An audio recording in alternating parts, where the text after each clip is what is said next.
Chapter 1. The Burners of the Burning Hearts.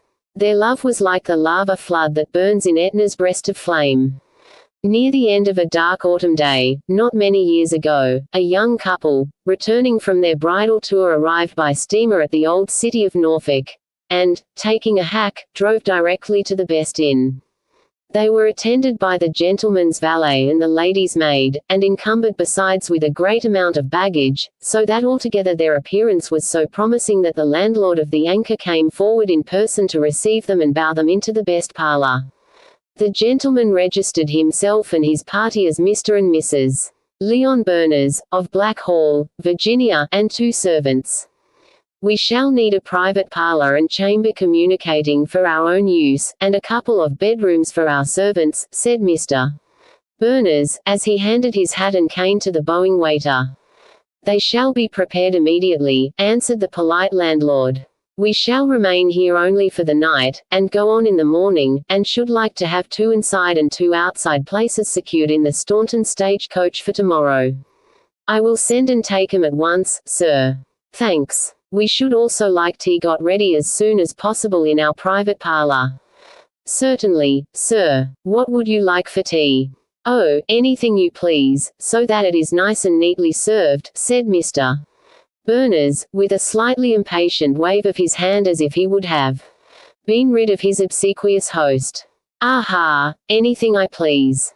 It is easy to see what ails him. He lives upon love just now, but he'll care more about his bill of fare a few weeks hence," chuckled the landlord, as he left the public parlor to execute his guest's orders. The bridegroom was no sooner left alone with his bride than he seated her in the easiest armchair, and began with affectionate zeal to untie her bonnet strings and unclasp her mantle. "You make my maid a useless appendage, dear Leon," said the little lady, smiling up in his eyes. "Because I like to do everything for you myself, sweet Sybil, because I am jealous of every hand that touches your dear person, except my own," he murmured tenderly as he removed her bonnet, and with all his worshipping soul glowing through his eyes, gazed upon her beautiful and beaming face. "You love me so much, dear Leon. You love me so much. Yet not too much either, for oh, if you should ever cease to love me, or even if you were ever to love me less. I dare not think what I should do," she muttered in a long, deep, shuddering tone. "Sweet Sybil," he breathed, drawing her to his bosom and pressing warm kisses on her crimson lips. "Sweetest Sybil, it is not possible for the human heart to love more than I do, but I can never love you less. I do believe you, dearest Leon. With all my heart I do. Yet what, sweet love?" She lifted her face from his bosom and gazing intently in his eyes, said, "Yet, Leon, if you knew the prayer that I never fail to put up, day and night. What do you think it is for, dear Leon? I know, it is for heaven's blessing to rest upon our wedded lives. Yes, my prayer is for that always, of course, but that is not what I mean now. Oh, Leon, it is that you may never love me less than now, or if you should, that I may never live to know it." She breathed with an intensity of suppressed emotion that drew all the glowing color from her crimson cheeks and lips and left them pale as marble. "Why, you beautiful mad creature. You are a true daughter of your house. A Burners of the burning heart. A Burners of the boiling blood. A Burners of whom it has been said, that it is almost as fatal to be loved, as to be hated, by one of them. Dear Sybil, never doubt my love. Never be jealous of me, if you would not destroy us both," he earnestly implored. "I do not doubt you, dearest Leon. I am not jealous of you. What cause, indeed, have I to be so? But what, my darling? Ever since I have been in this house, a darkness and coldness and weight has fallen upon my spirits, that I cannot shake off, a burden, as of some impending calamity. And as there is no calamity that can possibly affect me so much as the lessening of your love, I naturally think most of that," she answered, with a heavy sigh. "Dear love, this depression is only reaction, fatigue, the effect of this damp, dull, dreary room. We will change all this," said Leon Burners, cheerfully, as he pulled the bell cord and rang a peal that presently brought the waiter to his presence. "Are our rooms ready?" shortly demanded Mr. Burners. Just this moment ready, sir, answered the man, with a bow. Gather up these articles, then, and show us to our rooms, said Mr. Berners, pointing to a collection of outer garments and traveling bags that occupied a center table. With another bow the man loaded himself with the personal effects of the guests and led the way upstairs. Mr. Berners, drawing his wife's arm through his own, followed the waiter to a cheerful little private parlor, where the bright red carpet on the floor, the bright red curtains at the windows, the bright red covers of the chairs and sofas, the glowing coal fire in the grate, and above all the neatly spread tea table, with its snowy damask tablecloth, and its service of pure French china, invited the hungry and weary travelers to refreshment and repose. Through a pair of partly drawn sliding doors a vista was opened to a clean and quiet chamber, furnished to match the parlor, with the same bright red carpet, window curtains, and chair covers, but also with a white draperied tent bedstead, with bed pillows and coverings white and soft as swan's down. In the glow of the coal fire in the inner room sat and waited a pretty mulatto girl, Delia, or Dilly, the dressing maid of Mrs. Berners. On seeing her mistress enter the parlor, Dilly quickly arose and met her, and handed a chair and relieved the waiter of his burden of portable personal property, which she hastened to carry into the chamber to put away. Bring in the tea immediately and send my own man Hannibal here to attend us, said the guest to the waiter, who promptly left the room to execute the orders. Come, my darling, take this easy chair in the corner and make yourself comfortable. Here is a scene to inspire the saddest heart with cheerfulness, said the bridegroom cordially, as he drew forward the easy armchair and led his bride to it. She sank into the soft seat and smiled her satisfaction. In a few moments the waiters of the inn entered and arranged a delicious little repast upon the table and then withdrew, leaving Hannibal, the faithful servant of the bridegroom, to attend his master and mistress at their tea. The young pair sat down to the table. And in that quiet and cheerful scene of enjoyment, the young bride recovered her spirits. The transient shadow that had for a moment darkened the splendor of her joy, even as a passing cloud for an instant obscures the glory of the sun, had vanished, leaving her all smiles and gaiety. To say that these wedded lovers were very happy, would scarcely express the delirium of pure joy in which they had dreamed away their days and nights for the last few weeks. Joy that both were too young and untried to know could not last forever, could not indeed even last long, joy so elevated in its insanity as almost to tempt some thunderbolt of malignant fate to fall upon it with. But then the story of their loves was rare and strange, and almost justified the intensity of their mutual devotion, and that story is briefly this. Chapter 2. John Leon Howe. A brow half martial and half diplomatic, an eye upsoaring like an eagle's wing. John Leon Howe was the younger son of a planter, residing in one of the wildest mountain regions in central Virginia. The elder Howe was blessed with a large family, and cursed with a heavily mortgaged estate, a combination of circumstances not unusual among the warm-hearted, generous and extravagant people of the Old Dominion. John Leon Howe had been educated in the law school of the University of Virginia, where, at the age of 23, he graduated with the highest honors.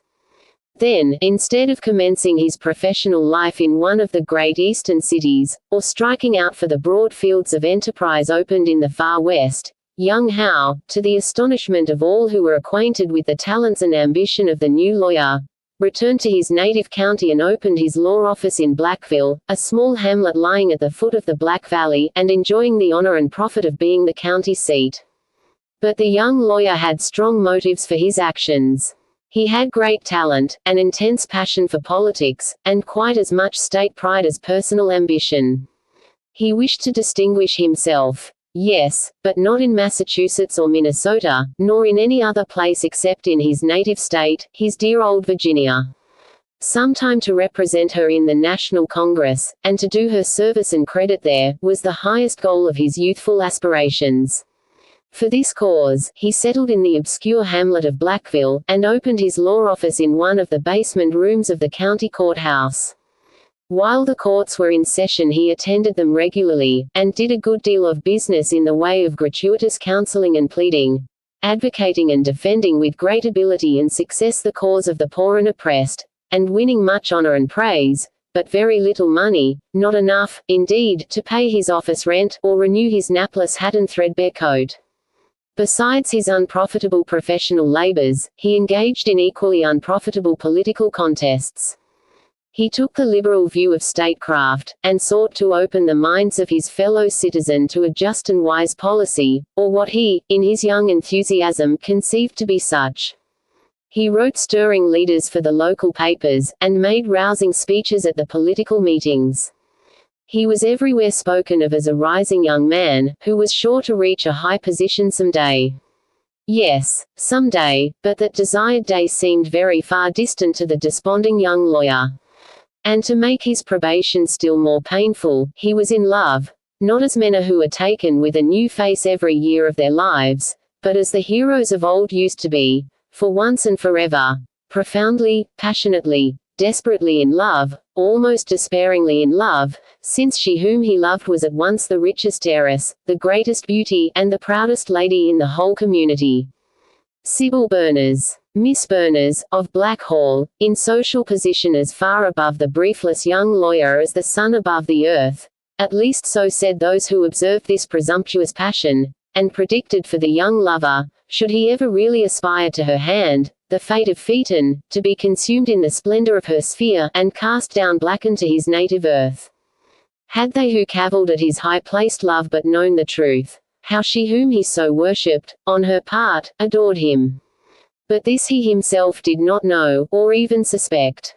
Had he possessed much less of a fine, heightened sense of honor, he might, by wooing the lady, have vanity, he might have suspected the truth, for certainly there was not a handsomer man in the whole county than was this briefless young lawyer with the napless hat and threadbare coat. His person was of that medium height and just proportions necessary to give perfect elegance of form and grace of motion. His features were classic, with a straight forehead, hooked nose, short upper lip, and pointed chin of the strong old Roman type. His complexion was fair, his eyes blue, and his hair and beard a golden auburn. Added to these attractions, there was an intense magnetic power in the gaze of his dark eyes, and in the tone of his deep voice, a power that few could resist, and certainly not Sybil Berners. But who and what besides heiress and beauty was Sybil Berners? To tell you all she was, I must first tell you something about her family, the Berners of Blackhall. Theirs was an old family, and a historical name interwoven with the destinies of the two hemispheres. Their house was older than the history of the New World, and almost as ancient as the fables of the Old World. They were among the first lords of the manor in colonial Virginia, and they claimed descent from a ducal house whose patent of nobility dated back to the first months of the Norman conquest of England. They had been great in history and in story, great in the field and the forum, great in the old country and in the new. They had been a brave, fierce, cruel, and despotic race, equally feared and hated at home and abroad, equally loved and trusted as well, for never were such dangerous foes or such devoted friends as were these Berners. No one ever loved as these Berners loved, or hated as they hated. In the intensity of their love or their hate they were capable of suffering or inflicting death. These Berners, whose friendship was almost as fatal as their enmity. These Berners, who never spared man in their hate or woman in their love. These Berners of the burning heart. These Berners of the boiling blood. These Berners of Blackhall, and whose sole representative now was Sybil, the last daughter of their line, who concentrated in her own ardent, intense nature all the most beautiful, all the most terrible attributes of her strong and fiery race. She was the inheritor of the famous Black Valley Manor, holding besides its own home plantation, several of the most productive and valuable farms in the neighborhood. There is not in all the mountain region of Virginia a wilder, darker, gloomier glade than that forming the home manor of the Berners family, and known as the Black Valley. It is a long, deep, narrow vale, lying between high, steep ridges of iron-gray rock, half covered with a growth of deep green stunted cedars. At the head or northern extremity of the vale springs a cascade, called, for the darkness of its color, the Black Torrent.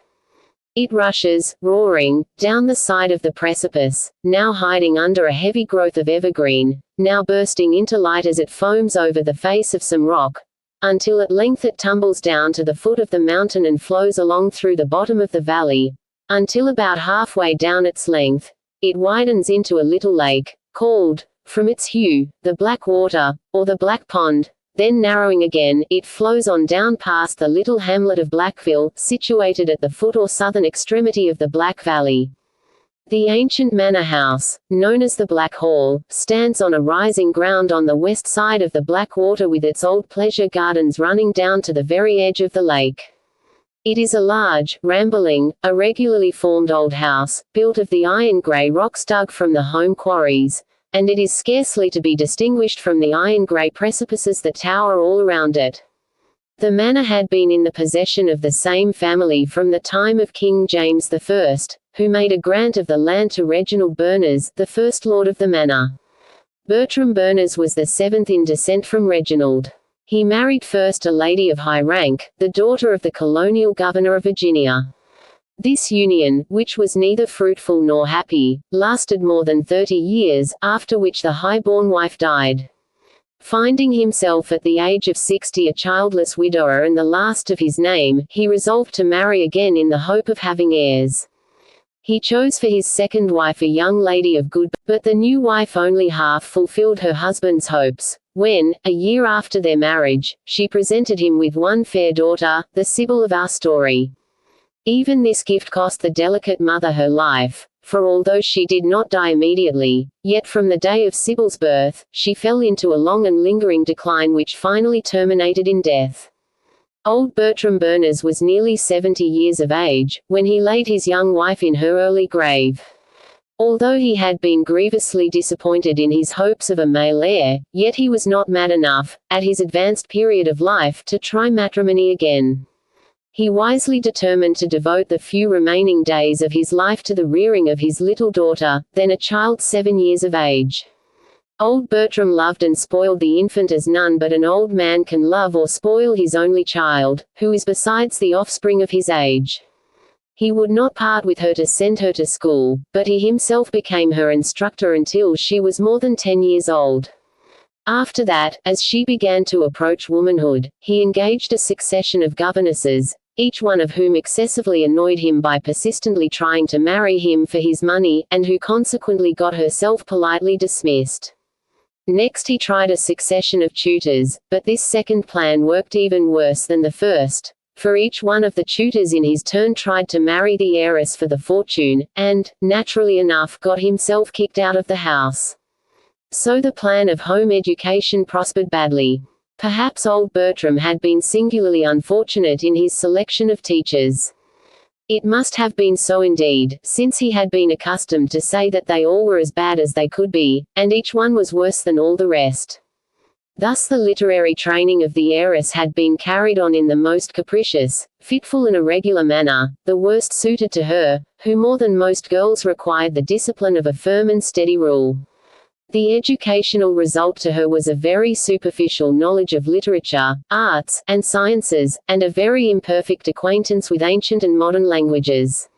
She was in the habit of saying sarcastically, that she had an utter confusion of ideas on the subjects of algebra, astronomy, and all the other branches of a polite education. That, for instance, she never could remember whether the Pons Asinorum were a plant or a problem, or if it was Napoleon Bonaparte that discovered America and Christopher Columbus who lost the Battle of Waterloo, or vice versa. And after all, this was but a trifling exaggeration of the Chapter 2. Sibyl Berners. All that's best a dark and bright meet in her aspect and her eye. Sibyl Berners was at this time about 18 years of age, a beautiful, black-haired, bright-eyed little brunette, full of fire, spirit, strength, and self-will. She was a law to herself. No one, not even her aged father, had the slightest control over her except through her affections, when they could be gained, or her passions, when they could be aroused. But this last means was seldom tried, for no one cared to raise the storm that none could quell. Her father was now nearly 80 years old. And fondly, jealously, selfishly as he loved this darling daughter of his age, he wished to see her safely married before he should be called from the earth. And certainly the beautiful heiress had suitors enough to select from, suitors drawn no less by her personal charms than by her great fortune. But one and all were politely refused by the fastidious maiden, who every one said was so very hard to please. But even if Sybil Berners had accepted any one among the numerous suitors for her hand, the conditions of her father's consent would have been made rather difficult. The husband of the heiress would have been required to assume the name and arms of Berners in order to perpetuate the family patronymic, and to live with his wife at the old manor house in order not to separate the only child from her aged father. And it was not every proud young Virginian who would have given up his own family name either for a fortune or a beauty. But none of her suitors were put to the test, for Sybil promptly and unconditionally refused all offers of marriage. And the reason of all this was, that Miss Berners of Black Hall loved a poor, briefless young lawyer, who had nothing but his handsome person, his brilliant mind, and his noble heart to recommend him. When, or where, or how her love for him began, she herself could never have told. Since his return from the university she had seen him every Sunday at church, and had grown to look and to long for his appearance there, until it came to this pass with her soul, that the very house of God seemed empty until his place was filled. And besides this, she often saw him and heard him speak at political and other public meetings, which she always attended only to beam in the sunshine of his presence, only to drink in the music of his voice. She took in all the local papers only to read his leaders and dream over his thoughts. Moreover, she felt by a sure instinct that he passionately adored her, even while ignorant of her love for him, and silent upon the subject of his own passion. This state of affairs exasperated the fiery and self-willed little beauty almost to frenzy. She had never in her life been contradicted or opposed. No desire of her heart had ever been left for a moment unsatisfied. She never knew until now the meaning of suspense or disappointment. And now here was a man whom she wildly loved, and who worshipped her, but who, from some delicate pride in his poverty, would not speak, while she, of course, could not. Yet Sybil Berners was no weak Viola, who would let concealment, like a worm-eye, the bud, feed on her damask cheek, and pine in thought. She was rather a strong Helena, who would dare all and bear all to gain her lover. Sybil did all that a young lady of her rank could do in the premises. She made her doting father give dinner parties and invite her lover to them. But the briefless young lawyer in the napless hat and threadbare coat never accepted one of these invitations, for the very simple reason that he had no evening dress in which to appear. Under these circumstances, where any other young girl might have grown languid and sorrowful, Sybil became excitable and violent. She had always had the fiery temper of her race, slightest apparent cause. No one in the house could account for this accession of ill temper. Not her anxious father, nor Miss Tabitha Winterrose, the housekeeper, not Joseph Joy, the house steward, nor any of the maids or menservants under them. "She's possessed of the devil," said Miss Winterrose, to her confidant, the house steward. "That's nothing new. All the Berners is possessed of that possession. It's entailed family property, and can't be got rid of," grimly responded Joe. "Something has crossed her very much," muttered her old father to himself, as he sat alone in his armchair in the warm chimney corner of his favorite sitting room. Yes, indeed, everything crossed her. She was unhappy for the first time in her life, and she thought it was clearly the duty of her father or some other one of her slaves to make her happy. She was kept waiting, and it was everybody's fault, and everybody should be made to suffer for it. It was no use to reason with Sybil Berners. One might as well have reasoned with a conflagration. It was about this time, too, that her aged father began to feel symptoms that warned him of the approach of that sudden death by congestion of the brain, which had terminated the existence of so many of his ancestors. More than ever he desired to see his motherless daughter well married before he should be called away from her. So, one evening, he sent for Sybil to come into his sitting room, and when she obeyed his summons, and came and sat down on a low ottoman beside his armchair, he said, laying his hand lovingly on her black, curly head, "My darling, I am very old, and may be taken from you any day, any hour, and I would like to see you well married before I go." "Dear father, don't talk so. You may live 20 years yet," answered the daughter, with a blending of affectionate solicitude and angry impatience in her tones and looks, for Sybil was very fond of the old man, and also very intolerant of unpleasant subjects. Well, well, my dear, since you prefer it, you well married. Ah, father, why can you not leave me free? Because, my darling, if anything should happen to me, you would be left utterly without protection. Your hand would become the aim of every adventurer in the county. You would become the prey of someone among them who would squander your fortune, abuse your person, and break your heart. You know very well, father, that I should break such a villain's head first. I a victim. I the prey of a fortune hunter, or the slave of a brute. I look as if I was likely to be, do I not? Father, you insult your daughter by the thought, exclaimed Sybil, with flushing cheeks and flashing eyes. There, my dear, don't flame up, said the old man, laying his hand upon the fiery creature's head. Be quiet as you can, Sybil. I cannot bear excitement now, child. Forgive me, dear father, and forbear, if you love me, from such talk as this. I never could become an ill-used, suffering, sniveling wife. I detest the picture as I utterly despise all weak and whimpering women. I have no sympathy whatever for your abused wives, even for your dethroned or beheaded queens. Why should a wife permit herself to be abused, or a queen suffer herself to be dethroned or beheaded, without first having done something to redeem herself from the contemptible role of a victim, even if it was to change it for the awful one of criminal? Hush, Sybil, hush. You know not what you say. The Saviour of the world was a divine martyr, father, said Sybil, reverently bowing her head, was a divine martyr, not a victim. All who suffer and die in a great cause are martyrs, but those who suffer and die for nothing but of their own weakness are victims, with whom I have no sympathy. I never could be a victim, father. Heaven help you, Sybil. You need not fear for me, father. I can take care of myself as well as if I were a son, instead of a daughter of the house of Berners, said Sybil. You may be able to protect yourself from all others, but can you always protect yourself from yourself? Sighed the old man. Sybil did not answer. But, to come back to the point from which you started, like the fiery young filly that you are. Sybil, I greatly desire to see you married to some worthy young gentleman whom you can love and I approve. Where can you find such an one, father? Murmured Sybil, with a quick, strange, wild hope springing up in her heart. What if he should speak of the young lawyer? But that was not likely. He spoke of someone else. There is Ernest Godfrey. No better match for you in the county. And I'm sure he worships the very ground you walk on. Sybil made an angry gesture, exclaiming, Then I wish he would have respect enough for the ground he worships to keep himself off it altogether. I hate that man. Well, hate is a poor return for love. But we'll say no more of him. But there's Captain Pendleton, a brave young officer.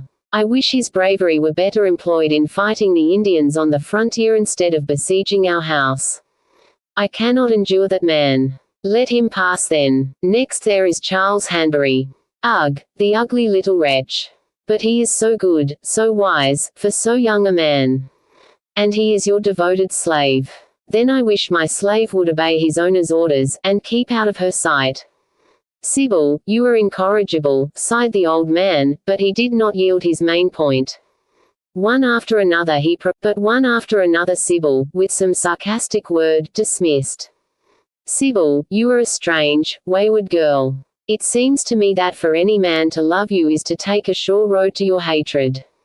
And yet, oh, my dear, I wish to see you safely married. Is there not one among those whom you might prefer to all the rest? No, my father, not one whom I could endure for an instant as a lover. And oh, when I feel this fatal rising of the heart and fullness of the head, this wave of death that is sure to bear me off sooner or later to the ocean of eternity. Oh, then, my Sybil, how my soul travails for you, groaned the old man. Father, do you so much wish to see me married? I wish it more than anything else in the world, my child. Father, you have named every young man in the neighborhood whom you would like as a son-in-law. Every one, my daughter. Are you sure? Quite sure, my love. Why do you ask? She slid down from her low ottoman to the floor, and laid her arms upon his knees and her beautiful black ringleted head upon her folded hands, and whispered, "Because, dear father, there is one whom you have forgotten to name, one who loves me, and is altogether well worthy to be called your son." "Ah!" cried the old man fiercely, under his breath, "a fortune hunter, on my life, the danger is nearer than I had even apprehended." "No, father, no. He is as far as possible from being what you say," fervently exclaimed Sybil. "He is wealthy, then." "No, no, no, he is poor in every—" Very subdued came the answer. Old Bertram was obliged to bend his grey head to his daughter's lips, and put his shriveled hand behind his ear to catch the sound of her low voice. "He is the young lawyer newly settled in Blackville, whose praise is on everybody's lips." "John Leon Hoy!" exclaimed the old man, throwing up his head in astonishment. "Yes, father," breathed the girl. "And he loves you." She nodded. "And you love him." She nodded again. A briefless young lawyer, with a long list of impoverished brothers and sisters, aunts, uncles, and cousins. Bad enough, but not as it might have been. She can gain nothing by that connection. But then she need not lose anything either, murmured the old man to himself. After reflecting for a few moments, with his head upon his breast, he suddenly raised his eyes and exclaimed, "But I have never seen the young man at this house." "No, father. Nor at any other house where we visit." "No, father, for although he receives many invitations to visit his friends, he accepts none." "Father, I think he cannot afford to do so." "Cannot afford to visit. Why? Visiting requires dress, and dress money. And he does so much gratuitous work now in the beginning of his career that he has but little money, and his father will not help him at all, because they differ in politics." "Yes, I know they do, but the young man is quite right." Sybil blushed with delight to hear her lover so praised by one in whose hands their happiness rested. "But, my child, he was wrong and you were wrong to have entered into any engagement without my sanction," said the old man very gravely. "There is no engagement, father," gently answered Sybil. "Ah, no engagement, that is well. By my soul, though, it was not right for him even to have wooed you without my consent. Nor can I conceive what opportunity he has ever had to do so. He never comes here. He has never wooed me, dear father. He has never sought my hand. But I thought you gave me to understand that you love each other." "So we do, father." "Then, if he loves you, why don't he come and tell me so like an honorable man?" "Father, he has never even told me so. He has never breathed a word of love to me." "Then how the deuce do you know that he loves you, girl?" "Oh, by every glance of his eyes, by every tone of his voice, and by my own heart." "Oh, father, do you think I would bear to tell you this, if I were not sure of it?"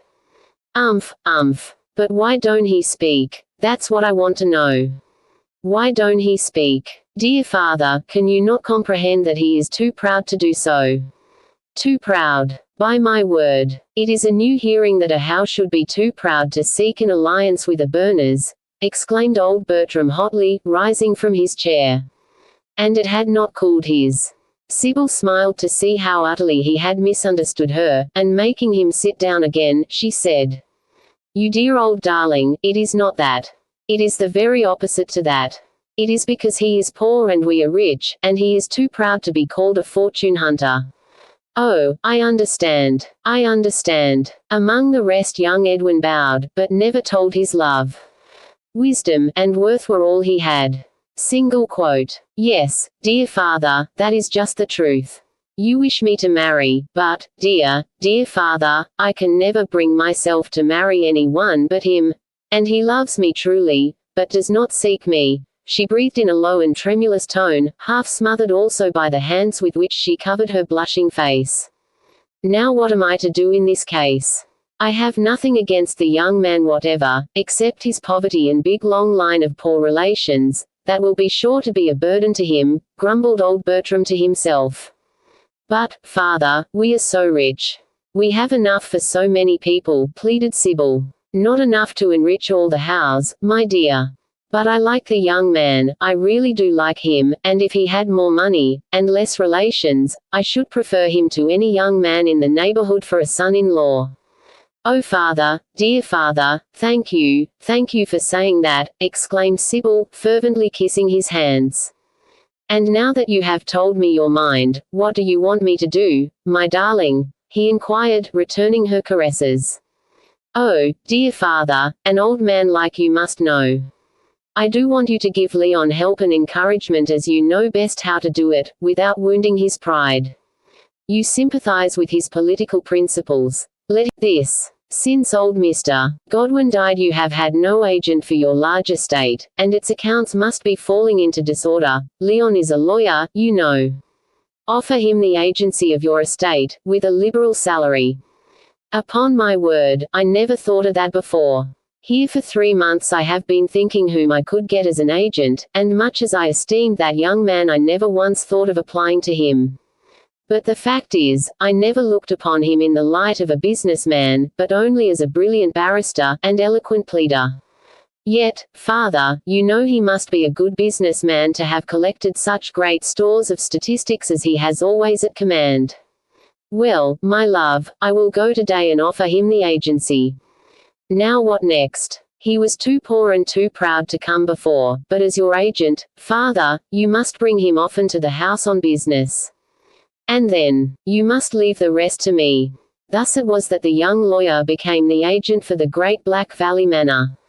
This agency included not only the management of the revenues from several rich farms, but also those from the stone quarries, iron mines, and the water mill at the head of the valley, and also from the real estate in the village at the foot, all of which was included in the Black Valley Manor. The new agent was frequently called to Black Hall, where he was always received with the utmost courtesy. And as the acquaintance between the proprietor and the agent ripened into intimacy, a deep and strong attachment grew between them. Youth never showed itself wiser or better than in this young man, murmured Mr. Berners to himself. Age was never so venerable and beautiful as in this old man, thought John Leon Howe to himself. When John Leon Howe, with his heart filled with love for Sybil Berners, first entered Black Hall, it was without the slightest suspicion of her responsive love for him. But when they were thrown so much together, he was not very long in making the discovery so delightful to his soul, and yet, so trying too, for, as a man of good principles, there seemed to be but one course left open to him, the course of self-denial. He loved the great heiress, and had unintentionally won her love. Therefore he must fly from her presence, trying to forget her, hoping that she might forget him. He summoned up courage for the sacrifice, and went into the study of his employer and in a few words told him that he had come to say goodbye. The astonished old man looked up for an explanation. John Leon Howe gave it to him. And so you wish to leave me, never to return to the hall, because you love my daughter. The young man bowed in silence, but could not conceal the misery it caused him to make this acknowledgment. But why should that oblige you to leave the house? Inquired Mr. Berners. Oh, sir, can you ask? Exclaimed Mr. Howe. Oh, I see, the little witch has refused you, exclaimed old Bertram with a twinkle in his eye. Come, is it not so? Sir, I have never abused your confidence so far as to seek her hand. I could not make so base a return for your kindness to me. Oh, you have never asked her to marry you. How in the world, then, can you know whether she will accept you or not, or, consequently, whether it will be necessary for you to leave or not? Oh, sir, what is it that you would say? Exclaimed the young man, in quick, broken tones, while his face turned pale with agitation. Nonsense, my boy. When I was young a youth didn't require— Oh, sir, oh, Mr. Berners, do you mean this? Gasped the young man, catching at the back of the chair for support. He was inured to sorrow, but not to joy. And this joy was so sudden and overwhelming that he reeled under it. I mean what I say, Mr. Howe. I esteem and respect you. I sanction your addresses to my daughter, said old Bertram, speaking with more gravity and dignity than he had before displayed. John Leon fervently kissed his old friend's hand, and went immediately in search of Sybil. And that same night, old Bertram had the pleasure of joining their hands together in solemn betrothal. "And now I can die happy," said the old man, earnestly, "for it was not another great fortune, but a good husband that I coveted for my darling child." 10 days from this night, old Bertram Berners dropped into his last sleep. He was well and happy up to the last hour of his life. The wave of death found him in his armchair, and bore him off without a struggle to the ocean of eternity. So old Bertram Berners was gathered to his fathers. The year of mourning was permitted to pass, and then John Leon Howe, having, according to the conditions of the marriage contract, assumed the name and arms of Berners, was united in marriage to the beautiful Sybil.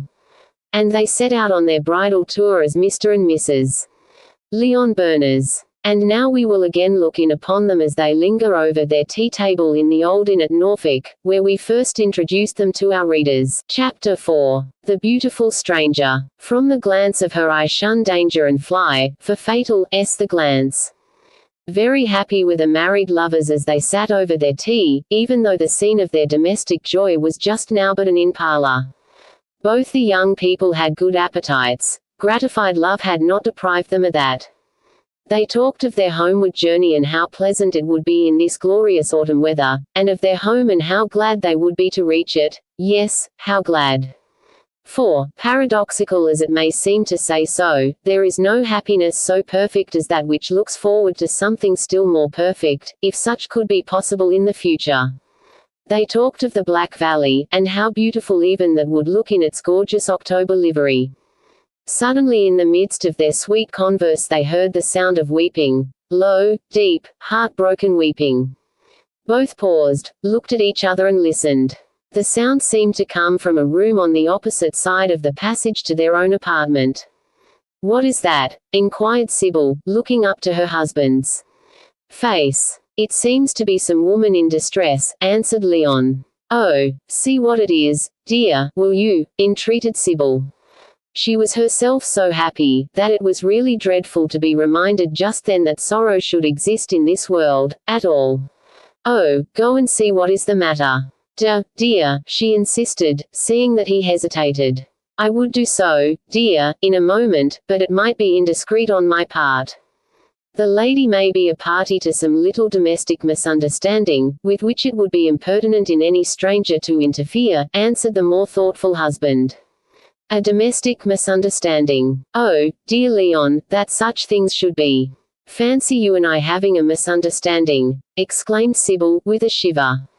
"I cannot fancy anything of the sort, my darling." "Heaven forbid that I could," said Leon, fervently. "Amen to that. But listen. Ah, how she weeps and wails. Oh, Leon, how I pity her. Oh, how I wish I could do something for her. Oh, Leon, are you sure it would be improper for me to go and see if I can relieve her in any way?" pleaded Sybil. "Quite sure, my darling. I am quite sure that you must not interfere, at least at this stage. If this should be a case in which we can be of service, we shall be likely to know it when the waiter answers the bell that I rung some 5 minutes since," said Leon, soothingly. But Sybil could not rest with the sound of that weeping and wailing in her ears. She left her chair and began to walk up and down the floor, and to pause occasionally at her door to listen. Suddenly a door on the opposite side of the passage opened, and the voice of the landlord was heard, apparently speaking to the weeping woman. "I beg you won't distress yourself, ma'am. I am sure I wouldn't do anything to distress you for the world. Keep up your spirits, ma'am. Something may turn up yet, you know," he said as he closed the opposite door again, and then crossing the passage, he knocked at the door of the Berners' apartments. "Come in," said Leon Berners eagerly, while Sybil paused in her restless walk and gazed breathlessly at the door. Both were so in. The landlord entered and closed the door behind him, and advanced with a bow and an apology. "I am afraid that you and your good lady have been disturbed by the noise in the other room, but really I could not help it. I have done all I could to comfort the poor creature, but really you know, Rachel weeping for her children, was nothing to this woman. She's been going on in this way for the last 3 days, sir. I did hope she would be quiet this evening. I told her that I had guests in these rooms. But, Lord, sir, I might just as well try to reason with a thunderstorm as with her. I wish I had quieter rooms to put you in, sir. Pray do not think of us. It is not the disturbance we mind on our own account, it is to hear a fellow creature in so much distress. A guest of the house? Inquired Mr. Berners. Yes, sir, worse luck. She has lost friends or fortune, continued Berners, delicately investigating the case, while Sybil looked and listened with the deepest interest. Both, sir. Both, sir. All, sir. Everything, sir. It is really a case of atrocious villainy, sir. And I may say, a case of extreme difficulty as well. A case in which I need counsel myself, sir, said the landlord, with every appearance. Chapter 5. The Landlord's Story. What wit so sharp is found in youth or age that can distinguish truth from treachery? Falsehood puts on the face of simple truth, and masks habit of plain honesty, when she in heart intends most villainy. Sit down, Mr. Judson, sit down, and tell us all about this matter, and if we can aid either you or your distressed lodger in any way, we shall be glad to do so, said Mr. Berners, earnestly. Yes, indeed, added Sybil, throwing herself down in her easy chair, with a deep breath of relief and anticipation. Well, sir, and madam, commenced the landlord, frankly accepting the offered seat, the case is this. About 10 days ago there arrived in this city, by the ship Banshee, from Cork, a lady, gentleman, and child, with 2 servants, who came directly to this house. The gentleman registered his party as Mr. and Mrs. Horace Blondel, child, nurse, and valet, and he engaged the very best rooms in the house, the rooms corresponding to these on the opposite side of the passage, you know, madam. Yes, assented Mrs. Berners. Well, sir, and Mr. Horace Blondel ordered, besides the best rooms, everything else that was best in the house, and, indeed, better than the house contained. For his supper that very night, I had to send by his directions, and procure Johannesburg, Moselle, and other rare and costly wines, such as are seldom or never called for here. But then you know, sir, he was a foreign gentleman. Certainly, agreed Leon, with a smile. Next day, the finest horses and carriages from the livery stables. And so on in the highest scale of expense, until his week's bill ran up to $700. As a good deal of this was money paid out of my pocket for costly wines and costly horses, I sent in my account on the Saturday night. It is the usual thing, however, madam. I know, answered Mrs. Berners. Well, Mr. Horace Blondel very promptly settled it by handing me a check on the local bank for the amount. It was too late then to cash my check, as the bank had been for some hours closed. But I resolved to take it to the bank the first thing on Monday morning to get the money, and I left Mr. Horace Blondel's apartments with a secret feeling of commendation for his prudence in putting his ready money in the local bank, instead of keeping it about him in a crowded hotel like this.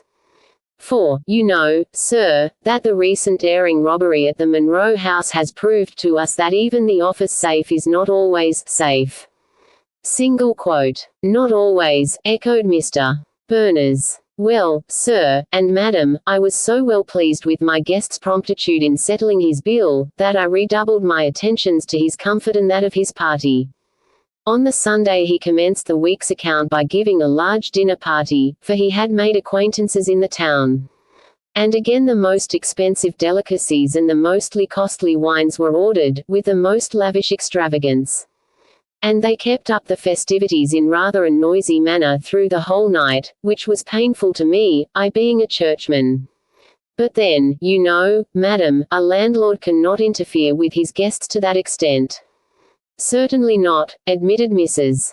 Berners. Well, sir, the next morning after such a carousal, I naturally expected my guests to sleep late, so I was not surprised that the stillness of their rooms remained unbroken by any sound even up to 10 o'clock. At that hour, however, the bank opened, and I went myself to get my check cashed. There, sir, I got another check. Judge of my astonishment when it was a swindle, exclaimed Mr. Berners, impulsively. It was a swindle, admitted the landlord. Yes, sir, a swindle of the basest sort, though I did not know it even then. I was inclined to be angry with the cashier, but I reflected that there was probably a mistake of some sort, so I hurried back home and inquired if Mr. Horace Blondel had shown himself yet. I was told that he had not yet even rung his bell. Then I went to his private parlor, which had been the scene of last night's dinner giving and Sabbath breaking. The servants of the house had removed all signs of the carousal, and were moving noiselessly about the room while restoring it to order, so as not to disturb the rest of Mr. and Mrs. Horace Blondel in the bedroom adjoining. I told my people that, as soon as Mr. Blondel should awake, they must tell him that I begged leave to wait on him on a matter of business. It is as well to say, that while I lingered in the room, the nurse came in with the child, a pretty, fair-haired boy of 5 years old. They occupied a little chamber at the end of the passage, in easy reach of the child's mother. The nurse came in, hushing and cautioning the child not to make a noise, lest he should wake up poor mamma and papa, who were so tired. I mention this little domestic incident because, in some strange way that I cannot begin to understand, it quieted my misgivings, so that I went below and waited patiently for the rising of Mr. Horace Blondel. "Madam, I might have waited till this time," said the landlord, pausing solemnly. "Why, go on and tell me," impulsively exclaimed Mrs. Berners. "Why, I will soon let you know. I waited until long afternoon. And still no sound from the bedroom. I walked in and out of the sitting room, where the table was set for breakfast, and still no sound from the bedroom. And in the sitting room no sound of occupation but the waiting breakfast table in the middle of the floor, and the nurse seated at one of the windows with the impatient child at her knee. "Your master and mistress sleep late," I said. "Yes, sir, they were up late last night," she replied while twisting the child's golden ringlets around her fingers, in pure idleness, for they did not need curling. I went away and stayed away for about an hour, and then returned to the sitting room. No sound from the bedroom yet. No change in the sitting room, except that the nurse had taken a seat at the corner of the table with the child on her lap, and was feeding him from a bowl of milk and bread. "Your master and mistress not up yet?" I ventured to say. "No, sir, and no sign of them. I am giving little Crowy his supper, and am going to put him to bed. And if the bell don't ring by that time, I shall make bold to knock at the door and wake 'em up. Because, sir, I'm getting uneasy. Something might be the matter, though I don't know what," said the girl, anxiously. "So am I wish you would. And when your master has breakfasted, tell him I wish to be permitted to wait on him," I said to the girl, and I left the room for the 10th time, I do suppose, that day. "Well," eagerly exclaimed Sybil. "Well, madam, in less than an hour from that time, one of the waiters came to me with looks of alarm, and said that something must have happened in number 90, for that the lady's maid had been knocking and calling loudly at the door for the last 10 minutes without being able to make herself heard within." "Oh," breathed Sybil, clasping her hands. "Madam," I hurried to the spot. I joined my efforts to those of the terrified maid to arouse the sleepers within the chamber, but with no effect. The maid was almost crazy by this time, ma'am. "Oh, sir, are they murdered in their bed?" she cried to me. "Murdered? No, but something has happened, and we must force open the door, my good girl," I said by way of calming her. "You may well judge, sir, that I did not send for a locksmith, but with a crowbar, hastily procured from below, I hoisted the door from its hangings and effected an entrance." And then, breathlessly inquired Sybil, perceiving that the landlord paused for a moment. "We found the room in the utmost confusion. Chests of drawers, clothes presses, boxes, and so forth, stood white, cold, pallid, livid, like that of a corpse many hours dead.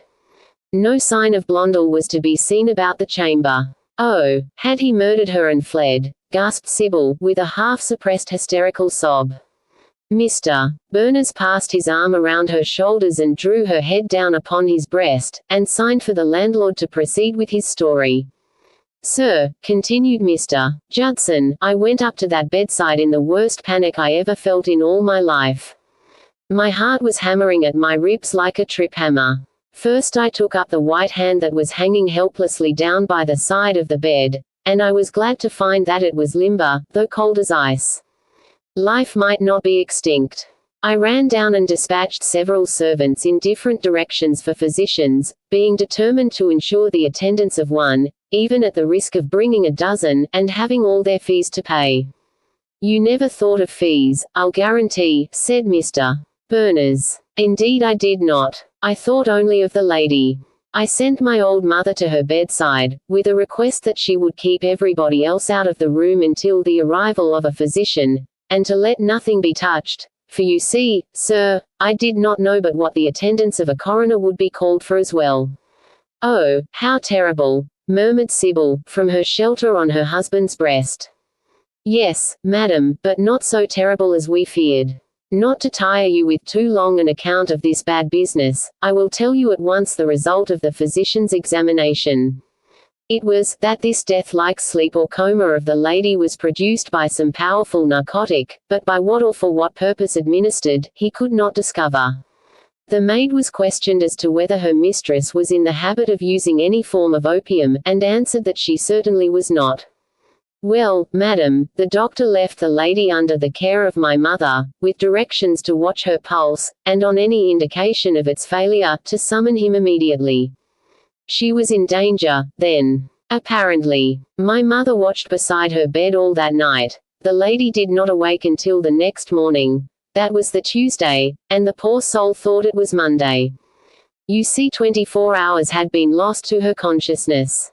And her infamous husband?" inquired Mr. Berners. "Neither he nor his valet were to be found. I had the police upon his track, you may be sure, though I did not, at the time of the lady's awakening, know the full extent of his atrocious villainy. I knew he had swindled me, but I did not know that he had robbed and forsaken his lovely young wife." "Robbed and forsaken his wife," echoed Sybil piteously. "Yes, madam, incredible as it seems. But I did not know this until the lady came to her senses. When she first awoke and found my mother seated by her bed, she expressed much surprise, at her presence and at her own husband's absence. My mother, a plain-spoken old lady, blurted out the truth, how Mr. Horace Blondel, after imposing a worthless check upon me, in payment of my bill, had absconded with his valet, and been missing ever since the night of the dinner party, and that she, Mrs. Blondel, had slept profoundly through all these events. Oh, what a dreadful tale for the poor young wife to hear," sighed Sybil. "It was worse than anything I ever saw in my life, madam, her grief and shame and despair. She arose from her bed and began to examine her effects, to see what she might have left, and how far they would go towards settling my bill. She possessed some invaluable jewelry in diamonds, rubies, and emeralds. I know she did, for I had seen her wear them. She alluded to these, and said that they were worth many $1,000s, and that she would sell some of them to satisfy my claims. She began to look for them, and then it was only by her broken exclamations of dismay that I came to know that he had robbed her." "The unnatural monster!" indignantly exclaimed Mr. Berners, while Sybil gazed in almost incredulous consternation. "Yes, sir, and madam, the truth was now apparent, even to the poor lady. And it was this, that on the night of the dinner party he had heavily drugged her wine, so that when she retired to bed she fell into that deep, death-like sleep.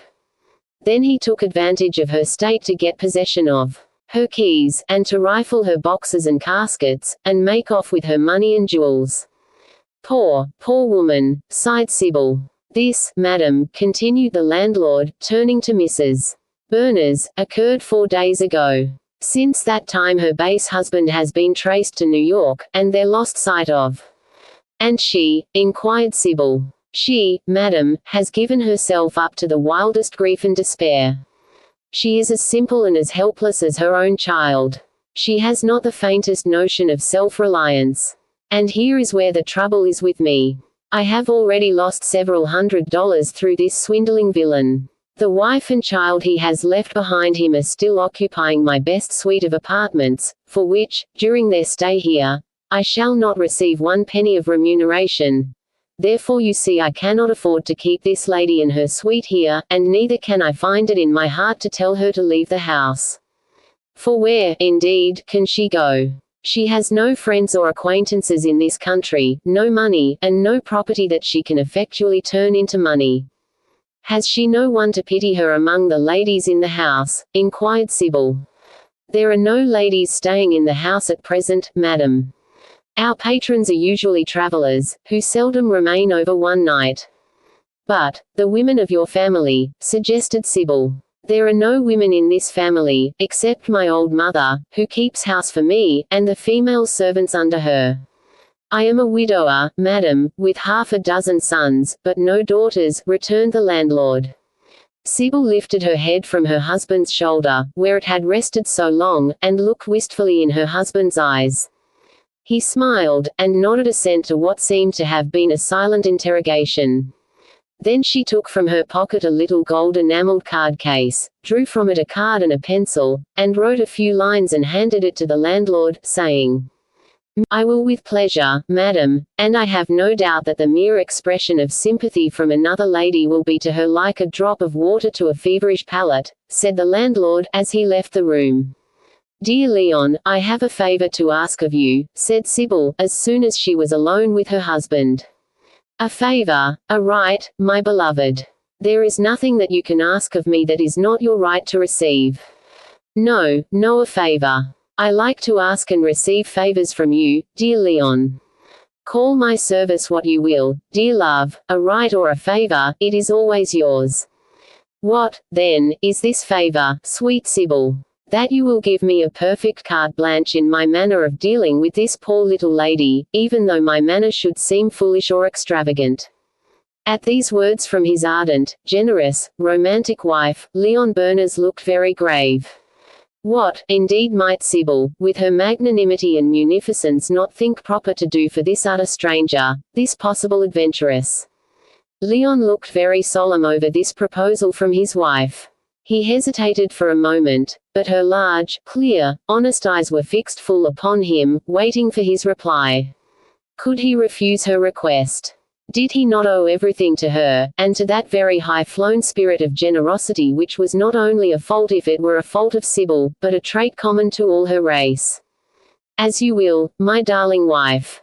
I should be a cur, and worse than a cur, a thankless wretch, to wish to restrain you in anything, he answered, sealing his agreement on her velvet lips. In another minute the landlord re-entered the room. Mrs. Blondell's thanks and compliments, and she will be very grateful for Mrs. Berners' visit, as soon as Mrs. Berners pleases to come, was the message that the landlord went before her, rapped at the opposite door, then opened it, announced the visitor, and closed it behind her. Sybil advanced a step into the stranger's apartment, and then paused in involuntary admiration. She had heard and read of celebrated beauties, whose charms had conquered the wisest statesmen and the bravest warriors, who had governed monarchs and ministers, and raised or ruined kingdoms and empires. And often in poetic fancy she had tried to figure to herself one of these fairy forms and faces. But never, in her most romantic moods, had she imagined a creature so perfectly beautiful as this one that she saw before her. The stranger had a form of the just medium size, and of the most perfect proportions, a head of stately grace, features small, delicate, and clearly cut, a complexion at once fair and rosy, like the inside of an apple blossom, lips like opening rosebuds, eyes a dark azure blue, fringed with long dark eyelashes, and overarched by slender, dark eyebrows, and hair of a pale, glistening, golden hue that fell in soft, bright ringlets, like a halo around her angelic face. She wore a robe of soft, pale, blue silk, that opened over a white silk skirt. She arose with an exquisite grace to welcome her visitor. "It is very good of you, madam, to come to see me in my misery," she murmured, in a sweet, pathetic tone that went to her visitor's heart, as she sat a chair, and, by a graceful gesture invited her to be seated. Sybil was herself impulsive and confiding, as well as romantic and generous. She immediately drew her chair up to the side of the strange lady, took her hand affectionately, and tried to look up in her eyes, as she said, We are personal strangers to each other, but we are the children of one father, and sisters who should care for each other. Ah, who would care to claim sisterhood with such a wretch as I am, sighed the unhappy young creature. I would, but you must not call yourself ill names. Misfortunes are not sins. I came here to comfort and help you not in words merely, but in deeds, and I have both the power and the will to do it, if you will please to let me try, said Sybil, gently. The young creature looked up, her lovely, tearful, blue eyes expanded with astonishment. You offer to comfort and help me? Me, a perfect stranger, with a cloud of dishonor hanging over me. Oh, madam, if you knew all, you would certainly withdraw your kind offer, she said. I will not withdraw it in any event. I do know all that your landlord could tell me, and that awakens my deepest sympathy for you. But I do not know all that you could tell me. Now, dear, I want you to confide in me as you could not confide either in your landlord, or even in his mother. Oh, no, no. I could not tell either of them. They were kind, but, oh, so hard. Now, dear, then, look in my face, look well, and tell me whether you can confide in me, said Sybil, gently. If I had never seen your heavenly countenance, if I had only heard your heavenly voice, I could confide in you, as in the Holy Mother of Christ, said the stranger fervently.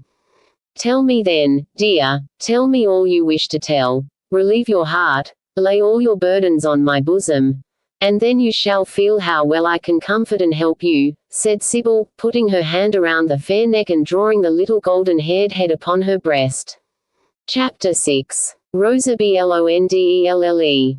Her form had all the softness of her sex, her face had all the sweetness of the devil when he put on the cherub to perplex Eve, and to pave, heaven knows how, the road to evil.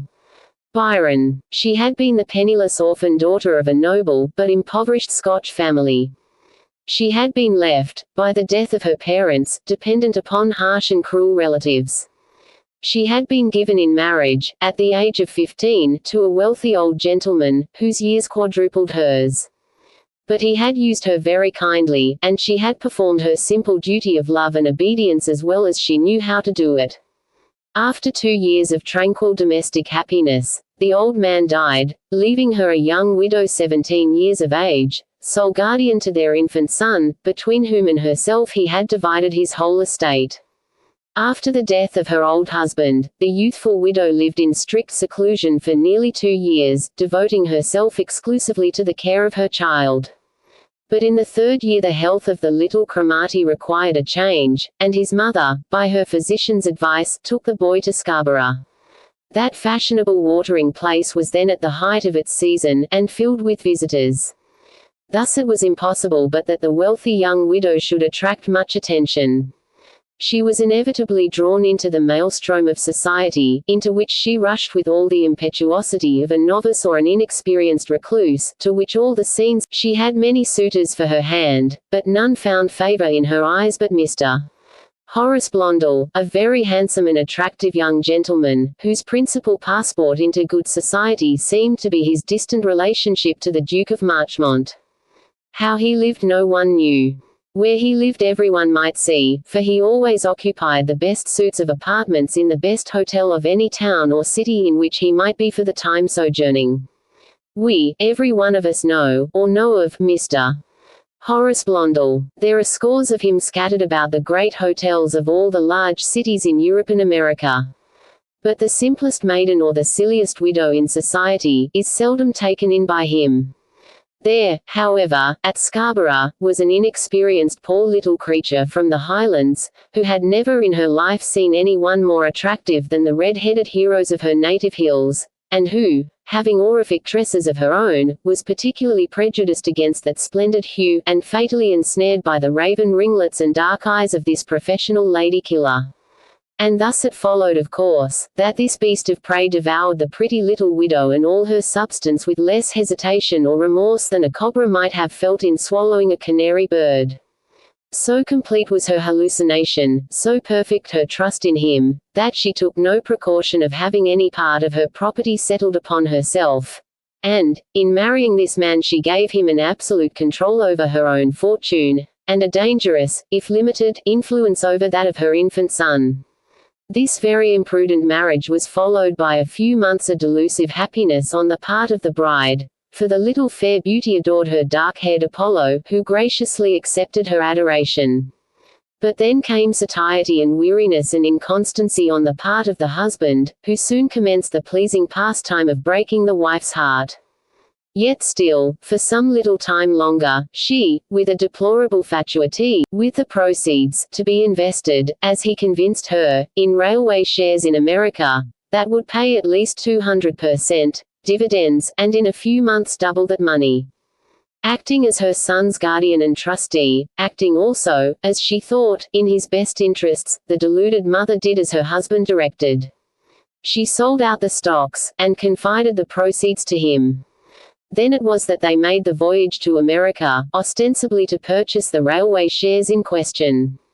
His real motive in bringing her to this country was, doubtless, to take her as far as possible from her native place and her old acquaintances, so as to prosecute the more safely and effectually his fraudulent designs. How they had arrived at Norfolk and taken rooms at the Anchor, and how he had robbed and deserted her there, has already been told. Sybil Berners listened to this sad and revolting story of woman's weakness and man's criminality with mingled emotions of pity and indignation. "Believe me," she said, tenderly taking the hand of the injured wife, "I feel the deepest sympathy with your misfortunes. I will do everything in my power to comfort and help you, not in words only, but in deeds, and I only grieve, dear, that I cannot give you back your husband in his honor and integrity as you once regarded him," added this loving and confiding wife, to whom no misery seemed so great as that caused by the default and desertion of a husband. "Oh, do not name him to me," burst forth in pain from the lips of Rosa Blondel. "Oh, I hope, as long as I may live in this world, never to be wounded by the sound of his base name, or blasted with the sight of his false face again." Sybil Berners shrank in dismay from the excited woman, who continued, vehemently, "Do you wonder at this? I tell you, madam, it is possible for love to die a sudden and violent death, for mine has done so within the last 3 days. I am deeply grieved to hear you say so, for it proves sister and a brother to you," said Sybil earnestly, with all the impulsive, unlimited generosity of her youth and her race, awakened by her sympathy with the sorrows of this young stranger. "Oh, madam, you," began Rosa, but her voice broke down in sobs. "Take comfort," continued Sybil, laying her little brown hand on that fair golden head, "take comfort. Think, you have not lost all. You have your child left." "Ah, my child," cried Rosa, in a tone like a shriek of anguish, "my child, my wronged and ruined babe. The sight of him is a sword through my bosom. My child that he robbed and made me an accomplice in robbing, it is maddening to think of it." "Then do not think of it," said Sybil, gently, and still caressing the bowed head. "Think of anything else. Think of what I am going to say to you. Listen. While you remain in this crowded and noisy hotel, you can never recover calmness enough to act with any good effect. So I wish you to come home with me and my dear husband to our quiet country house, and be our cherished guest until you can communicate with your friends, or come to some satisfactory decision concerning your future course." While Sybil spoke these words, the young stranger raised her head and looked up with gradually dilating eyes. "Come, now, what say you? Will you be our dear and welcome guest this autumn?" smiled Sybil. "Oh, do you mean this? Can you mean it?" exclaimed Rosa, in something like an ecstasy of surprise and gratitude. "In our secluded country house, with sympathizing friends around you," continued Sybil, still caressing Rosa's little golden-haired head, and speaking all the more calmly because of Rosa's excitement, "you will have repose and leisure to collect your thoughts and to write to your friends in the old country, and to wait without hurry or anxiety to hear from them. Oh, angels in heaven, do you hear what this angel on earth is saying to me? Oh, was ever—" Sybil took her hand, and still all the more gently for the increasing agitation of Rosa, she continued. "We are daughters of the Divine Father, sisters in one suffering humanity, and so we should care for each other. At present you are suffering, and I have some power to comfort you. In the future our positions may be reversed, and I may be the sufferer and you the comforter. Who can tell? Oh, dear lady, heaven forbid that great heart of yours should ever be called to suffer, or that you should ever need such poor help as mine. But this I know, so penetrated am I by your goodness, that, if ever you should lose your present happiness and my death would restore it, I would die to give it back to you, fervently exclaimed the stranger. And for the moment she felt as she had spoken, for she was most profoundly moved by a magnanimity she had never seen equaled. Sybil blushed like a child, and found nothing to say in reply to this excessive praise. She only left her hand in the clasp of the stranger, who covered it with kisses, and then continued. When I first saw your little white card and the delicate tracery of your name and your kind words, I seemed to know it was a friend's writing. And when I first saw your sweet face and heard your tender tones, both so full of heavenly pity, I felt that the good Lord had not forsaken me, for he had sent one of his holy angels to visit me.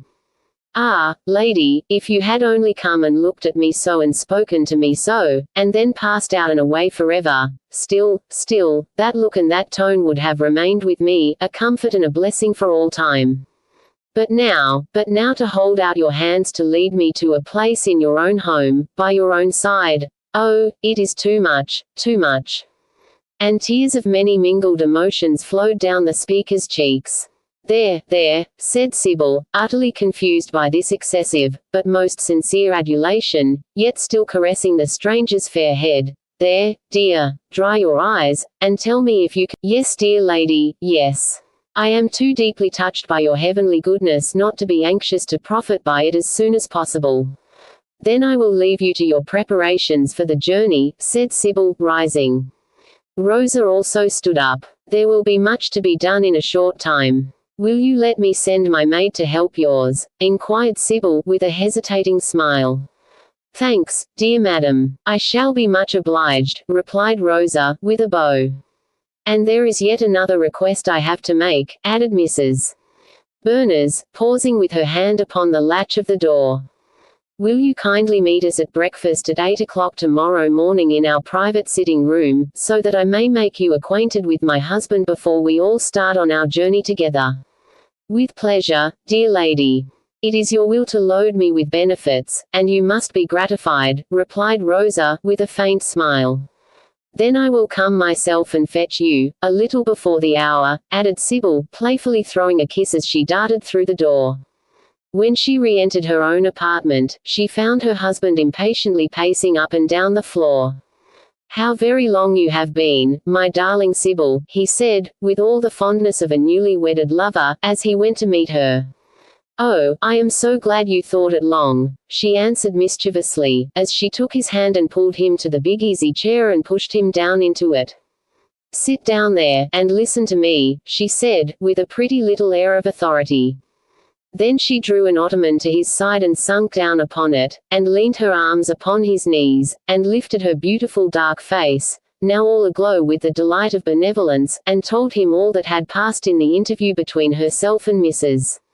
Blondel. And Leon Berners, with his arm over her graceful shoulders, tenderness and admiration down on her eloquent face, listened with attentive interest to the story.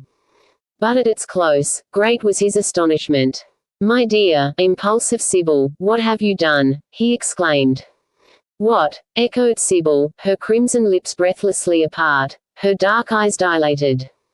Love, you have invited a perfect stranger, casually met at a hotel, a gambler's wife, even by her own showing, an adventuress by all other appearances, to come and take up her abode with us for an indefinite length of time. Sybil's mouth opened, and her eyes dilated with an almost comical expression of dismay. She had not a word to say in self-defense. Do not think I blame you, dear, warm, imprudent heart. I only wonder at you, and adore you, he said, earnestly pressing her to his bosom. Oh, but you would have done as I did, if you had seen her distress, pleaded Sybil, recovering her powers of speech. But could you not have helped her without inviting her home with us? But how? Inquired Sybil. Could you not have paid her board, or lent her money? Oh, Leon, said Sybil, slowly shaking her head and looking up in his face with a heavenly benevolence beaming through her own. Oh, Leon, it was not a boarding house she wanted, it was a refuge, a home with friends. But I am very sorry if this displeases you. Dear, impetuous, self-forgetting child. I am not so impious as to find fault with you. But you do not like the ladies coming. I should not like any visitor coming to stay with us and prevent our tete-a-tete, said Leon, gravely. I thought of that too, dear, and with a pang of selfish regret. For of course I would much rather that you and I should have our dear old home to ourselves, than that any stranger should love, and she is so poor and sorrowful in her exile and desertion, that we might afford to comfort her from the abundance of our blessings, said Sybil, earnestly. My angel wife, you are worthier than I, and your will shall be done, he gravely replied. Not so, dear Leon. But when you see this lady in her beauty and her sorrow, you also will admire and pity her, and you will be glad that she is coming to the refuge of our home. I may be so, replied Mr. Berners with an arch smile, but how will your proud neighbors receive this questionable stranger? The stately little head was lifted in an instant, and my proud neighbors well know that whom Sybil Berners protects with her friendship is peer with the proudest among them, she said, with a hauteur not to be surpassed by the haughtiest in the Old Dominion. Well said, my little wife. And now, as this matter is decided, I must see about taking additional places in the stagecoach. How many will be wanted? What retinue has this foreign princess in distress? Inquired Leon, rather sarcastically. There will be 3 places required, for the lady, child and nurse. My dear Sybil, we are collecting a ready-made family. Does the child squall, or the nurse drink? Inquired Leon, with a laugh, as without waiting for a reply he rang the bell, and gave the order for 3 more places to be taken inside the Staunton coach for the morning. And soon after this the young pair retired to rest. Very early the next morning Sybil Berners came out of her chamber, looking fresh and bright as the new day itself. She wore a close-fitting traveling dress of crimson merino, that well became her elegant little figure and rich, dark complexion. She glanced around the room to see that everything was in order.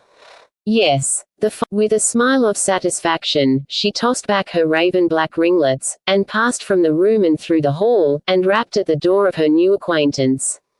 Mrs. Blondel herself opened it, and stood there quite ready to accompany her friend to breakfast. Radiantly beautiful looked the fair young stranger this morning, in the dark, bright blue cloth habit that so highly enhanced the dazzling splendor of her blooming complexion and the golden glory of her hair.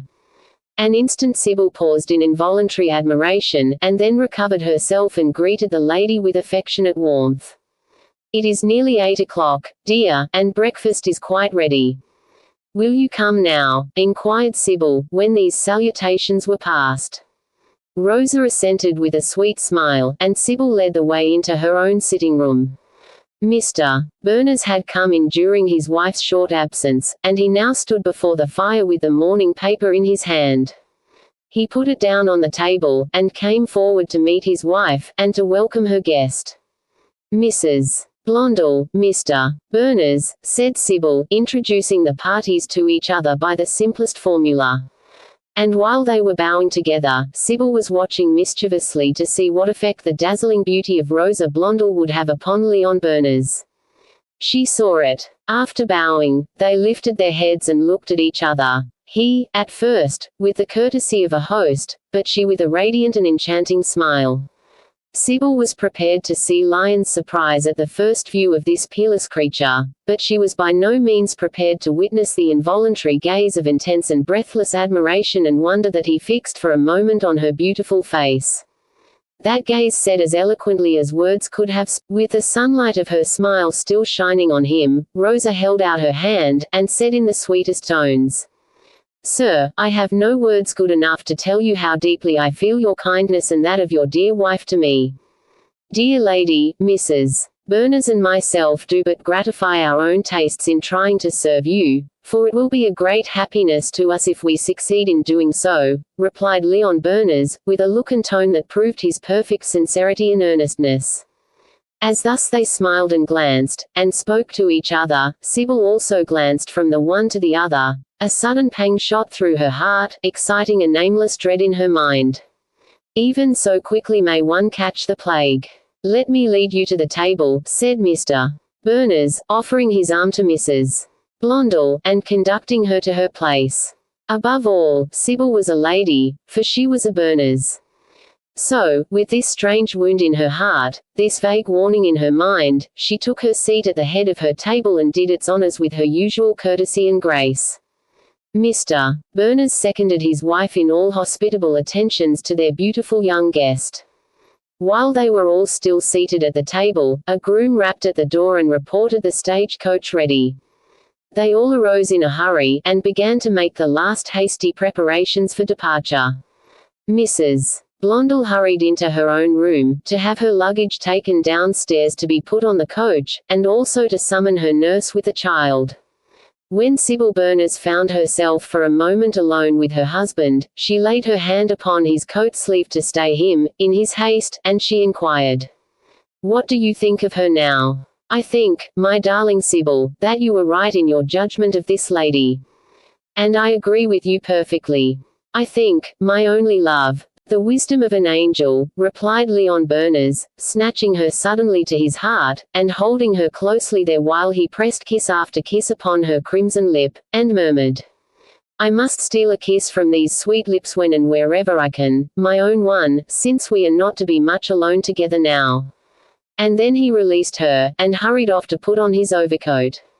Sybil stood for a minute, smiling, where he had left her, and so happy that she forgot she had to get ready to go. The pain was gone from her heart, and the cloud from her brain. And as yet, so little did she know of herself or others, that she could not have told why the pain and the cloud ever came, or why they ever went away. As yet she did not know that her husband's admiring smiles given to a rival beauty had really caused her nameless suffering, or that it was his loving caresses, bestowed upon herself, that had soothed it. In a word, Sybil Berners, the young bride, did not dream that the bitter, bitter seed of jealousy was germinating in her heart, to grow and Chapter 7. Down in the dark vale. Where rose the mountains, there for her were friends. Where fell the valley, therein was her home. Where the steep rock and dizzy peak ascends, she had the passion and the power to roam. The crag, the forest, cavern, torrent's foam, were unto her companions, and they spake a natural language clearer than the tone of her best books, which she would oft forsake for nature's pages, lit by moonbeams on the lake. Byron. Jealousy, once called to life in any human heart, is not easily to be destroyed. Sybil Berners' almost unconscious jealousy suddenly called into existence, and as suddenly soothed to sleep, was awakened again by something that occurred just as the travelers were about to start. It was the merest trifle, yet one of those trifles which turn the course of fate just as surely as the little switch of the railroad controls the direction of the train. The travelers were just entering the stagecoach. Mr. Berners handed in first Mrs. Blondel, then Mrs. Berners, and then he himself entered. "You sit down here in this right-hand corner, Leon, dear, and I will sit in the middle next to you, and Mrs.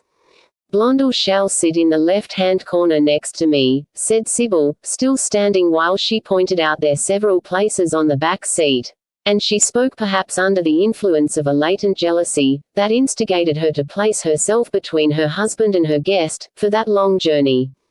"No, no, my dear, not so, but if you will change places with me and take the right-hand corner seat, while our fair friend will sit between you two ladies, the proverbial thorn between two roses," replied Leon Berners, gaily and gallantly, with perhaps on his side a latent desire to sit next the beautiful blonde, but also quite unconscious of how these words had disappointed and wounded her whom he would not have willingly wronged for the world.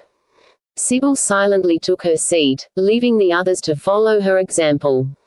Mr. Berners politely put Mrs. Blondel in the left-hand corner, and then seated himself in the middle seat, between his wife and her guest. In front of them, on the movable central seat, sat Mrs. Blondel's child and nurse. Facing them on the front seat, with their backs to the horses, were the two Negro servants, Mr. Berners' valet and Mrs. Berners' maid. Though the morning was a very fine one for traveling, there were no other passengers inside, or out. Mr. Berners and his party had the whole coach to themselves, at least, at starting. Sybil thought she had never seen her husband in gayer spirits. As the horses started and the coach rattled along over the stony streets of the city, Mr. Berners turned smilingly to Mrs. Blondel, and said, "I know of few pleasanter things in this pleasant world than a journey through our native state of Virginia, taken at this delightful season of the year, and of all routes I know of none affording such a variety of beautiful and sublime scenery as this we are now starting upon." "How long will it take you to reach your beautiful home?" sweetly inquired Rosa Blondel. "We might reach it in 2 days, if we were to travel day and night. But we shall be 4 days on the road, as we propose to put up at some roadside inn or village each night," answered Leon Berners. Meanwhile the coach rattled out of the city and into the open country, where the landscape was fair, well wooded, well watered, but not striking. "You must not judge the scenery of our state by this flat country around our seaport," said Mr. Berners to his guest, with the air of a man making an apology. "Yet this is very pleasant, as you say, but you will use stronger language when you see our vast forests, our high mountains, and deep valleys," answered Leon Berners with a smile. Sybil did not join in the conversation. She had not spoken since she had unwillingly taken that corner seat. And worse than all, to her apprehension, neither her husband nor her guest had noticed her silence. They were apparently quite absorbed in each other. Some hours of jolting over bad turnpike roads brought the coach to the interior of an old forest, where, at a wayside inn, the horses were changed, and the travelers dined. Here, on resuming their seats in the coach, they were joined by 2 other travelers, elderly country gentlemen, who took the 2 vacant places inside, and who would have made themselves very confidential with Mr. Berners on any subject within their knowledge, from crops to Congress, if he had not been too engaged with his fair guest to pay them much attention. Sybil continued silent, except when occasionally her husband would ask her if she was comfortable, or if he could do anything for her, when she would thank him and answer that she was quite comfortable, and that he could do nothing. And as far as bodily ease went, she spoke the truth. For the rest, Sybil could not then and there ask him to leave off devoting himself to their guest, and show her more attention. A few more hours of more jolting over worse turnpike roads brought the coach to the foot of the Blue Ridge, and to the picturesque village of Underhill, where our party passed the night. Here, in the village inn, Sybil Berners, feeling that Rosa Blondel, as her guest, was entitled to her courtesy, made an effort to forget the pain in her heart, the shadow on her mind, and to do the honors of the table with her usual affability and grace. After supper, which was pleasantly prolonged, the travelers separated, and were shown to their several bedchambers. And now, after 12 hours, Sybil found herself once more alone with her husband. He had not perceived her silence and dejection during the journey, or if he had, he certainly had not ascribed it to the right cause. He was equally unconscious of having done a wrong, or inflicted a wound. And now his manner to his wife was as tender, loving, and devoted as it had ever been since their marriage. His very first words, room and closing the door, he suddenly threw his arms around her, and clasped her to his bosom as a recovered treasure, exclaiming, "Now, my darling, we are alone together once more, with no one to divide us." "Thank heaven," breathed Sybil with all her heart, and her jealousy was lulled to rest again by the kisses that he pressed on her lips. She said to herself that all his devotion to Rosa Blondel in the stage-coach was but the proper courtesy of a gentleman to a lady guest, who was, besides, a stranger in the country, and that she, his wife, ought to admire, rather than to blame him for it, ought to be pleased, rather than pained by it. Very early the next morning the travellers arose, in order to take the earliest coach, which, having left Norfolk at sunset, would reach Underhill at sunrise. Poor, ardent, impulsive Sybil! She had passed a very happy night, and this morning she met her guest with a gush of genuine affection, embracing and kissing her and her child, making him even more welcome than she had done before, and feeling that today she could not deal too kindly by Rosa, to atone for having yesterday thought so hardly of her. Under these pleasant auspices the travellers sat down to an excellent breakfast. But the warning horn blew, and they prepared to resume their journey. On entering the coach, they found the other passengers, 3 in number, already on the back seat. But they were gentlemen, who voluntarily and promptly gave up their seats to the 2 ladies and their escort. The coach started. Their route now lay through some of the wildest passes of the Blue Ridge. And here the enthusiasm of Rosa Blondel burst forth. She said that she had seen grand mountains in Scotland, but nothing, no, nothing to equal these in grandeur and beauty. And Leon Berners smiled to hear her speak so, as one might smile at the extravagant delight of a child, for as a child this lovely stranger often seemed to him and to others.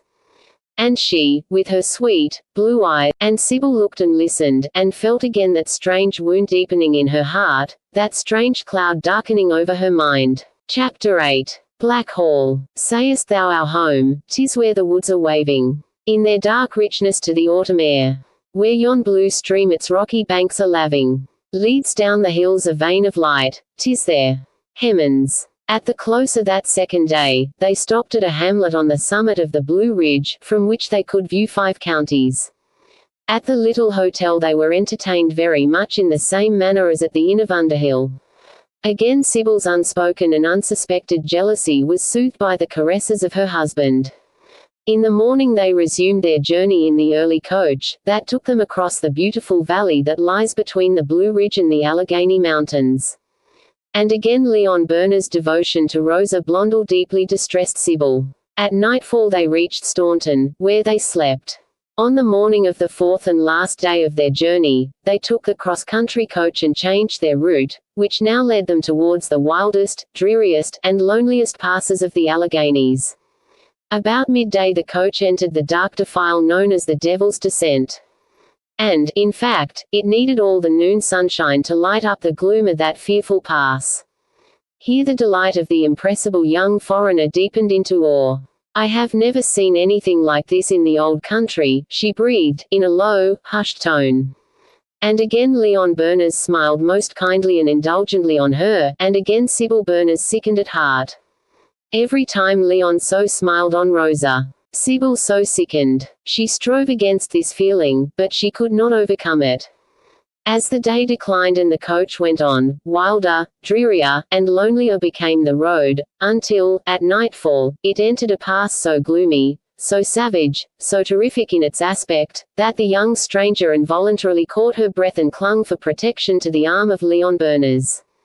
"I have never dreamed of a place like this," she gasped.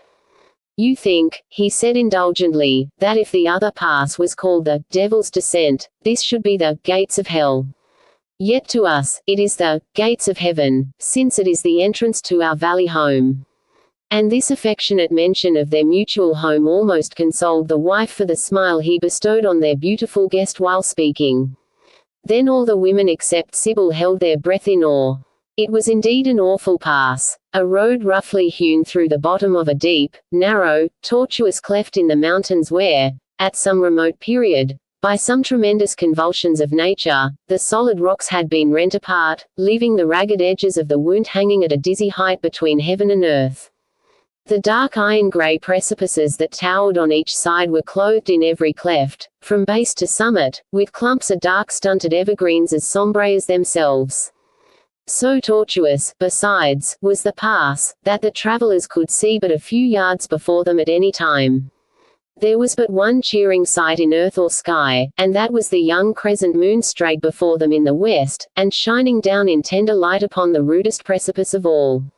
It does remind one of Dante's descriptions of the entrance into the infernal regions, does it not? Inquired Leon Berners. All except the little moon. Without that, its gloom would be perfectly horrible, and it is horrible enough now, answered Rosa with a shudder.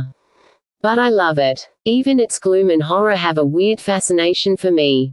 It is my abode. I only seem to live my own life in my own Black Valley, said Sybil, in a low, with any chance of safety required the utmost care and skill on the part of the coachman, whose anxiety was shared by all within the coach. Each passenger clung for support to what was nearest at hand, and might reasonably have expected every instant to be dashed to pieces on the rocks by the coach pitching over the horses' heads, as it tossed and tumbled and thundered down the falling road, more like a descending avalanche than a well-conducted four-wheeled vehicle. Our travellers only let go their holdings and loosed their tongues again at the foot of the precipice. That was. Oh, there is no word to express what it was. It was more than terrible, more than awful. And it is just a miracle that we have escaped with our lives, gasped Rosa Blondel, aghast with horror. There has never yet been an accident on this road, observed Leon Berners, soothingly. Then there is a miracle performed every time a vehicle passes down it, replied Rosa, with a shudder. But look now, there is a very fine scene, said Mr. Berners, pointing through the window as the coach rolled on. Sybil was already gazing through the right-hand window, and so Rosa stretched her fair neck to look from the left-hand one. Yes, it was a fine scene. The young crescent moon with its tender beam had gone down, but the great stars were out in all their glory, and by their shining the travellers saw before them a beautiful little river, whose rippling surface reflected in fitful glimmers the cheerful lights of a village on its opposite bank. This is the Black River. It rises in those distant mountains, which are called the Black Rocks, and which shut in our Black Valley. The village here is called Blackville, explained Leon Berners. What a deal of blackness, replied Rosa Blondel. If you think so, I must tell you in the first place that we are not responsible for having named these places, and in the second, that the names are really village at the entrance of the Dark Valley, justify these names. And even if they did not, still we are not so irreverent as to interfere with the arrangements of those who have gone before us, laughed Leon Berners. And as he spoke the stagecoach reached the banks of the river, and drew up before the little ferry house. Here the travellers alighted, and had their baggage taken off. And the coach, waiting only long enough to change horses and to pick up passengers, all of whom, both man and beast, had been brought over from the village by the ferry boat, went on its way, which lay along the east bank of the river. Mr. Berners had his luggage and that of his party put upon the ferry boat, and then he led the ladies on board. He saw them comfortably seated, and the nurse and child in a safe place, and then he turned to the aged ferryman with hearty goodwill, and inquired, "Well, old Charon, all right with you?" "Yes, sir, thank heaven," replied the old man, whose occupation, combined with his great age and flowing grey locks, yet stalwart form and unbroken strength, had conferred upon him the name of his infernal predecessor, the navigator of the river Styx. "All right in the village, and in the valley?" further inquired Mr. Berners. "All right in the village, sir. And Joe, who has just arrove at the tavern, do report all right in the wally," was the satisfactory answer of the ferryman. "Oh, then our carriage is waiting for us there." "Yes, sir, which it arrove just about 20 minutes ago, punctual well to time," replied the old man. The passage across the Black River is very short, and just as the ferryman spoke, the boat touched the wharf immediately under the lighted windows of the hotel, before the doors of which they saw the Black Hall carriage and horses standing. Mr. Berners assisted the ladies of his party to land, and proposed that they should stop at the hotel and take supper before going on to Black Hall. "Oh, no, weep with disappointment and mortification if we should stop to supper here," eagerly objected Sybil. "Miss Tabby is our housekeeper, the best creature, but the greatest whimperer in existence. She is, in turn, Sybil's tyrant and Sybil's slave, for she is both despotic and devoted, and scolds and pets her alternately and unreasonably as a foolish mother does an only child," explained Mr. Berners, turning to Mrs. Blondel. "And her lady?" inquired Rosa, with an admiring glance toward Mrs. Berners. "Oh, Sybil turns the tables, you may be sure, and indulges or rebukes her housekeeper as the occasion may demand," laughed Leon. "Come here, Joe," called Mrs. Berners to her coachman, who was seen coming out of the tap room. "Bless my two eyes, Miss Sybil, how glad day is to see you, and you too, Mas Leon," exclaimed a very black, short, squarely built, good-humoured-looking negro coachman, as he came and bowed to his master and mistress. "Joe, you have been at your old tricks again. Joe, why can't you let barrooms alone? Joe, where do you expect to go when you die? Solemnly inquired Sybil, shaking her finger at the delinquent. I do 'spect to go straight to de devil, miss, for sure. Dat's de reason why I wants to take a drap of comfort in dis world, 'cause I never shall get none der. But bress my two eyes, miss, how glad dey is to look on your putty face again. My putty face. I want to know if that's a compliment. But, Joe, what has Miss Tabby got for supper? Lord bless your putty little move, Miss Sybil, it is easier to tell you what she hasn't got, exclaimed Joe, stretching his eyes. Why, Miss Sybil, there ain't a man nor a maid about the house, what haven't been on their feet all dis day a getting up of that there supper, he added. There. I told you so, said Sybil, turning to her husband. Then let's, and his guest to the carriage, and placing him inside, with the child and nurse, while he himself mounted to the box beside the coachman. Oh, I am very sorry, Mr. Berners has been crowded out, regretfully exclaimed Rosa Blondel, looking after him in surprise as he climbed to his roost. Oh, he has not been crowded out. He has gone up there to drive, for the road is not very safe at night, and our coachman is rather too much exhilarated to be trusted, answered Sybil, touching very tenderly upon the weakness of her old servant. Their road lay along the bank of the river up the valley, between the two high mountain ridges, but it was so dark that nothing but these grander features of the landscape could be discerned. As the carriage rolled slowly and carefully along this rough road, the music of distant waters fell upon the listening ear, and from the faintest hum that could hardly be heard, it gradually swelled into a deafening roar that filled the valley. What is that? Fearfully inquired Rosa. What is what? Echoed Sybil. That horrid noise. Oh, that is the Black Torrent, the head of our Black River, answered Sybil in a low, pleased tone, for the sound of her native waters, however dreadful it might be to strange ears, was delightful to hers. Oh, more blackness, shivered Rosa. But it is a beautiful cascade. All beautiful things are not necessarily light, you know. No, indeed, answered Rosa, for the most beautiful woman I have ever seen in my life is very dark. And she raised and pressed the hand of her hostess, to give point to her words. Look, Mrs. Blondel, you see the lights of our home now. Rosa leaned across Sybil to look in the direction indicated, and she saw scattered lights that seemed to be set in the side of the mountain. She saw no house, and she said so. That is because the house is built of the very same dark iron-gray rocks that form the mountain, and being immediately at the foot of the mountain, and closely surrounded with trees, can not at night be distinguished from the mountain itself. Here the carriage road curved around an expansion of the river that might have been taken either for a very small lake, or a very large pond. And about midway of this curve, or semi-circle, the carriage drew up. On the left hand was dimly seen the lake, on the right hand the gate letting into the elm tree avenue that led straight up to the house. That is the Black Pond, and there is Black Hall. More blackness, Mrs. Blondel, smiled Sybil, who was so delighted to get home that she forgot her jealousy. The carriage waited only until the gates could be opened by the slow old porter, whom Sybil laughingly greeted as Cerberus, although the name given him in baptism was that of the keeper of the keys of heaven, and not that of the guardian of the entrance to the other place. Cerberus, or rather Peter, warmly welcomed his young mistress back, and widely stretched the gates for her carriage to pass.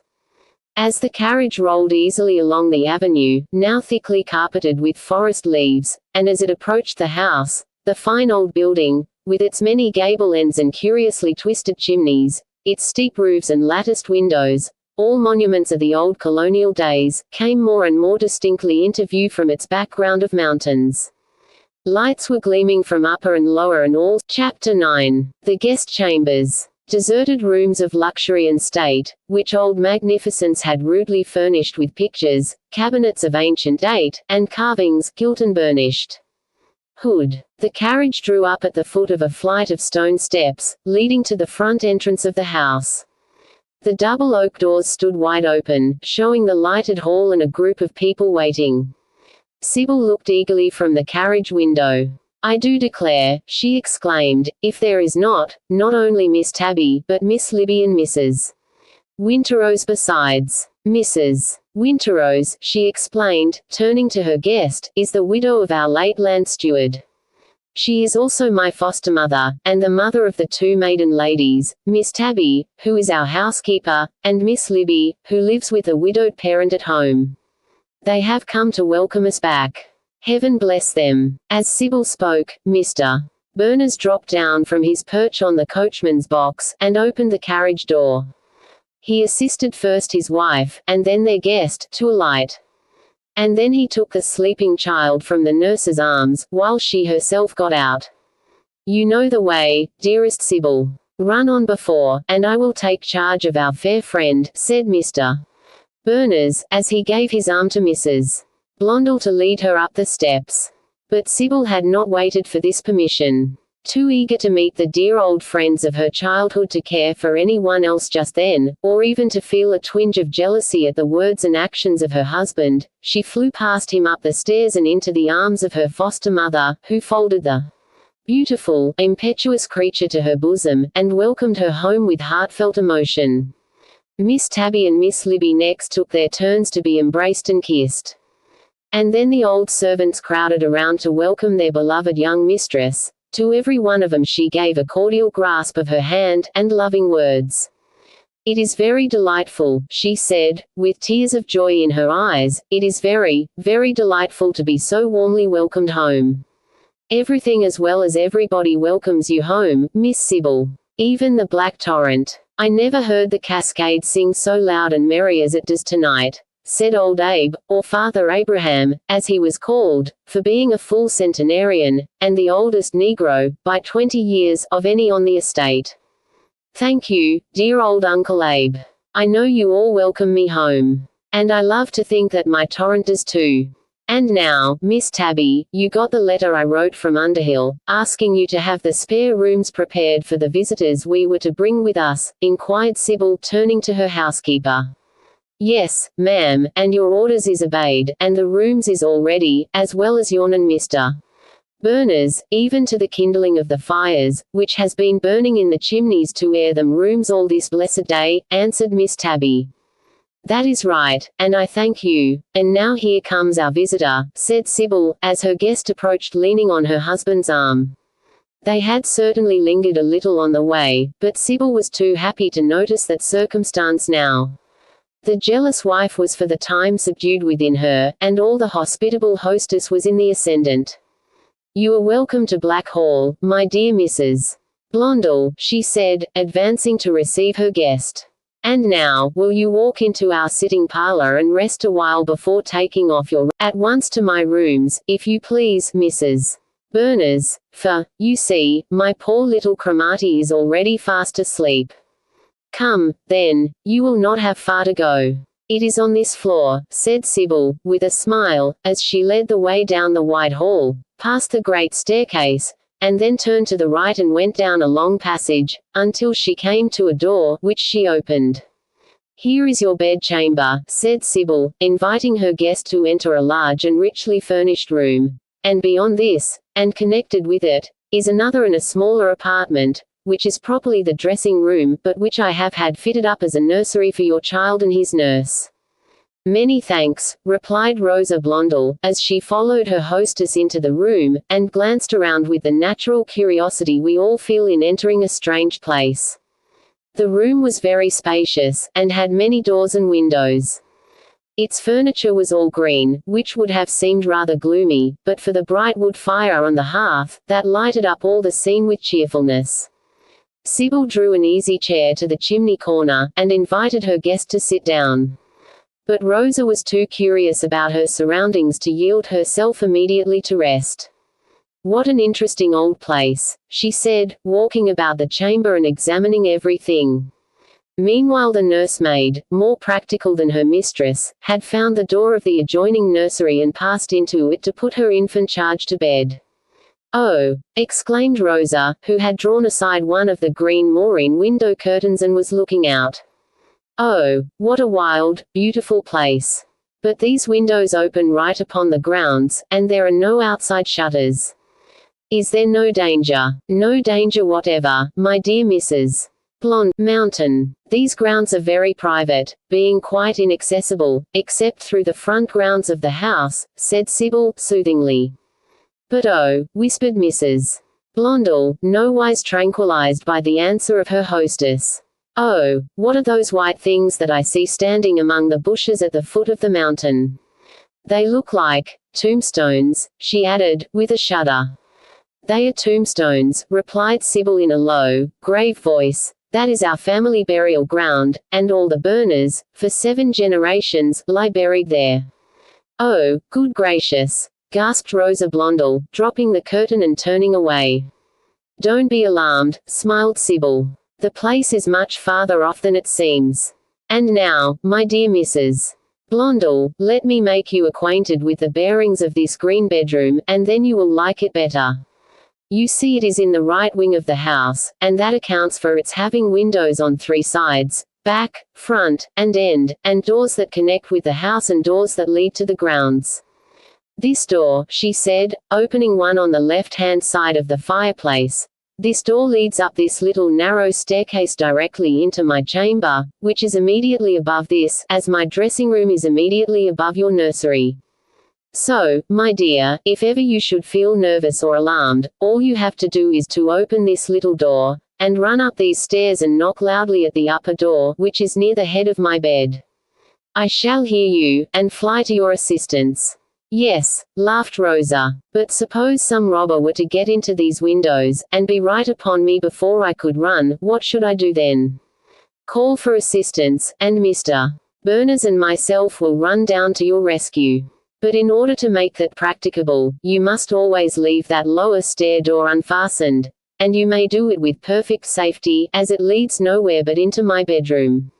I will remember always to leave it unfastened, replied Rosa. But, my dear, I assure you there is not the least shadow of a shade of danger. Our faithful Negroes are all around us on the outside, and our faithful dumb guardians sleep in your room, and one of the men sleep in the passage outside, said Sybil. Oh, no, not for the world would I disturb the arrangements of the family.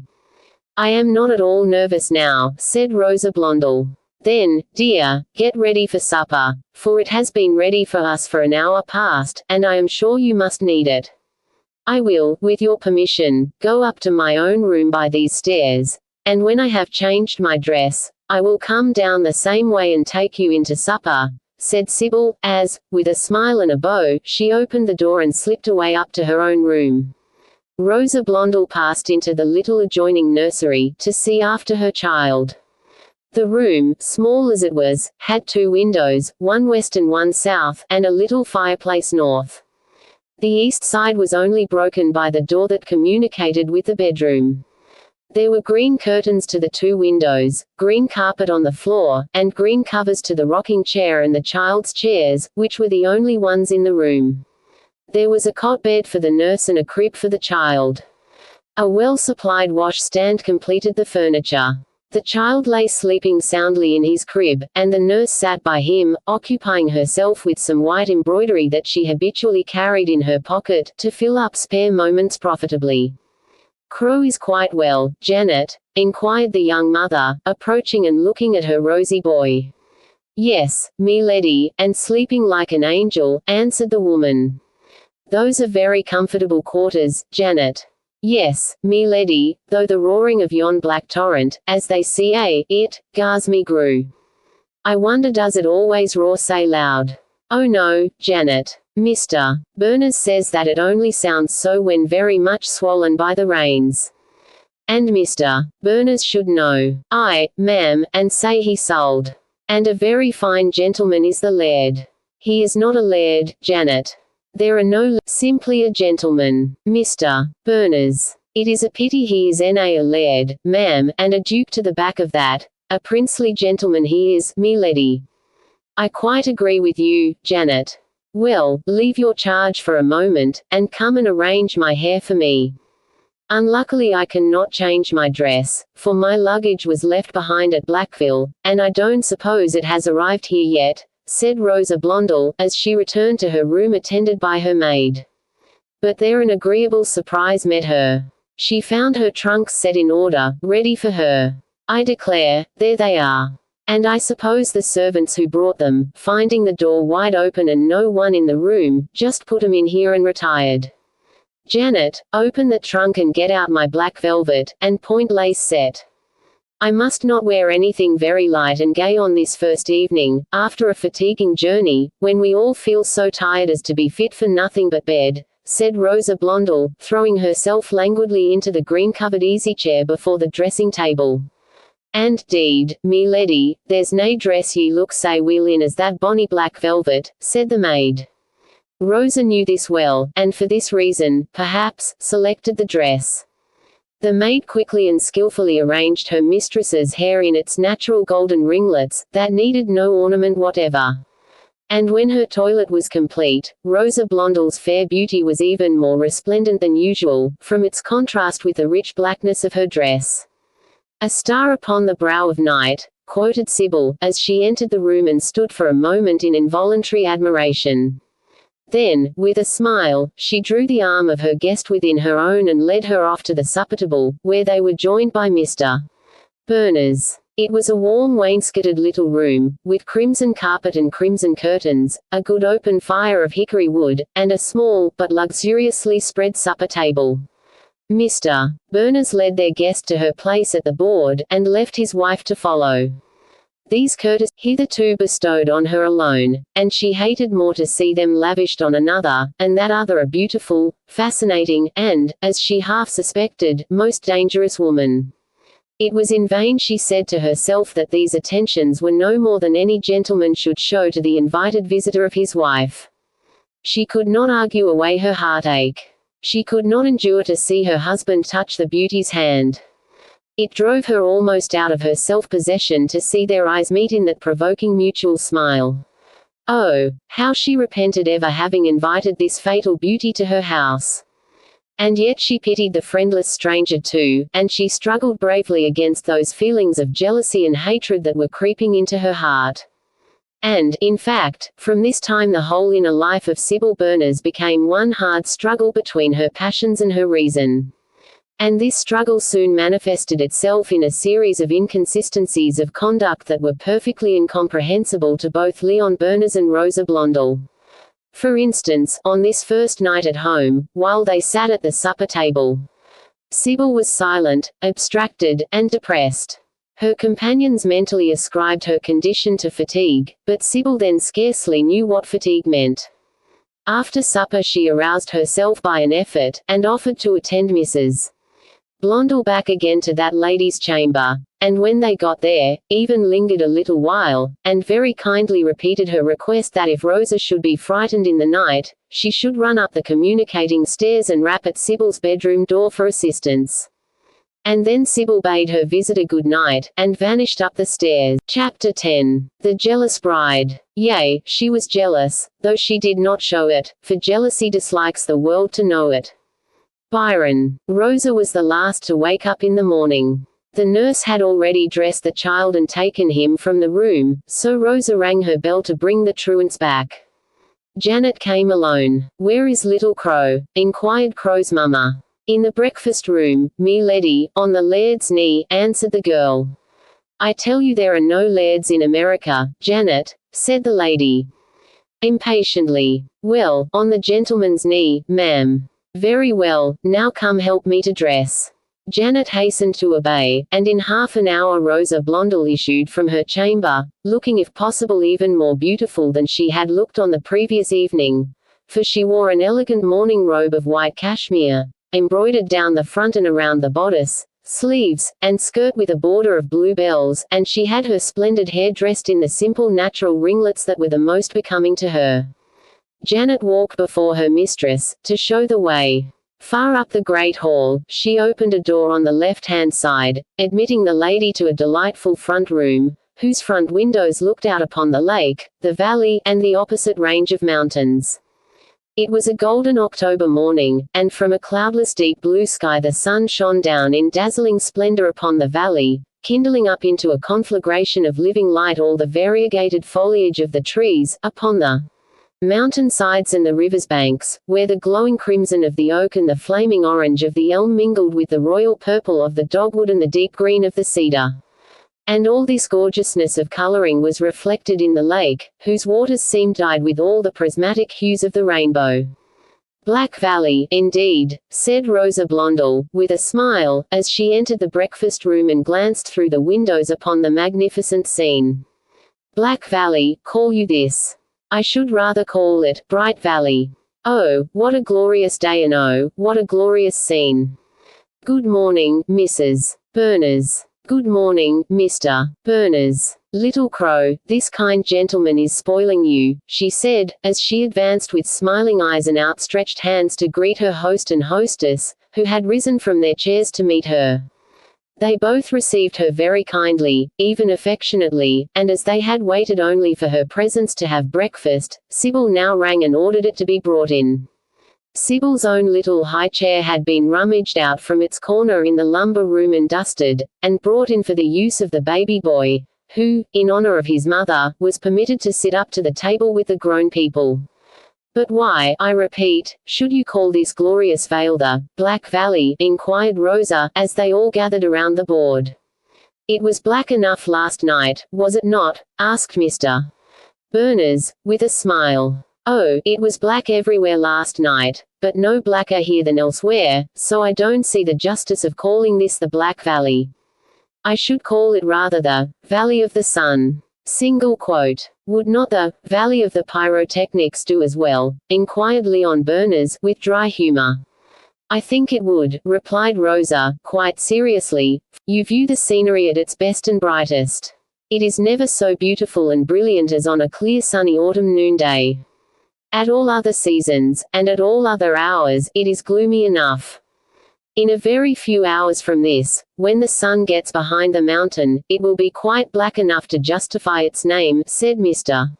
Berners very gravely. The conversation had been carried on between Mr. Berners and Mrs. Blondel exclusively. Sybil had not volunteered a word, and it happened also that neither of her companions had addressed a word to her. She felt as if she were dropped out of their talk, and though bodily present, dropped out of their company as well. She felt that this was very hard, and once more she experienced the wild and vain regret that she had ever invited this too alluring stranger to become an inmate of her house. Before now, when they had been together, Leon Berners had been accustomed to think of, smile on, talk to, only her, his wife. Now his thoughts, smiles, conversation were all divided with another. Oh no, not divided, but almost entirely absorbed by that other. At least so suspected the jealous wife. Is it possible, oh, is it possible that he loves me less than formerly, that he loves me not at all, that he loves this stranger? Thought Sybil, as she watched her husband and her friend, entirely taken up with each other, and entirely oblivious of her. And at this thought a sensation of sickness and faintness came over her, and she saved herself from falling, only by a great effort of self-command. They, talking to each other, smiling at each other, enjoying each other's exclusive attention, did not observe her emotion, although almost any casual spectator must have seen it in the deadly pallor of her face. In all this there was little to arouse her jealousy, and perhaps there was nothing at all. Her heart pang may have come of a false fear, or a true one, who could then tell? For my own part, looking towards this situation of affairs through the light of after-knowledge, I think that her fears were, even then, well-founded, that even then it was a true instinct which warned her that her adored husband, he to whom her whole heart, soul, and spirit were entirely, who was evidently also flattered by his attentions. And this in the very honeymoon of the bride to whom he owed so much. And yet indeed, I say, still speaking in the light of after-knowledge, that at this time he was equally unconscious of his wife's jealousy, or of any wrongdoing on his own part, calculated to arouse it. Had Leon Berners suspected that his attentions to their fair guest gave such deep pain to his high-spirited wife, he would at least have modified them to retain her confidence. But he suspected nothing. Sybil revealed nothing. Her pride was even greater than her jealousy, for this last daughter of the house of Berners inherited all the pride of all her line. At this time, this pride quite enabled her to keep her pain to herself. At length the severe ordeal was, for the moment, over. She perceived that her companions had finished breakfast, and so she arose from the table, leaving her example to be followed by them. "Let me lead you to our pleasant morning parlor. It is just across the hall, and commands the same view of the lake and mountains that this room does. From the front windows I mean. But from the end windows you get a view up the valley, and may catch glimpses of the black torrent as it rushes roaring down the side of the mountain," said Mr. Berners, as he offered his hand to Mrs. Blondel and led her from the breakfast parlor. Sybil looked after them with pallid cheeks and darkening brows. Then she rushed up into her own chamber, locked her door, threw herself upon her bed and gave way to a storm of sobs and tears. While she was still weeping vehemently, there came a knock at the door. She lifted up her head and listened. Controlling her voice as well as she could, she inquired, "Who is there, and what is wanted?" "It is I, my dear, and I want to come in," answered the voice of her husband. "I have not even the privilege of shutting myself up to weep alone, for I belong to one who can invade my privacy or command my presence at his pleasure," exclaimed Sybil in bitterness of spirit, and yet bitterness that was mingled with a strange, deep sweetness too, for she loved to feel that she did belong to Leon Berners, that he had the privilege of invading her privacy, or commanding her presence at— "Well, well, my darling, are you going to let me in?" inquired Mr. Berners, after a moment of patient waiting. "Yes, in an instant, dear," exclaimed Sybil, hastily wiping her eyes and trying to efface all signs of weeping from her countenance. Then she opened the door. Her husband entered, closed the door, and then turned around with some light, gay word, but at the sight of his wife's pale and agitated face, he started in surprise and distress, exclaiming, "Why, Sybil! Why, my darling! What on earth is the matter? What has happened?" At the sound of his anxious voice, at the sight of his troubled face, Sybil turned aside, sank upon the corner of the sofa, dropped her head upon its cushions, and yielded to a tempest of sobs and tears. He hurried to her side, sat down and drew her head upon his bosom, and in much alarm exclaimed again, "In the name of heaven, Sybil, what is all this about? What has happened to distress you so deeply? Have you heard any bad news?" he inquired as he caressed and tried to soothe her. She did not repel his caresses, for, jealous as she was, she felt no anger towards him then. She laid her head upon his bosom, and sobbed aloud. "What bad news have you heard, dear Sybil?" repeated Mr. Berners. "Oh, none at all. What bad news could I hear to make me weep? I do not care as much as that for anything on earth, or anybody except you," she answered, lifting her head from his bosom as she spoke, and then dropping it again when she had finished. "Then what is it that troubles you, my own dear wife? What cause can you have for weeping?" he inquired, tenderly caressing the beautiful, wayward creature. She lifted her head, and smiled through her tears as she answered, "None at all, I believe. What does Kotzebue say? To laugh or cry without a reason, is one of the few privileges women have. I have no good reason to weep, dear Leon. I know that I have not. But I am nervous and hysterical, I believe," she added, for, as before, his tender caresses dispelled her jealousy and restored her trust. With her head resting on his bosom, with his arms around her, with his eyes smiling down upon hers, she could not look in his face and retain her jealous doubts. "I have no reason in the world for weeping. I am just a nervous, hysterical woman, like the rest. It is no wonder men, who see the weakness of our sex, refuse to trust us with any power," she added, with a light laugh. "But I utterly deny this alleged weakness of your sex. You bewray yourself and sex by repeating the slander, though even in jest, as I see you are. You are not weak, my Sybil. Nor do you weep without a cause. You have some good and sufficient reason for your tears." "Indeed, no, I have none. I am only nervous and hysterical, and thoroughly ashamed of myself for being so," she answered, very sincerely, for she was really thoroughly ashamed of her late jealousy, and anxious to conceal it from her husband. He looked at her so inquisitively, not to say so incredulously, that she hastened to add, "This is really nothing but nervous irritability, dear Leon. Do not distress yourself about my moods. But I must, my darling. Whether their cause is mental or physical, real or imaginary, I must trouble myself about your tears, answered Leon Berners, with grave tenderness. Then let it be about my next ones, not these that are past and gone. And now to a pleasant topic. The ball that we are expected to give. Yes, dear, that is your affair. But I am ready to give you any assistance in my power. Your cards, I believe, are all printed. Yes, that was a happy idea to get the cards printed while we stopped in New York. Now they only need filling up with names and dates. And the addition of one little word, Leon. Well, and what is that? Masks. Masks, echoed Mr. Berners, in surprise. Masks, reiterated Mrs. Berners, with a smile. Why, my dear Sybil, what on earth do you mean? Why, that our party shall be a masked, fancy dress ball. That will be something new in this old-fashioned neighborhood. Yes, and something startling to our old-fashioned neighbors, said Mr. Berners, with a dubious shake of his head.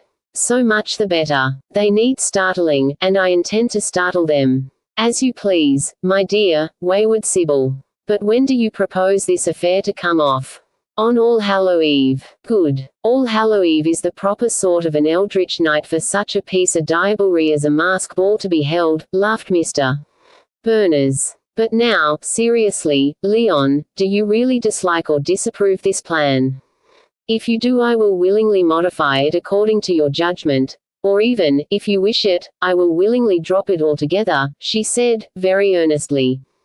My dear impetuous Sybil, you should make no such sacrifices, even if I did dislike or disapprove your plan, but I do neither.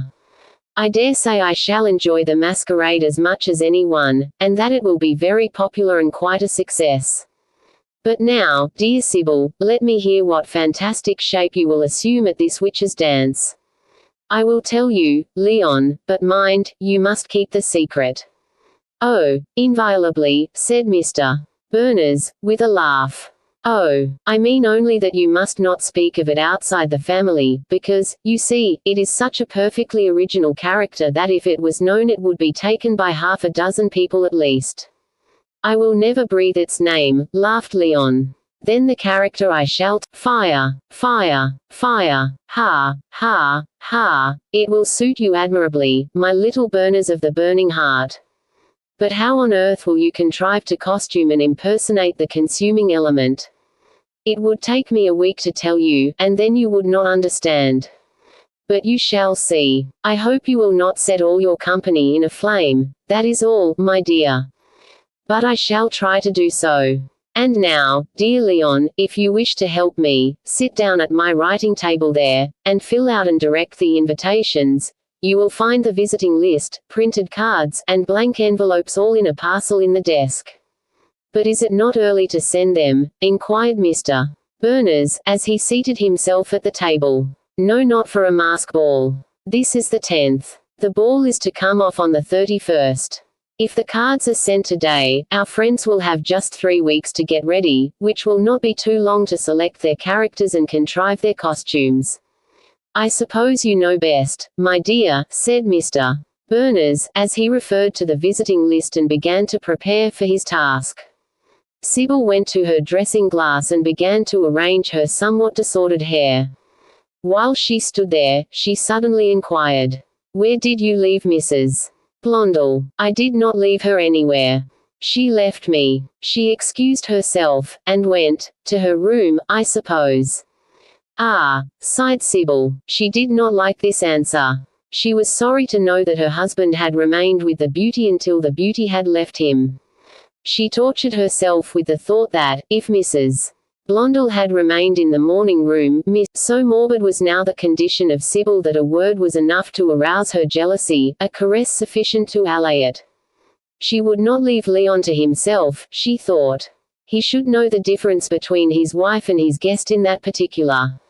So the guest, being now in her own room, where her hostess heartily wished she might spend the greater portion of the day, Sybil felt free from the pressing duties of hospitality, at least for the time being, and so she drew a chair to the corner of the same table occupied by her husband, and she began to help him in his task by directing the envelopes, while he filled out the cards.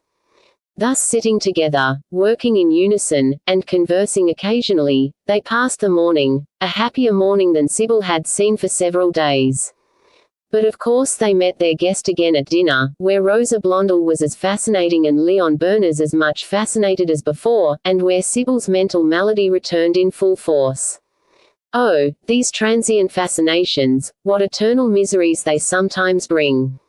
But a greater trial awaited the jealous wife in the evening, when they were all gathered in the drawing-room, and Rosa Blondel, beautifully dressed, seated herself at the grand piano, and began to sing and play some of the impassioned songs from the Italian operas, and Leon Berners, a very great enthusiast in music, hung over the siren, doubly entranced by her beauty and her voice. Sybil, too, stood with a little group at the piano, but she stood back in the shade, where the expression of her agonized face could not be seen by the other two, even if they had been at leisure to observe her. She was suffering the fiercest tortures of jealousy. Sybil's education had been neglected, as I have told you. She had a fine contralto voice and a perfect ear, but these were both uncultivated, and so she could only sing and play the simplest ballads in the language. She had often regretted her want of power to please the fastidious musical taste of her husband, but never so bitterly as now, when she saw that power in the possession of another, and that other a beauty, a rival, and an inmate of her house. Oh, how deeply she now deplored her short-sightedness in bringing this siren to her home. At the most impassioned, most expressive responded to their language, and Sybil stood in the shadow near them, with pallid cheeks, compressed lips, and glittering eyes, mute, still, full of repressed anguish and restrained fury. Ah, Rosa Blondel, take heed. Better that you should come between the lioness and her young than between Sybil Berners and her love. Yet again, on this evening, this jealous wife, this strange young creature, so full of contradictions and inconsistencies, so strong, yet so weak, so confiding, yet so suspicious, so magnanimous, yet so vindictive, once again, I say, successfully exerted her wonderful powers of self-control, and endured the ordeal of that evening in silence, and at its close bade her guest good night without betraying the anguish of her heart. When she found herself alone with her husband in their chamber, her fortitude nearly forsook her, especially as he himself immediately opened the subject of their beautiful guest. "She is perfectly charming," said Mr. Berners. "Every day develops some new gift or grace of hers. My dear Sybil, you never did a better deed than in asking this lovely lady to our house. She will be an invaluable acquisition to our lonely fireside this winter. You did not use to think our fireside was lonely. You used to be very jealous of our domestic privacy." Sybil thought to herself, but she gave no expression to this thought. On the contrary, controlling herself, and steadying her voice with an effort, she said smilingly, "If you had met this lovely lady before you married me, and had found her also free, you would have made her your wife." "No, indeed," impulsively and most sincerely answered Leon Berners, as he raised his eyes in astonishment to the face of Sybil. But he could see nothing there. Her face was in deep shadow, where she purposely kept it to conceal its pallor and its tremor. "But why, if you had met her before you married me, and found her free, why should you not have made her your wife?" persisted Sybil. "Why?" Increasing surprise. "But, if you had met her before you had ever seen me, you would have loved and married her." "No, on my honor, Sybil. Yet you admire her so much." "Dear Sybil, I admire all things beautiful in nature and art, but I don't want to marry all." "And are you sure that this beautiful Rosa Blondel would not make you a more suitable companion than I do?" she inquired. His whole manner now changed. Turning towards her, he took both her hands in his own, and looking gravely and sweetly in her face, he answered, "My wife, such questions between you and me ought never to arise, even in jest. I hold the marriage relation always too sacred for such trifling. And our relations towards each other seem to me dearer, sweeter, more sacred even, than those of most other married couples. No, my own Sybil. Soul of my soul, there is no woman that I ever did, or ever could prefer to you." And he drew her to his bosom, and pressed her there in all good faith and true love. And his grave and tender rebuke did even more to tranquilize her jealousy than all his caresses had done. I know it, my dear husband. But it is only when I feel how imperfect, how unworthy of you. Chapter 11. Love and Jealousy. There was a time when bliss shone o'er her heart from every look of his. When but to see him, hear him, breathe the air in which he dwelt, was her soul's fondest prayer. When round him hung such a perpetual spell, wait ere he did none ever did so well. Yet now he comes, brighter than ever, far, he beamed before, but not bright for her. More fortunately for the fascinated husband and the jealous wife, the circuit court was now sitting at Blackville, and the lawyer's professional duties demanded all Mr. Burner's time. Only 1 year before this, when the struggling young lawyer depended upon his work for his bread, he could hardly get a paying client. Now that he was entirely independent of his profession, he was overwhelmed with business. As the wealthy master of the Black Valley Manor, with its rich dependencies of farms, quarries, mills, and hamlets, he might have led the easy life of a country gentleman. But in Leon Burner's apprehension, work was duty, and so to work he went, as if he had had to get his living by it. Every day he left home at 9 o'clock in the morning, in order to be present at the opening of the court at 10. He reached home again at 4 in the afternoon, and dined with Sybil and Rosa. After dinner he retired to his study, and spent the evening in working up his briefs and preparing for the next day's business. Thus he was entirely separated from his guest, who never saw him except at the table, with the breadth of the board between them, and almost entirely from his wife, who only had his company to herself at night. Yet Sybil was content. Her love, if, in some of its phases, it was a jealous and exacting passion, in others was a noble and generous principle.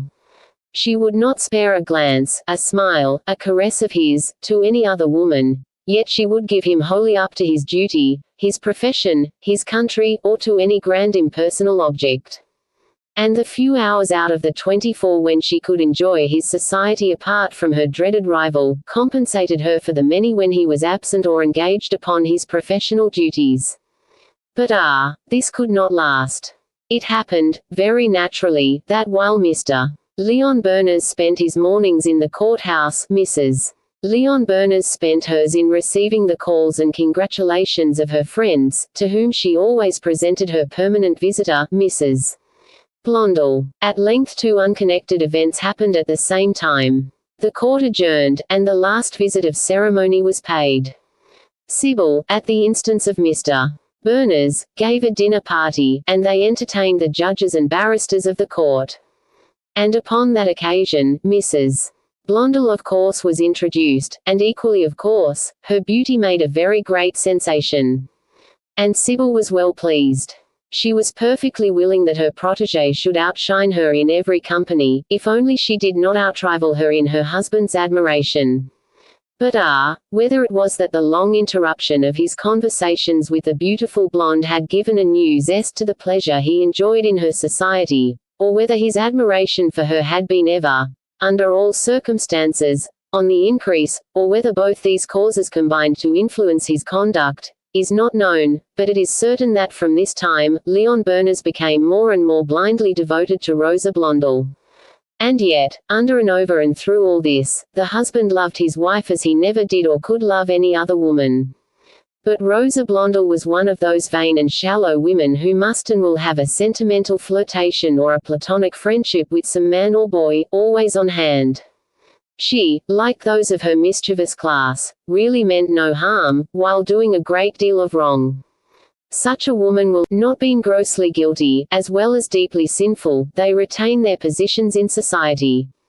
Rosa Blondel's whole life lay in these sentimental flirtations and platonic friendships.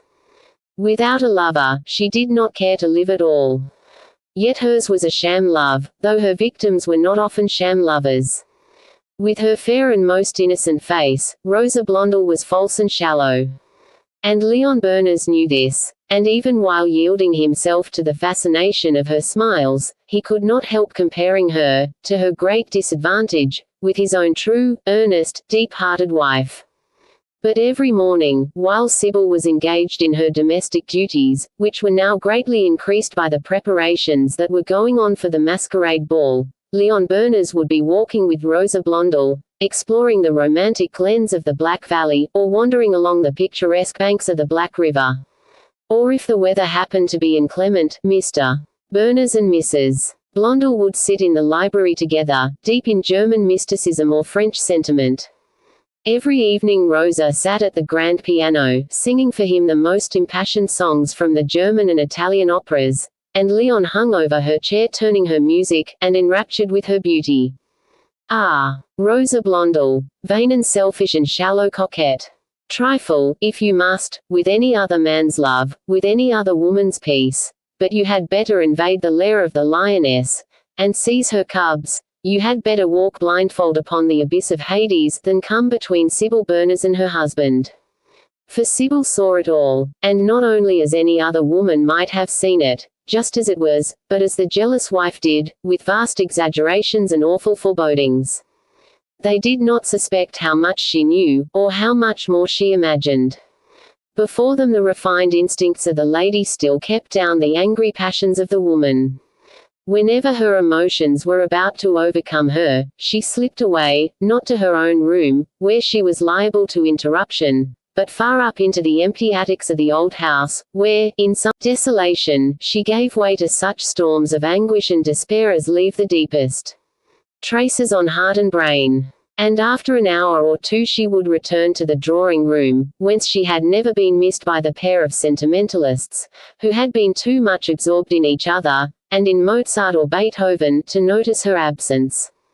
And while all unconscious of her, they continued their musical flirtation, she would sit with her back to the light, toying with her crochet work and listening to Rosa's songs. She was still as a volcano before it bursts forth to bury cities under its burning lava flood. Why did she not, in the sacred privacy of their mutual apartment, appeal to the better nature of her husband by telling him how much his flirtation with their guest pained her, his wife? Or else, why had she not spoken plainly with her guest? Why? Because Sybil Berners had too much pride and too little faith to do the one or the other. She could not stoop to plead with her husband for the love that she thought he had withdrawn from her, still less could she bend to tell her guest how much his defection troubled her. Nor did she believe her interference would do any good. For, to Sybil Berners' earnest nature, all things seemed earnest, and this vain and shallow flirtation wore the aspect of a deep, impassioned attachment. And in her forbearance she acted from instinct rather than from reason, for she never even thought of interfering between these Platonists. So, outwardly at least, she was calm. But this calmness could not last. Her heart was bleeding, burning, breaking, and its prisoned flood of fire and blood must burst forth at length.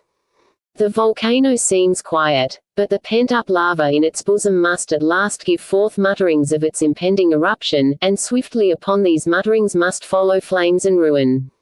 It happened thus with Sybil. One morning, when the weather was too threatening to permit any one paper, Sybil trying to read a new magazine, when Rosa Blondel, with her flowing, azure-hued robes and her floating golden locks, and her beaming smiles, entered the room and seated herself at the table, saying sweetly, "My dear Mrs. Berners, is it tomorrow that you and I have arranged to drive out and return the calls that were made upon us?"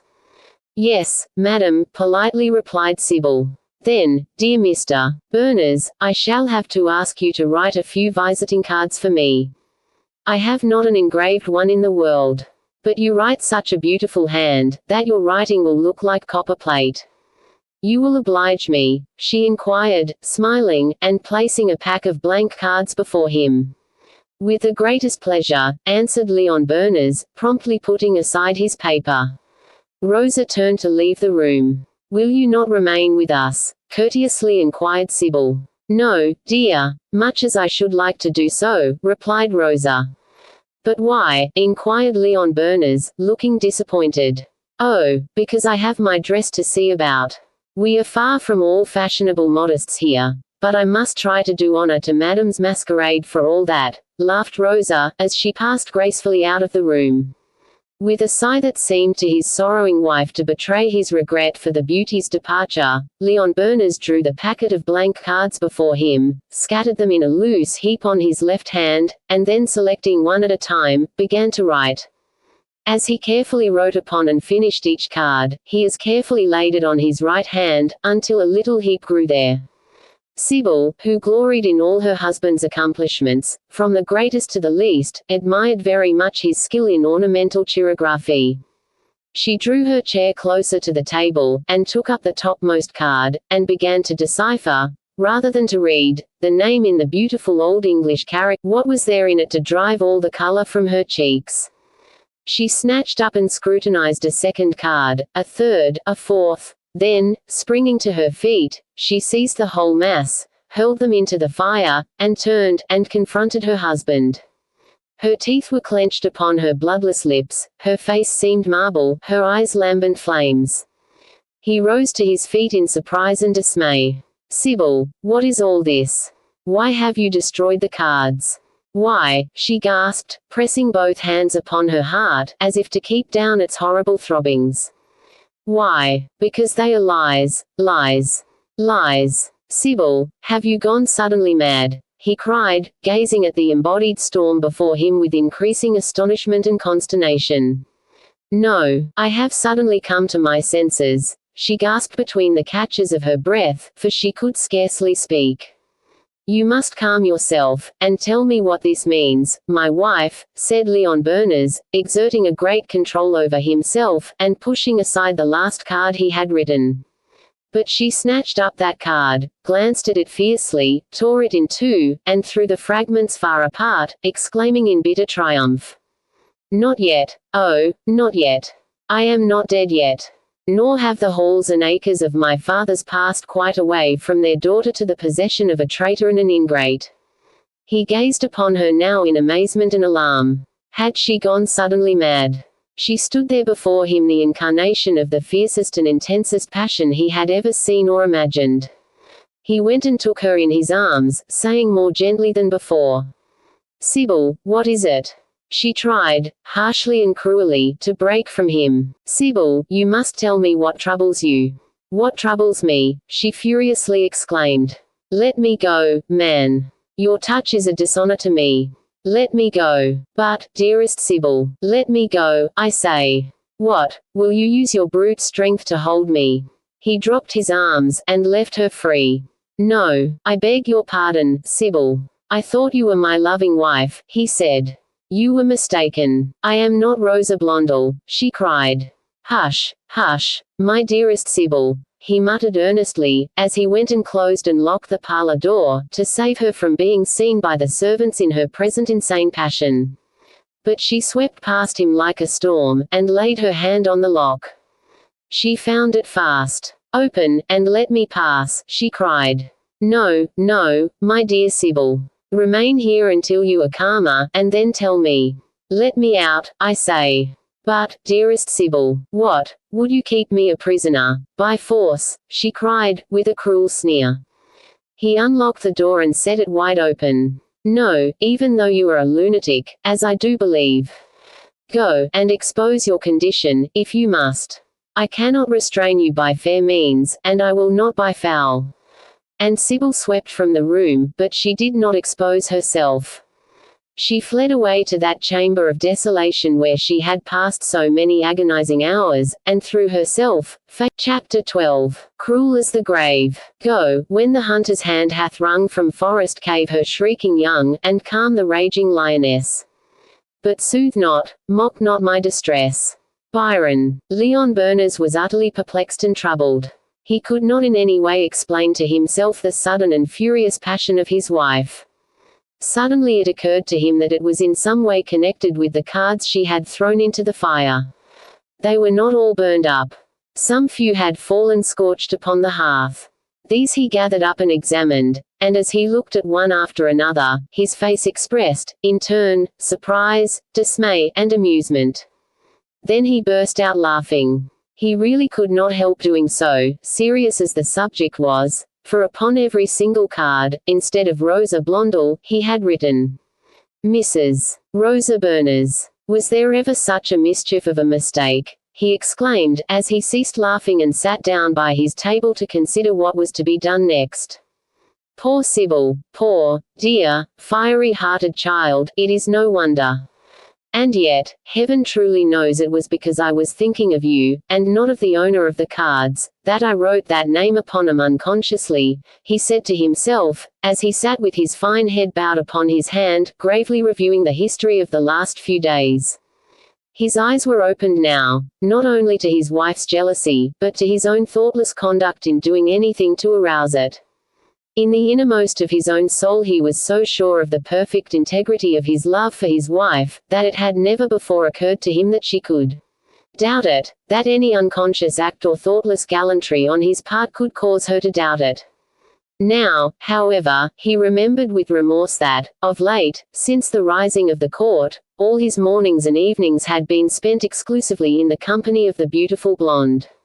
Any wife under such circumstances might have been jealous, but few could have suffered such agonies of wounded love as wrung the bosom of Sybil Berners, the last of a race in whose nature more of the divine and more of the infernal met than in almost any other race that ever lived on earth. Her husband thought of all this now. He remembered what lovers and what haters the men and women of her house had been. He recalled how, in one generation, a certain Reginald Berners, who was engaged to be married to a very lovely young lady, on one occasion found his betrothed and an imaginary rival sitting side by side, amusing themselves with what they might have considered a very harmless flirtation, when, transported with jealous fury, he slew the man before the very eyes of the girl. For this crime Reginald was tried, but for some inexplicable reason, acquitted, and he lived to marry the girl for whose sake he had imbrued his hands in a fellow man's blood. He recalled how, in another generation, one Agatha Berners, in a frenzy of jealousy, had stabbed her rival, and then thrown herself into the Black Lake. Fortunately neither of the attempted crimes had been consummated, for the wounded woman recovered, and the would-be suicide lived to wear out her days in a convent. Reflecting upon these terrible outbursts of the family passion, Leon Berners became very much alarmed for Sybil. He started up and went in search of her. He looked successively through the drawing-room, the dining-room, and library. Not finding her in any of these rooms, he ascended to the second floor and sought her in their own apartment. Still not finding her, his alarm became agony. "I will search every square yard within these walls," he said, as he hurried through all the empty chambers of that floor, and then went up into the attic. There, in the lumber room, the chamber of desolation, he found his wife, fearing that she was in a swoon. But no, she was only exhausted by the violence of her emotions. Without saying a word, he lifted her in his arms as if she had been a child. She was too faint now to resist him. He carried her downstairs to her own chamber and laid her on the sofa, and while he gently smoothed the damp dark hair from her pale brow, he whispered softly, "My wife, I know now what has troubled you. It was a great error, my own dear Sybil. You have no cause to doubt me, or to distress yourself." She did not reply, but with a tearless sob, turned her face to the wall. "It was of you that I was thinking, my beloved, when I wrote that name on the cards," he continued, as he still smoothed her hair with his light mesmeric touch. She did not repel his caresses, but neither did she reply to his words. And he saw, by the heaving of her bosom and the quivering of her lips, that the storm had not yet subsided. He essayed once more to reassure her. "Dear wife," he earnestly commenced, "you believe that my affections are inconstant, and that they have wandered from you." She answered by a nod and another tearless sob, but she did not look around or speak to him. "Yet withal you believe me to be a man of truthful words." Again she nodded acquiescence. "Then, dear Sybil, you must believe my words when I assure you, on my sacred truth and honor, that your suspicions of me are utterly erroneous." Now she turned her head, opened her large dark eyes in astonishment, and gazed into his earnest face. "As heaven hears me, my own dear wife, I love no other woman in the world but you." "But, you are almost always with her," at length replied, "you hang enraptured over her, when she sings and plays." "Enraptured with her music, darling, not with her." To me she is a prima donna, whose performances I must admire and applaud, nothing more. Then I wish I was a prima donna too, said Sybil, bitterly. My wife, he exclaimed. Yes, I do. I would be all in all to you, Leon, as you are everything to me, she cried, her face quivering, her bosom heaving with emotion. My own dear Sybil, you are all in all to me. Do you not know, dear, that you are unique, that there is not another like you in the world, and that I value you and love you accordingly? What is this shallow-hearted blonde beauty to me? This woman, who, in a week, could forget the man who had robbed and deserted her, and give herself up to amusement. No, dear wife. I may be pleased with her good-natured efforts to please me. I may admire her beauty and delight in her music, but I care so little for herself, that were she to die today, I should only say, poor thing, and immediately forget her. While, if you were to die, dear wife, life would be a living death, and the world a sepulchre to me. Is this true? Oh, is this indeed true? Exclaimed Sybil, in deep emotion. As I am a man of truth, it is, as true as heaven, answered Leon Berners, earnestly. And Sybil turned and threw herself in his arms, weeping for joy. You shall have no more cause for distress, dear, warm-hearted wife. This lady must find other audience for her music. For, as to me, I shall not indulge in her society at such a cost to your feelings, said Leon Berners earnestly, as he returned her warm caress. No, no, no, no, exclaimed Sybil, generously. You shall deny yourself no pleasure, for my sake, dear, dear Leon. I am not such a churl as to require such a sacrifice. Only let me feel sure of your love, and then you may read with her all the morning, and play and sing with her all the evening, and I shall not care.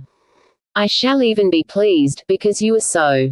But only let me feel sure of you. Nor man, nor woman, nor angel, nor devil, shall ever do that, dear Sybil, he earnestly answered. The reconciliation between the husband and the wife was perfect. And Sybil was so happy that, in the lightness of her heart, she became kinder to Mrs. Blondel than she had been for many days past.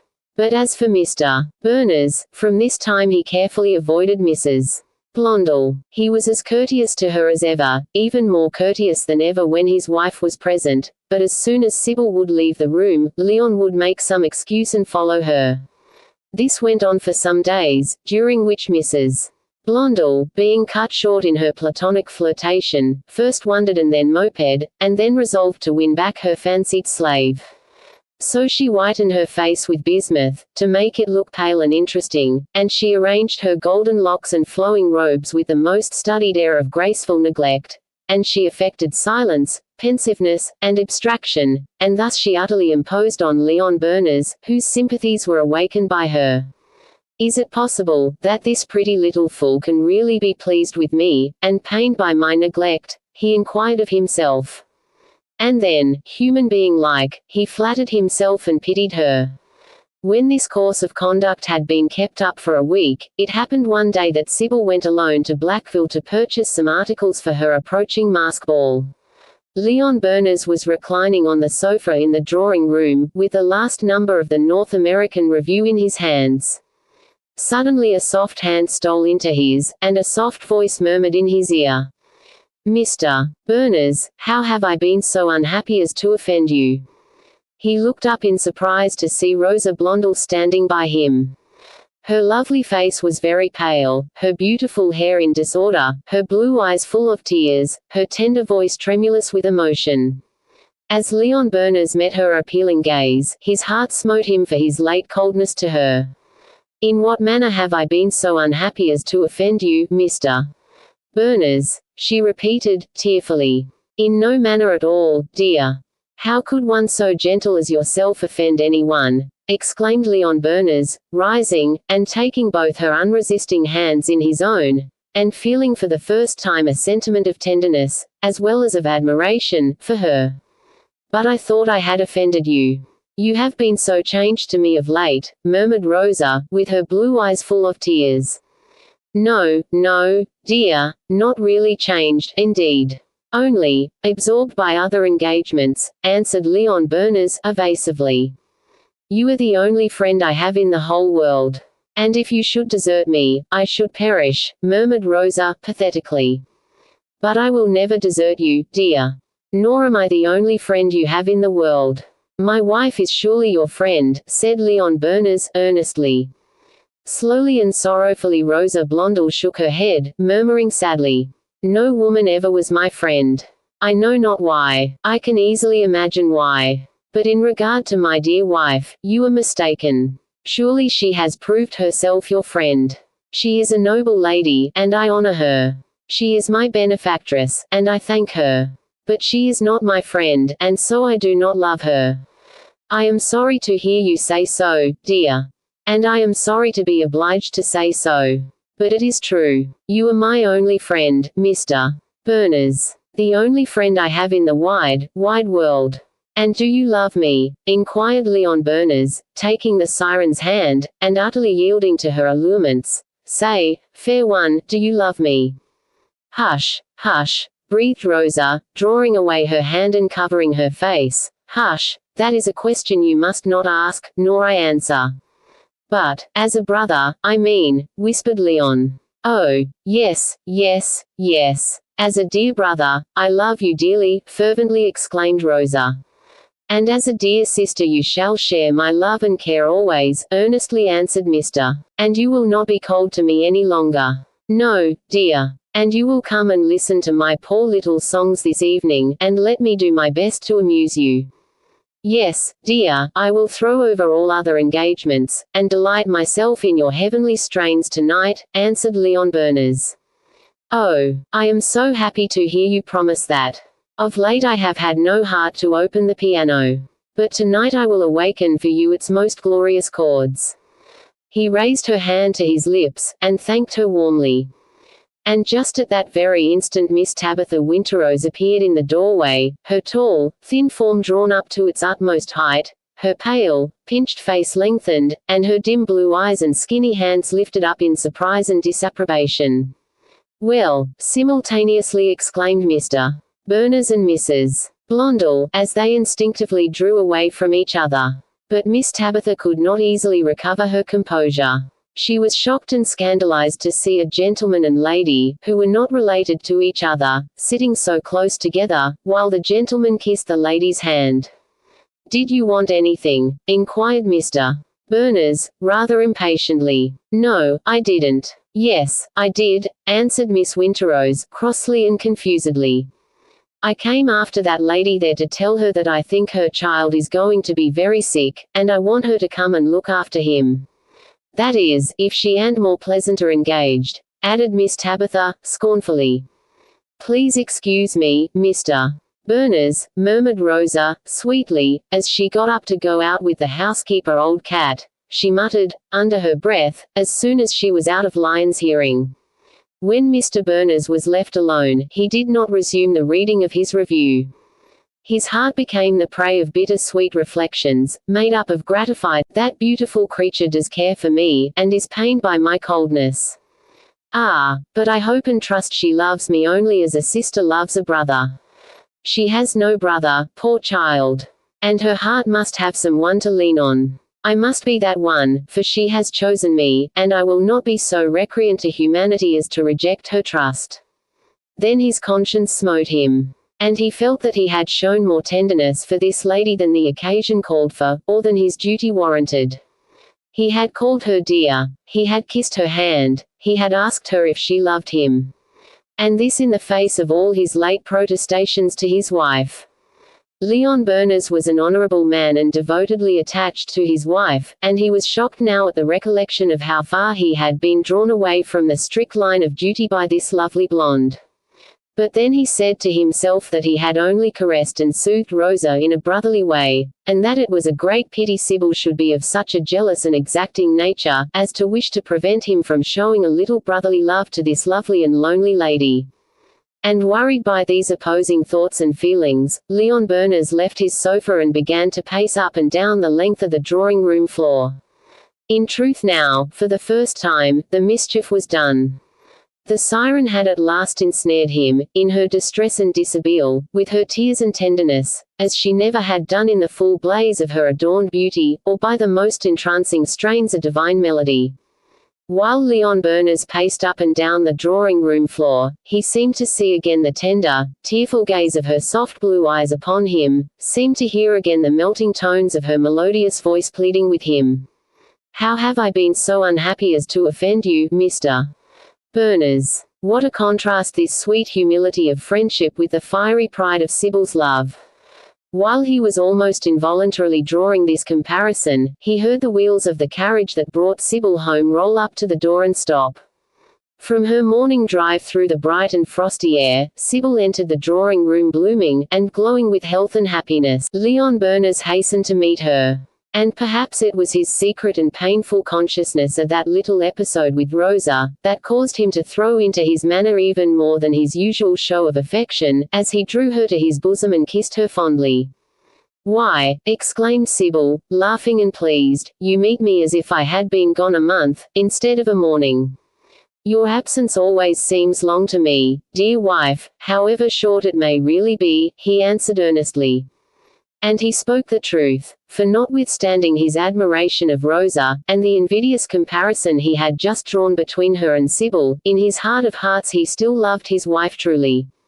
She threw off her bonnet and shawl, and sat down beside him and began to rattle away like a happy girl, telling him all the little incidents of her morning's drive, whom she had seen, what she had purchased, and how excited everybody was on the subject of her approaching fancy ball. "The first one ever given in this neighborhood, you know, Leon," she added. And having told him all the news, she snatched up her bonnet and shawl and ran upstairs to her own room, where she found her thin housekeeper engaged in sorting out laces and snivelling. "Why, what's the matter now, Miss Tabby?" cheerfully inquired Sybil. "Well, then, to tell you the truth, ma'am, I am dreadfully exercised into my own mind," answered Miss Winterrose, wiping a tear from the tip of her nose. "What about, now?" gaily demanded Sybil, who felt not the slightest degree of alarm on account of Miss Tabby, knowing that lady to be a constitutional and habitual whimperer. "Then, it is all along of the wickedness and artfulness and deceitfulness of this here world." "Well, never mind. Why, now, there's where it is. I don't know whether I ought to tell, or whether I oughtn't to, nor whether, if I was to tell, I would be looked upon into the light of a mischief-maker, or into the light of a true friend," whimpered Miss Winterrose. "I can soon settle that question of ethics for you," laughed Sybil, all unsuspicious of what was coming. "Do just as your conscience directs you, Miss Tabby, no matter how people may look upon you." "Very well, then, ma'am, for my conscience do order me to speak." "Oh, Miss Sybil, I have knowed you ever since you was a baby in my arms, and I can't bear to have you so deceived and imposed upon by that there treacherous, ungrateful white cat." "White cat?" echoed Sybil, in perplexity. "Yes, Miss Sybil, that red-headed, false-hearted white cat, as you took into your house and home, for to beguile and corrupt your own true husband." With a gasp and a suppressed cry, Sybil sank into her seat. Miss Tabby, too full of her subject to notice Sybil's agitation, continued. "No sooner had your carriage left the door this morning, Miss Sybil, than that there white cat comes tipping on her tiptoes out of her room, in a long loose dressing gown, with her hair all down, in a way as no real lady would ever be seen out of her own chamber, and she tips into the drawing-room, where she knows Mr. Berners is alone, and laying on the sofa. With a powerful effort Sybil controlled her violent emotion, held herself still, and listened. "And that was bad enough, Miss Sybil, but that was nothing to what followed," sighed Miss Tabby, wiping another tear from the end of her nose. "What followed?" echoed Sybil, in an expiring voice. "What followed, ma'am, was this, but to make you understand, I must tell you what I ought to 'a' told you at the start, which is how it happened as I seen her tip, on her tiptoes to the drawer-world like a cat after cream. Well, I was up here, in this very room where I am now, a-sorting out of your fine things as come up from the wash, and I found one o' her lace handkerchiefs among yourn, fotch up by mistake." So I just took it and went down and back stairs as leads from this room down to hern, to give her back her handkercher. When just as I got into her room, I seen her slip out and the other door leading into the hall. So after her I goes, to give her her handkercher, which I thought it was best to give it into her own hands, than to put it anywhere in her room, because I didn't know nothing about this foreign nuss o' hern, and you know yourself, ma'am, as we ought to be cautious in dealing with strangers. Yes, yes. Go on, gasped Sybil. Well, ma'am, she flitted through them passages too fast for me, just as if she was afraid o' being caught afore she got out o' sight. I just seen her slip into the drawing room, where I knowed as Mr. Berners was a-lying onto the sofa, and then I turns back and runs away. Oh, why didn't you follow her in? Groaned Sybil. Yes, why didn't I, ma'am, which I wish I had, and would 'a' done if it hadn't 'a' been for that foreign nuss a-coming out in her room, and a-screeching after me. Mrs. Winterblossom, which I alloos told that hussy as I wasn't a Mrs., but a Miss, nor likewise a Blossom, but a Rose. Howsever, there she was, a-yelling at the top of her voice, Mrs. Winterblossom, until I had to run to her, only to stop her mouth. Ah, the wretch, she was the accomplice of her mistress, and wished to bring you away, breathed Sybil more to herself than to her housekeeper, and in a tone too low to reach the ears of Miss Tabby, who continued. It was the baby, as had been eating of new chestnuts, and got the cramp. So the foreign nuss, as wasn't worth her salt, comes screaming after me to come and do something for the baby. Of course I went and did what was right and proper for the poor little suffering creetur, and when I had put him to sleep, I thinks about his neglectful mother, and so I ups and goes after her. And when I opens the drawing room door, ma'am, well, I sees a sight as strikes me into a statue o' stone, or a pillar. What, panted Sybil. I seen 'em both, him and her, a-sitting close together and a-going on jest like two lovyers as was going to be married tomorrow, or a bride and groom as was married yesterday. How? Well, ma'am, if her head wasn't a-leaning on his shoulder, it was so nigh it as it made no difference. And her hand was squeezed into his'n, and her eyes was rolled up into his'n in the most bedeviling way as ever I see in my life, for all the world as if she was a-loving of him, and a-worshipping of him, and a-praising of him, and a-praying to him, all in one gaze. And he, oh, my dear honey, what can you expect of a poor, weak, he-man? He looks down on her as if he enjoyed being loved and worshipped and praised and prayed to, and he squeezes of her hand up to his mouth as if he'd like to have eaten it. Oh, my heart, moaned Sybil, turning deadly pale.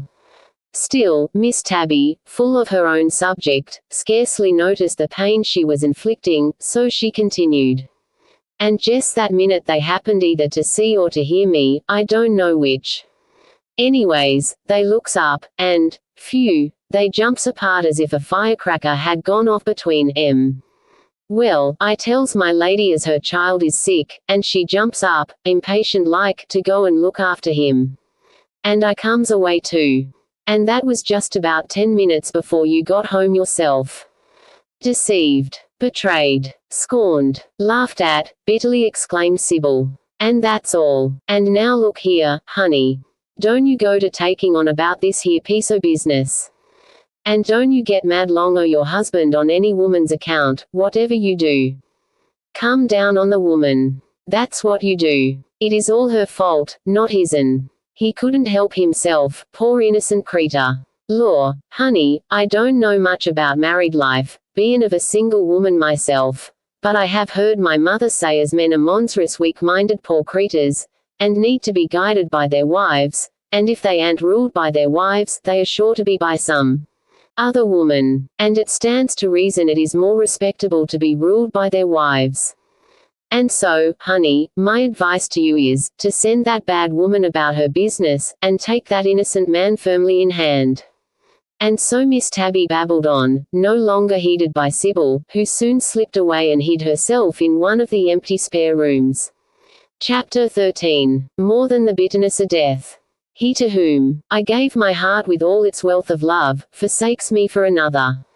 Medea. Oh my heart, moaned Sybil, as she sank down upon the floor of that spare room, the door of which she had bolted, to secure herself from intrusion. "Oh, my heart, she wailed, pressing her hand to her side like one who had just received a mortal wound. "Oh, my heart, she groaned, as one who complains of an insupportable agony. And for some moments she could do no more than this. Then at length the stream of utterance flowed forth, and, "He loves me no longer, my husband loves me no longer," she cried in more than the bitterness of death. "He loves that false siren in place of me, his true wife. He gives her all the tender words, all the warm caresses he used to lavish on me. His heart is won from me. I am desolate, and I shall die. I shall die. But oh, how much I must suffer before I can die, for I am so strong to suffer. Ah, how I wish I might die at once, or that suicide were no sin." But suddenly, out of this deep abasement of grief, blazed up a fierce and fiery anger. She started from her recumbent position, and began to walk wildly up and down the floor, beating her hands together, and exclaiming distractedly, "But why should I die in my youth, and go down to the dark grave, to make room for her, the traitress, to make room in the heart of my husband and the home of my fathers for her, oh, there is no word express what she is. And shall she live to bloom and smile and brighten in the sunshine of his love, while I moulder away in the earth? Oh," she cried, striking her hands violently together, "there is madness and more than madness in the thought. I will not die alone. No, so help me, just heaven. I will not die alone." Oh, Samson was a brave man as well as a strong one when he lifted the pillars of the temple, and willingly fell beneath its crumbling ruins, crushing all his foes. I will be another sort of Samson, and when I fall, I too will pull down destruction upon the heads of all who have wronged me. These and many more wild and wicked words she uttered as she walked fiercely up and down the room, her eyes blazing, her cheeks burning, her whole aspect full of frenzy. At length, again her mood changed. The fire died out of her eyes, the color faded from her cheeks, her frenzy subsided, and gave place to a stillness more awful than any excitement could possibly be. She sank down upon a low ottoman, and rested her elbows upon her knees and her chin upon the palms of her hands, and gazed straight before her into vacancy. Her face was deadly pale, her lips bloodless and compressed, her eyes contracted and glittering with a cold, black, baleful light. Her hair unloosed in her agitation, streamed down each side, and fell upon her bosom like the ends of a long black scarf. At times she muttered to herself like any maniac, "And oh, how deeply deceitful they have both been with me," affecting a mutual indifference while I was by, falling to caressing each other just as soon as my back was turned. She only acted out her false and treacherous nature. But he, oh, he, in whose pure truth I had such pride. Ah, heaven, how low she must have drawn him before he could have gained his own consent to deceive me so, before he could come fresh from her side and her caresses, and meet and embrace me. What stupendous duplicity! Well, she continued, nodding grimly, well, since deceit is the fashion of the day, I too will be in the fashion. I too will wear a mask of smiles. But behind that mask I will watch. Oh, how I will watch! Not at my fancy ball alone will I play a part, but before it, and perhaps, after it.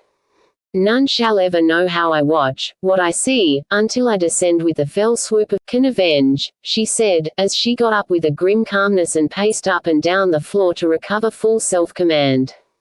At length, when she felt sufficiently composed, she went to her own chamber, where she made a more elaborate and beautiful toilet than usual, preparatory to joining her husband and their guest at the dinner table.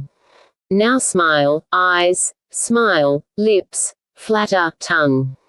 Be a siren among the sirens, Sybil. Be a serpent among the serpents, she hissed, as she glided down the stairs and entered the dining room.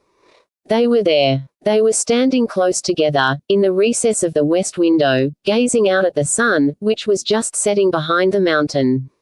They started, and turned towards her as she advanced. But Sybil, true to her tactics, spoke pleasantly, saying, You get a beautiful view of the sunset from that window, Mrs. Blondel. Yes, dear, answered Rosa, sweetly. I was just drawing Mr. Burner's attention to it, and telling him that I really believe use has blinded him to its beauty. Possession is a great disenchanter, answered Sybil. Both the others looked up to see if she had any hidden meaning under her words. But apparently she had not. She was smiling very gaily as she took her place at the head of the table and invited her companions to take their seats. Throughout the dinner hour Sybil seemed in very high spirits. She was full of anecdote and wit, she talked and laughed freely. Her companions noticed her unusual gaiety, but they ascribed it to the exhilarating effects of her morning drive, and to the anticipations of her masked ball, which now formed the principal subject of conversation at the table. After dinner, they went into the drawing-room, where Sybil soon left her husband and her guest alone together. Or rather, she pretended to leave them so, but really, with that insanity of jealousy which made her forget her womanhood, she merely went out and around the hall into the library, and placed herself behind the folding doors communicating with the drawing room. It is proverbial that listeners never hear any good of themselves. Sybil's case was no exception to this rule. This is what she heard of herself. Whatever could have ailed Mrs. Berners? Inquired Mrs. Blondel, with a pretty lisp. What could have ailed Sybil? Why, nothing, that I noticed. What should have ailed her? On his side inquired Mr. Berners. She was very much excited, exclaimed Mrs. Blondel, with a significant shrug of her shoulders. Oh, that was from her exhilarating morning ride, which raised her spirits. Which excited her excessively, I should say, if it really was the ride. Of course it was the ride. And I admit that she was very gay, laughed Mr. Berners. Gay, echoed Rosa, raising her eyebrows. Gay. Why, she was almost delirious, my friend.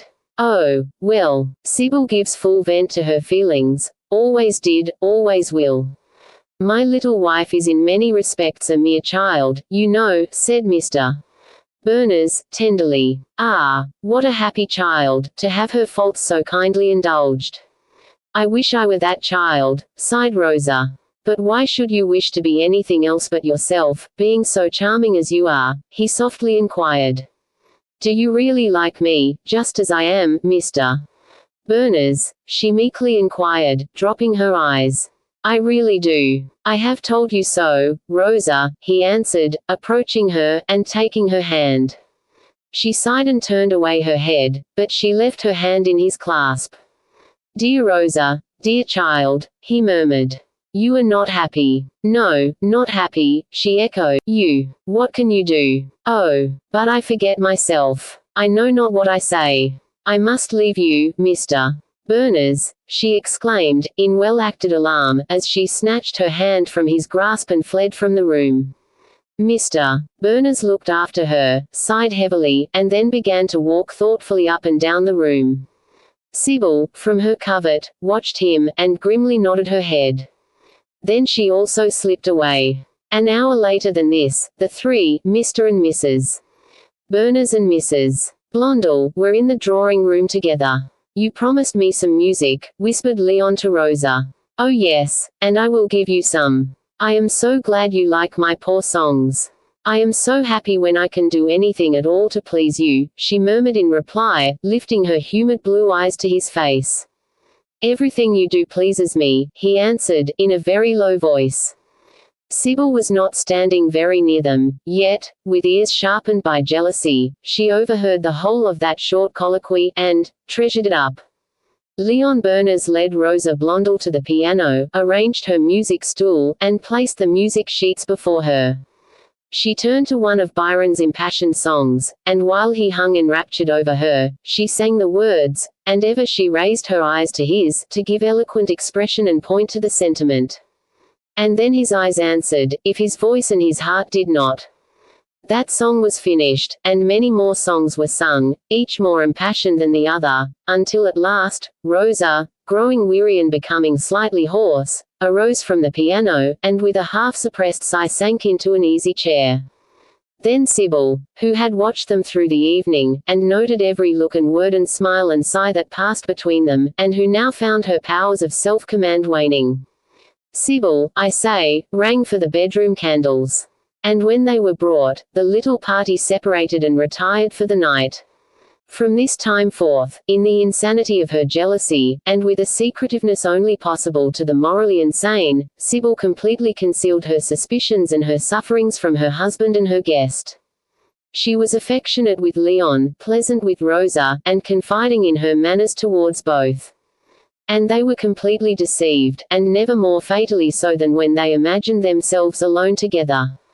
They were never alone. There was never a tender glance, a fluttering sigh, a soft smile, a low-toned, thrilling word passed between the false flirt and the fascinated husband, that was not seen and heard by the heartbroken, brain-crazed young wife.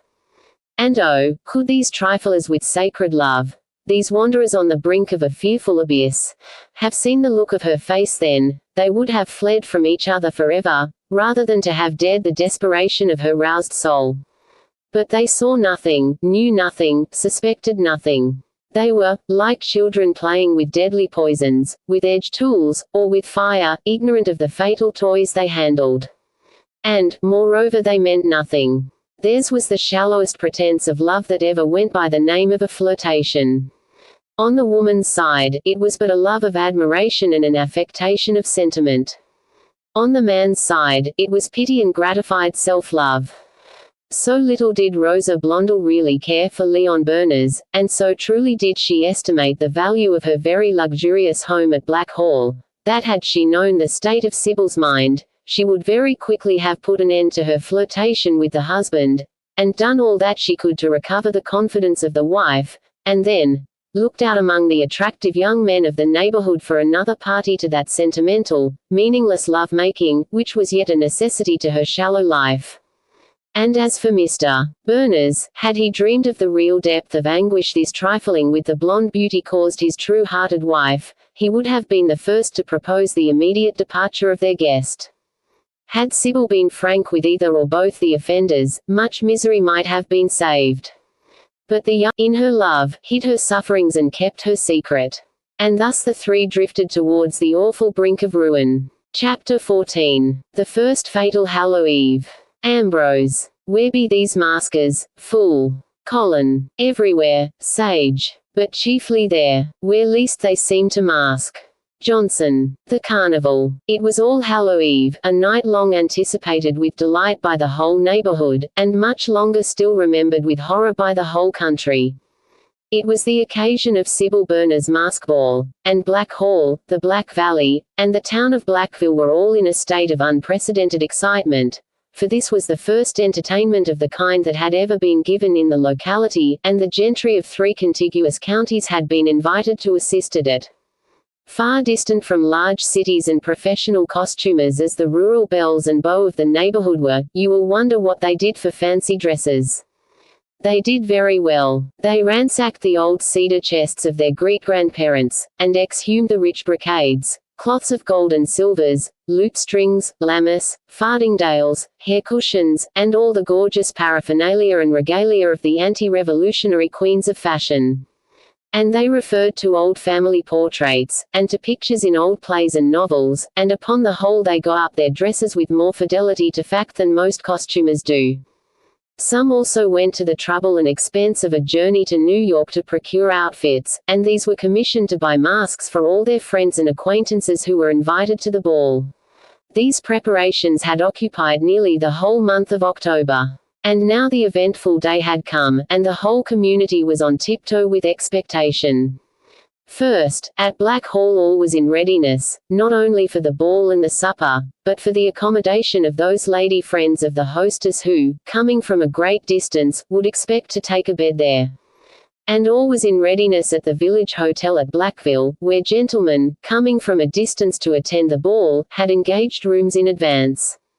Nevertheless, the landlord of the hotel was in a stew, for there were more people already arrived, on horseback and in carriages of every description, from the heavy family coach crammed with young ladies and gentlemen, to the one-horse gig with a pair of college chums. And the distracted landlord had neither beds for the human beings nor stalls for the horses. But he sent out among his neighbors, and tried to get accommodations for man and beast in private houses and stables. And the coach be come in, sir, and what be we to do with the passengers? Inquired the head waiter.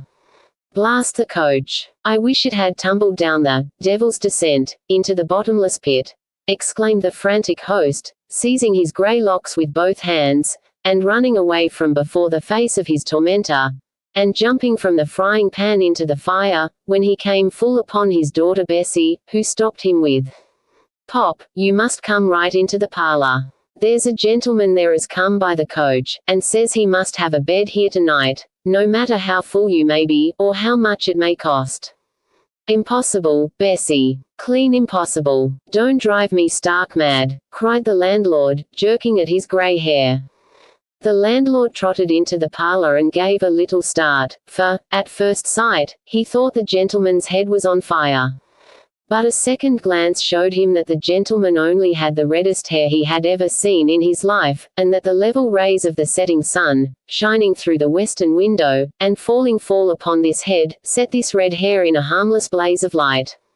Recovering from his little shock, he advanced to the gentleman, bowed, and said, "Well, sir, I am the landlord, and I understand you wish to see me." "Yes. I wish to engage a room here tonight." "Very sorry, sir, but it is out of the question. Every room in the house is engaged, even my room and my daughter's room, and the servants' rooms. And not only that, sir, but every sofa is engaged, and every rug, so you see it is clean impossible." "Impossible is it?" inquired the stranger. "Clean impossible, sir. Utterly impossible," returned the host. "All right, then it shall be done. Sir, I say, because it is impossible, it shall be done." Here is $100, said the stranger, laying down 2 bank notes of $50 each. "I will give you this money if you can induce any of your guests to give up a room for me tonight." "Why, really, sir, I should be delighted to accommodate such a very liberal gentleman, but you must decide at once. Now, or never," said the stranger, firmly, for he saw the game was now in his own hands. "Well, yes, sir. I will find you a room." The 2 young college gents who took a room between them, "Well, yes, sir. Just as you say, sir. And I must have it in 15 minutes.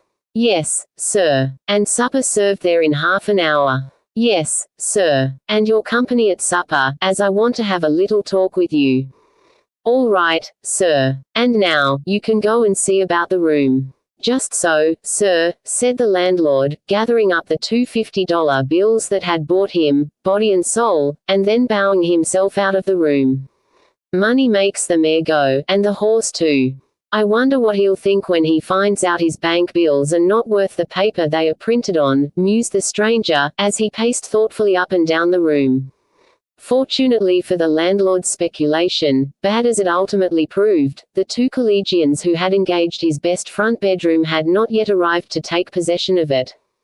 Therefore the business of turning it over to a more profitable party was the more immediately practicable. All the landlord had to do was to see that a fire was kindled in the fireplace, and the table was set for supper. Then he returned to the parlor, to conduct, in person, such a wealthy and munificent patron to his apartment. "Ah, this is cozy," said the stranger, sinking into an armchair, and spreading his hands over the blazing fire, whose beams were caught and reflected by his red hair, until it shone like a rival conflagration. "Glad you like your quarters, sir," said the landlord, putting his hand upon the pocket that contained the purse with the 2 $50 bills to see that they were safe. "Ah, here comes the supper. Now, landlord, I want you to join me, that we may have that little chat I spoke of," said the stranger, wheeling his armchair around to the table, while the waiter arranged the dishes, and stared at the flaming "What name might I have the honor of entering on my books, sir, if you please?" inquired the host, as he obligingly took his seat opposite his guest. "What name might you have the honor of entering on your books?" repeated the stranger, helping himself to a huge slice of ham. "Well, you might have the honor of entering quite a variety of names on your books, as I dare say you do. But for the sake of brevity, which is the soul of wit, you may put down Smith. John Smith of New York City. Common name, landlord, and from a big city. Can't help that. Fault of my forefathers and godfathers. Whenever I have to sign a check, the bankers make me write myself down as John Smith of John. Can't do any better than that if it were to avert a financial crisis. All my ancestors have been John Smiths, from the days of William Rufus, when his chief armourer John, surnamed the Smiter, for his lusty blows, founded the family. So you may set me down as John Smith of John, New York City. And now send the waiter away, and fall to and tell me some of your neighborhood news. Nothing but the consciousness of the possession of those two big bills would have given the landlord courage to have left his business below stairs to take care of itself even for the half hour to which he mentally resolved to limit his interview with the stranger. However, he dismissed the waiter with some extra charges, and then placed himself at the service of his guest, and even took the initiative of the tete-a-tete by asking, "You are quite a stranger in this neighborhood, sir?" "Quite. Traveling on business, or for pleasure?" "Pleasure. A delightful season this, to travel in, sir, neither too warm, nor too cold. And the country never looks so rich and beautiful as in its autumn foliage." "True," answered the stranger, briefly, and then he added, "I didn't ask you to come here to catechize me, my good friend, but to submit to be catechized yourself, and to amuse me with the gossip of the neighborhood." Again, nothing but the consciousness of a heavy fee would have induced the host of the Antlers to put up with this traveler's nonsense, as he termed his general assumption of superiority. "What would you like to hear about, then, sir?" growled the landlord. "First, what important families have you in this part of the country?" "Well, sir, the most principalst is the Berneses of Black Hall, which have returned from their bridal tour about a month ago and taken up their abode there in the old ancestral home." "The Berners. Who are they?" inquired the traveler, carelessly trifling with the wing of a pheasant. "You must be a stranger indeed, sir, not to know the Berneses of Black Hall," said the landlord, with an expression of strong disapprobation. "Well, as I don't know them, and as they seem to be persons of the highest distinction, perhaps you will tell me all about them," said the traveler. And the landlord not unwillingly gave the guest the full history of the Berners of Black Hall, down to the marriage of the last heiress, at which the bridegroom took the name of the bride's family. And then he described the situation of the hall and the way in which it might be reached, and ended by saying, "And if you think of making any stay in this neighborhood, sir, and will send your card to Mr. and Mrs. Berners, they will be sure to call on you and show you every attention in their power, sir, invite you to their house, introduce you to the neighbors, make parties for you, and make you generally welcome among us. They are very hospitable, then." "Hospitable? Why, sir, even when they were on their bridal tour, they fell in with a lovely lady in distress, and what did they do but pay her bills at the hotel, and fetch her and her child and her servant, all, bag and baggage, home with themselves, to stay at Black Hall as long as ever she likes." "Indeed. That was a very unusual stretch of hospitality. And this lady is still with them?" inquired the stranger. "She is that, sir, although the word do go around that it would be well if she was to go away." "Well, sir, but, Lord, it is all servants' gossip, and there may be nothing in it, but they do say that the master of the house is too fond of the visitor, and likewise she of him, and that this do make the mistress of the house very unhappy." "Ah!" exclaimed the stranger, in a half-suppressed voice. "They do say, sir, that whenever the mistress turns her back, they two, the master and the guest, do go on like any pair of sweethearts, which is a great scandal, if it is true." "Aha!" muttered the stranger, clenching and grinding his teeth. "Howsever, sir, if the master is in love with the visitor, and the mistress is made unhappy thereby, that is no reason why they should put off their mask ball and disappoint the whole community. I suppose they think, so they have not done so, but they have their ball this evening, just as if they were the happiest household in the country." "Oh, a mask ball have they, this evening? And what sort of an affair is it to be?" "Well, sir, the ball is to be like other balls, I believe, only that the guests are to appear in fancy dresses, or in loose gowns called dominoes, and to wear false faces until supper time, when they unmask and reveal themselves to each other. Yes, that is just like other mask balls, said the stranger, and then he seemed to fall into thought for a few minutes. And then, rousing himself, he said, "Landlord, you told me that your house is very full tonight, and so you must have a great deal of business on your hands." "I just have, sir," replied the impatient host. "Then I will not detain you any longer from your other guests. Pray send the waiter to remove this service immediately. And then, I think, as I am very much fatigued by my stage-coach journey over your beastly roads, I will retire to bed," said the stranger. And the landlord, his exit was soon followed by the entrance of the waiter, who quickly cleared the table and also retired. The next proceedings of the stranger were rather singular. As soon as he found himself quite alone, he locked his door, to secure himself from any possibility of interruption, and hung a towel over the keyhole, to guard his movements from observation, and then he unlocked his portmanteau, and took from it a strange and horrible disguise, that I will try to describe, so as to make it plain to the reader. It was a tight-fitting suit, the pantaloons and jacket being made all in one piece, and of such elastic material as to fit close to the form. The ground of this dress was black, but upon it was painted, in strong relief of white, the blanched bones of a skeleton.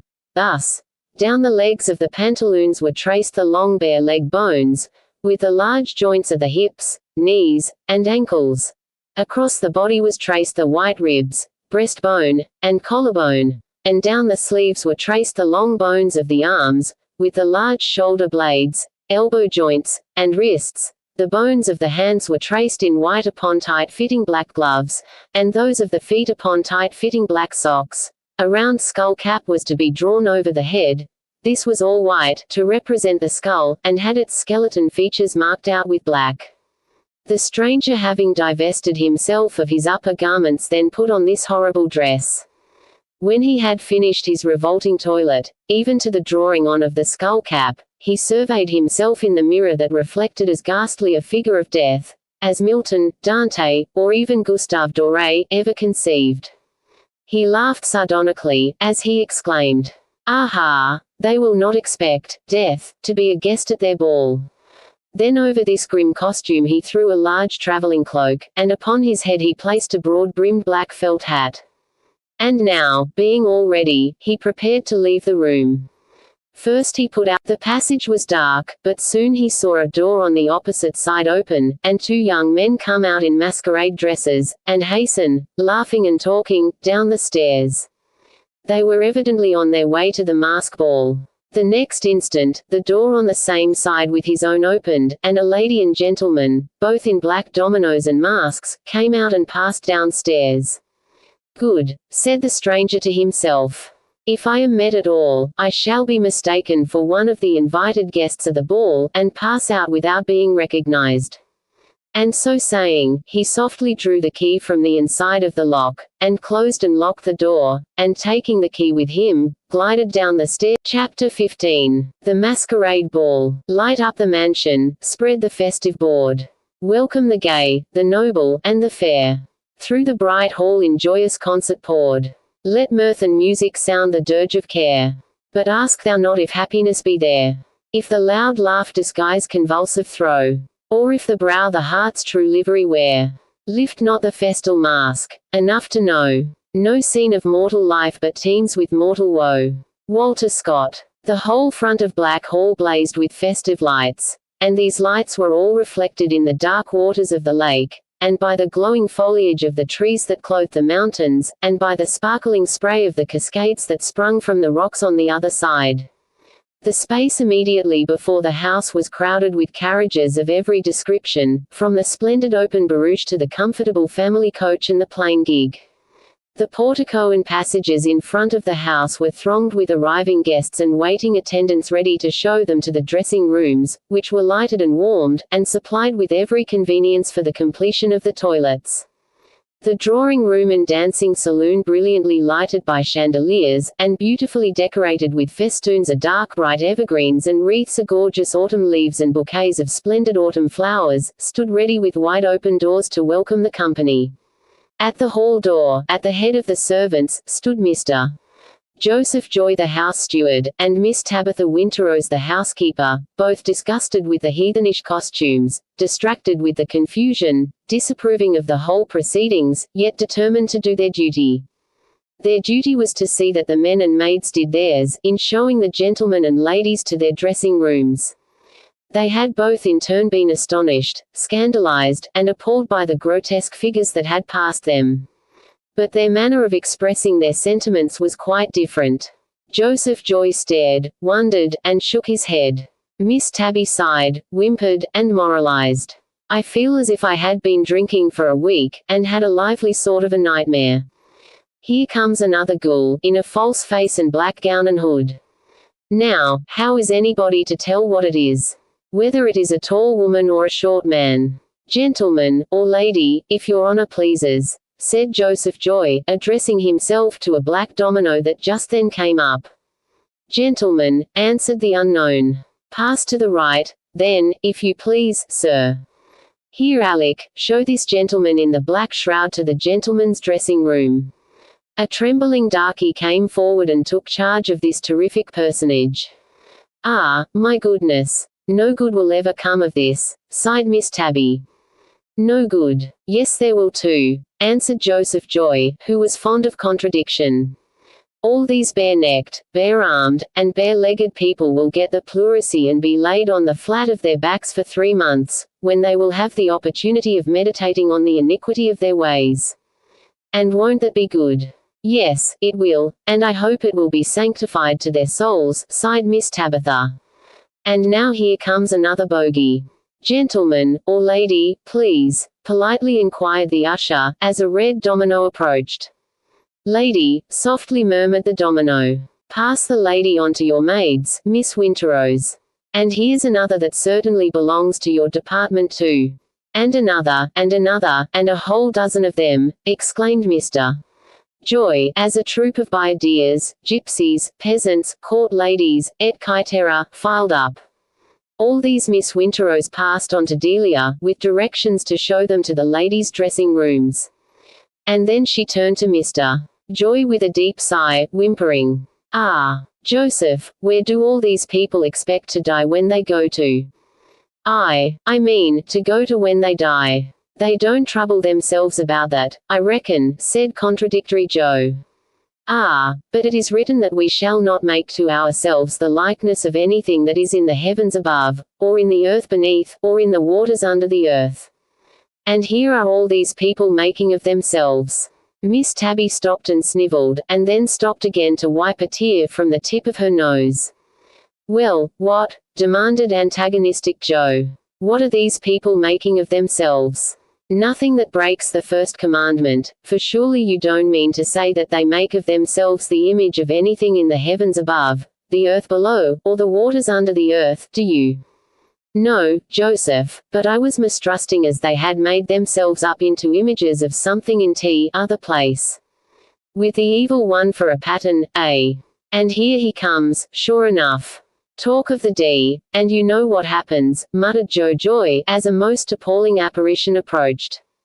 It was a tall, thin figure, clad in a tight-fitting black suit, that clung close to the skin from the crown of the head to the soles of the feet and the palms of the hands. Skull cap, mask, jacket, sleeves, trousers, shoes and gloves seeming to be knit all of one piece, or else very artistically joined together.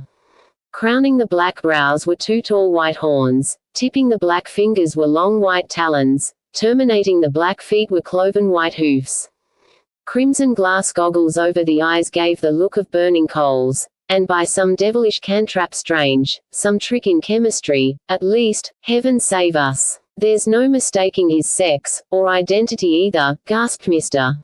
Joe, backing himself away from this diabolical figure until he was stopped by the wall, from which he cried out, "Here, Jerry, show the enemy into the gentleman's dressing room." The shuddering boy, shaking in every limb, shrank away and merely pointed out the door of the dressing room. Miss Tabby had merely time to raise her hands and eyes in mute appeal to heaven, before a shoal of new arrivals, flower girls, strawberry girls, match girls, morning stars, evening stars, springs, summers, nuns, bacchantes, etc. claimed her attention, while a troop of brigands, monks, troubadours, clowns, harlequin, kings, crusaders, etc. demanded the guidance of Mr. Joy. And after this thicker and faster they came, crowding one group behind another, until the ushers were nearly demented. When drove after drove had divided and passed to the right or the left, that is, to the ladies' or gentlemen's dressing rooms, and the stream began to slacken a little, so that they could distinguish individuals, Mr. Joy in turn received and passed a Puritan preacher, a Cavalier soldier, a Highlander, a knight, a minstrel, the veiled prophet, a Switzer, a Chinese mandarin, a Russian serf, and black, white, and grey, red, yellow, and blue dominoes, he suddenly exclaimed.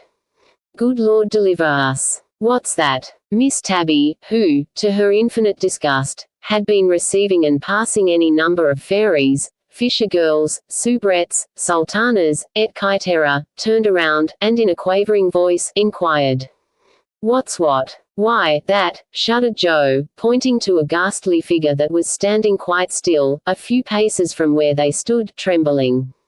"It's a skeleton. Oh, my goodness! How did ever it get here?" Yes, we, reader, have seen the figure before.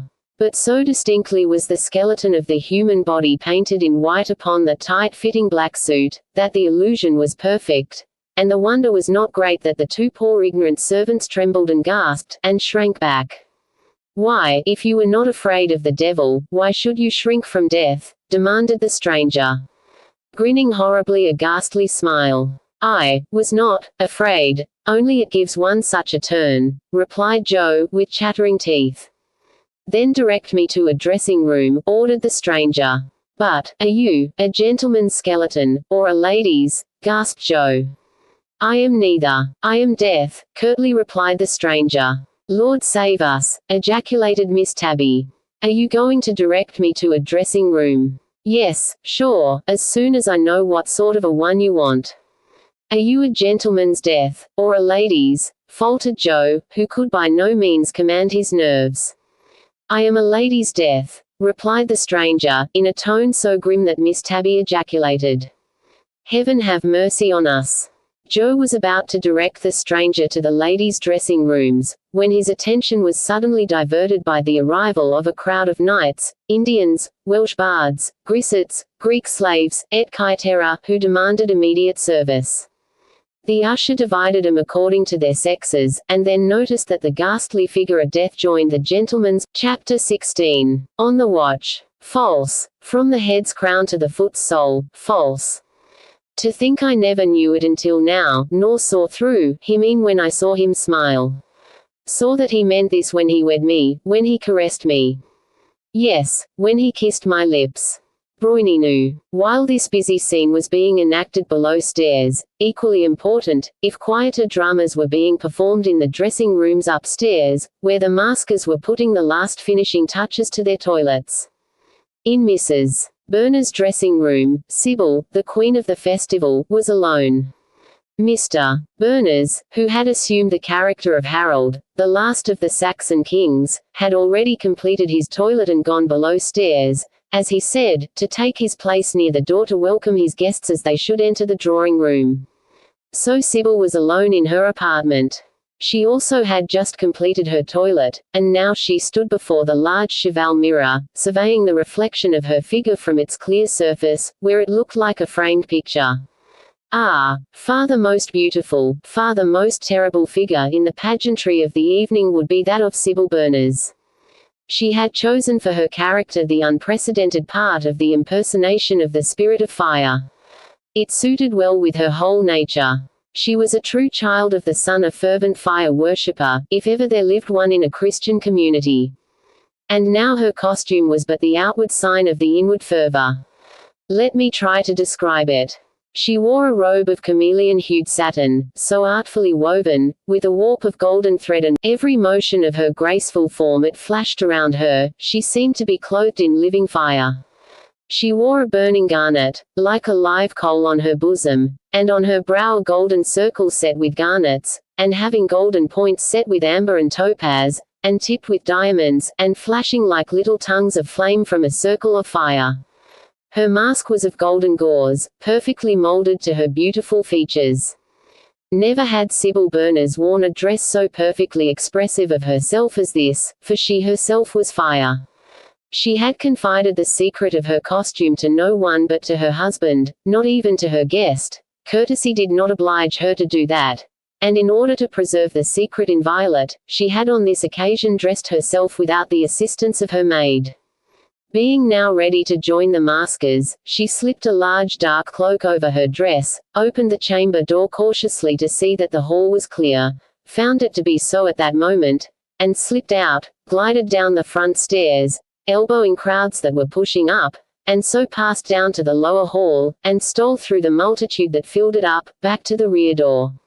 She passed around the outside of the house to the front door, and entered with a swarm of new arrivals. Would the ushers, Joe Joy and Miss Tabby, recognize their lady? That was the question, and that was the test. She passed up with the rest, letting her black cloak slip down to reveal her robe and crown of fire. Heaven save us! Who comes here? It must be a mermaid from the lake that burneth with fire and brimstone forever and ever. It's a she, anyhow, and belongs to your department, thanks be to goodness, whispered Joseph Joy to his companion in duty. This way, ma'am, if you please. Delia, pass this lady on to the ladies' dressing room, said unconscious Miss Tabby, courtesying and pointing.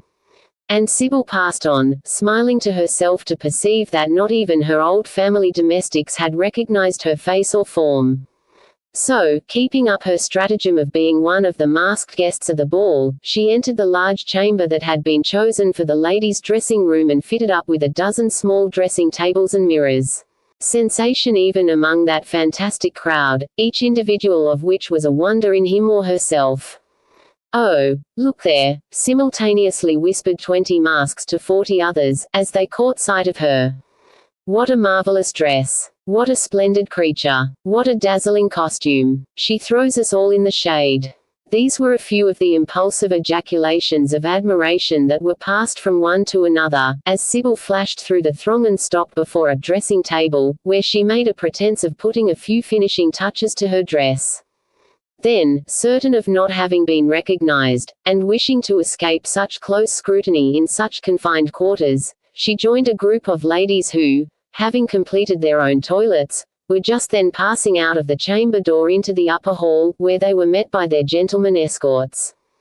There was no one to meet Sybil, a circumstance that was not of much importance, since there were one or two other ladies of the same party, who, having no escort of their own, had to follow in the wake of others.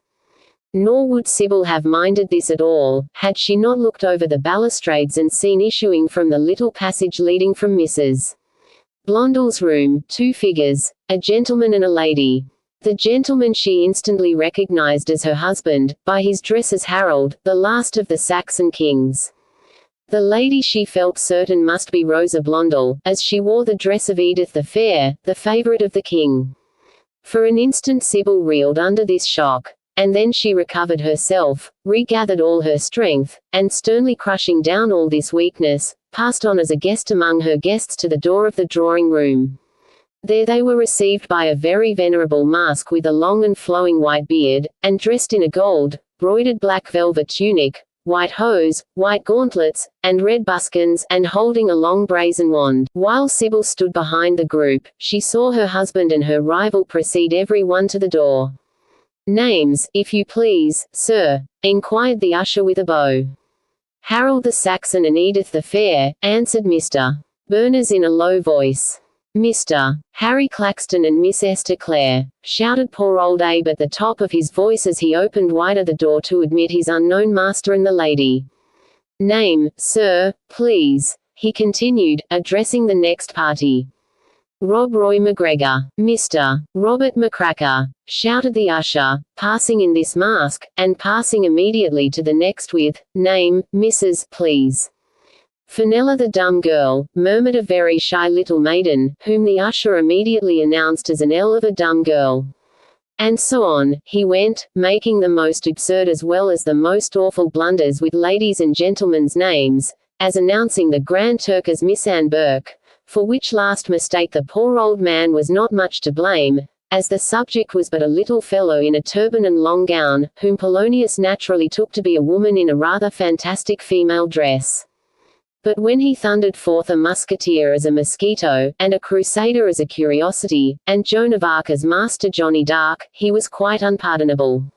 Meanwhile Sybil had entered the room, which was blazing with light and resounding with music. As the guests were now nearly all assembled, the gentlemen selected partners and opened the ball with a grand promenade to the music of the Grand March in Faust.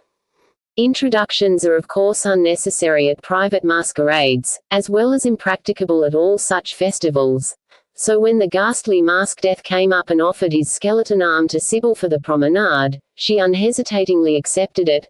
The two, and speaking in a low voice, inquired of his companion, "Beautiful mask, though we may not yet discover ourselves to each other, yet we are at liberty to form a guess of the identity of our friends here." "Yes," answered Sybil, in a low voice. She scarcely understood what she had been asked, or what she had answered, for her whole attention was absorbed in watching her husband and her rival, who were walking immediately before her, so close, yet so unconscious of her presence, so near in person, yet so far in spirit. "As, for instance, lovely mask," continued Death, "I think I know this, fair Edith, as the beautiful blonde who is staying here with our hostess. Am I not right?" "Yes," answered Sybil, in the same absent and unconscious manner, for she really had not the slightest idea of what he had been talking about, but only a half-conscious instinct that the best and shortest, as well as the most courteous, way, in which to be rid of him was to agree with all he said. Her whole attention was still painfully absorbed by the pair before her. "But as for the gentleman, Saxon Harold, I do not recognize him at all. However, he seems to be quite devoted to his fair Edith, as is most natural. Fair Edith was his best beloved. Best beloved. Yes, beloved far beyond his queen." Sybil knew what he was saying now. She was listening to him with her ears, while she was watching the pair before her with her eyes. When Harold's dead body was found on the battlefield, it was not the queen, but fair Edith, who was sent for to identify it, and to her it was given, continued the stranger.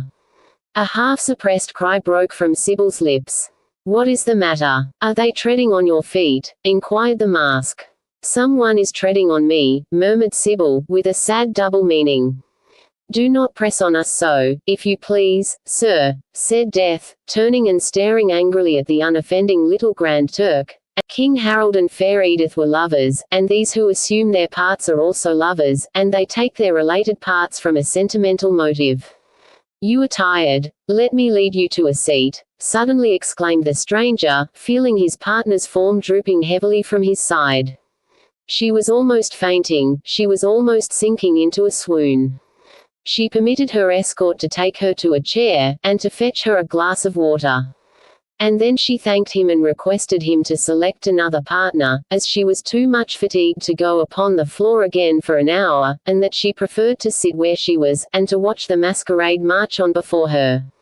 But Death politely declared that he preferred to stand there by her and share her pastime, if she would permit him to do so. She bowed assent, and Death took up his position at her side. Chapter 17. Driven to desperation. "For only this night," as they whispered, "I brought my own eyes to bear on her so, that I thought, could I keep them 1/2 minute fixed, she would fall shriveled. She fell not. Yes, this does it all." Broininu. As the circle revolved before them, Sybil saw no one but Leon Berners and Rosa Blondel, and these she saw always, with her eyes, when they were before them, with her spirit, when they had revolved away from them.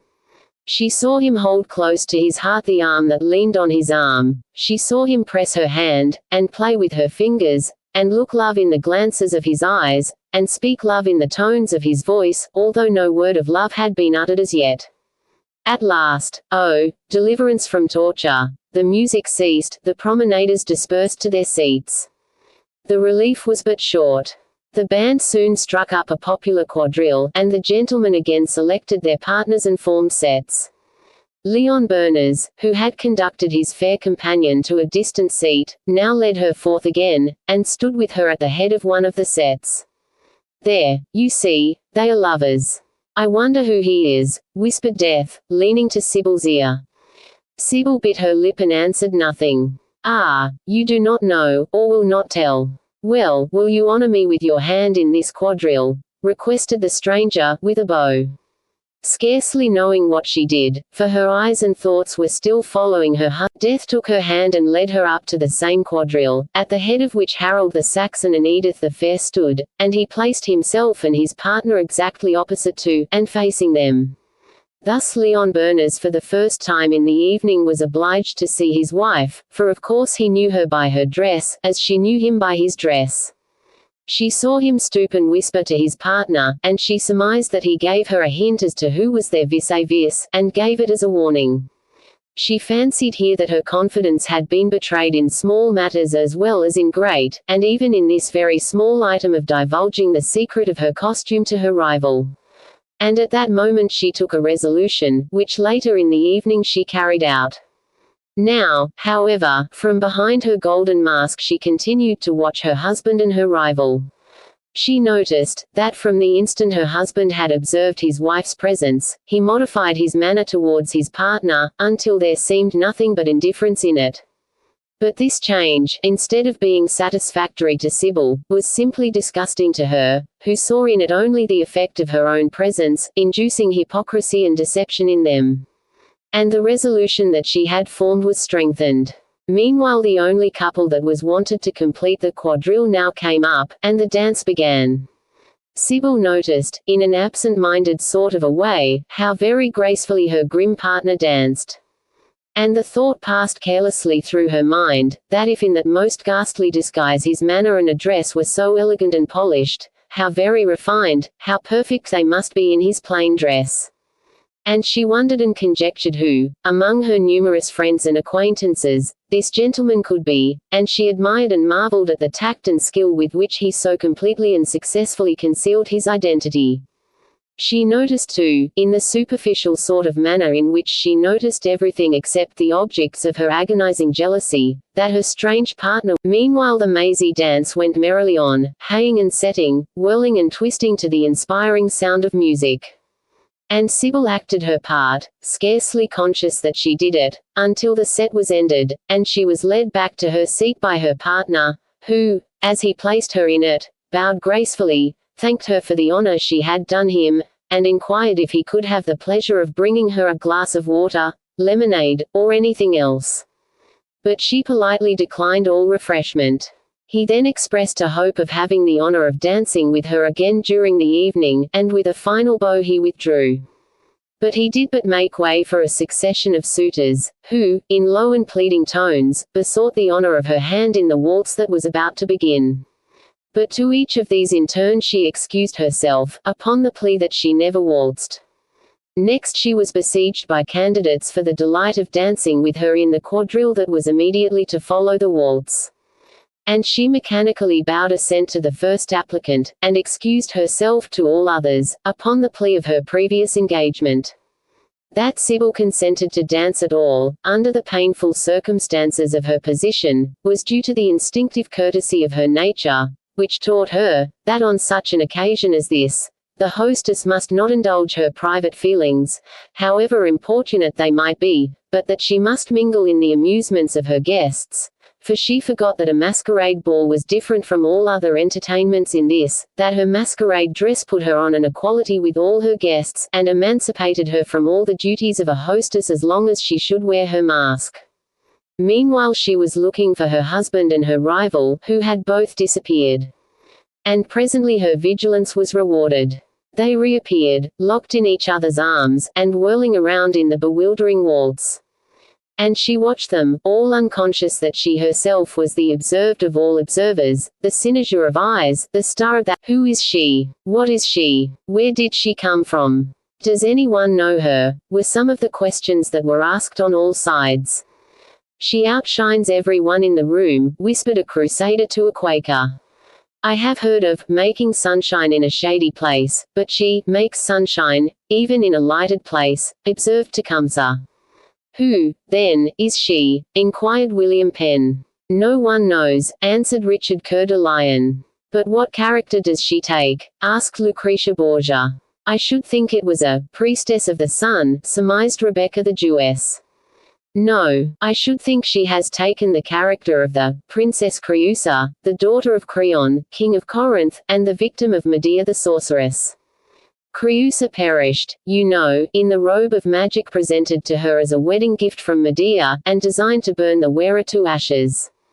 Yes, decidedly it is Creusa, in her death robe of fire, persisted the gentle Desdemona, who had just joined the motley group. You are every one of you mistaken. I heard her announced when she entered. The spirit of fire, said Pocahontas, with an air of authority.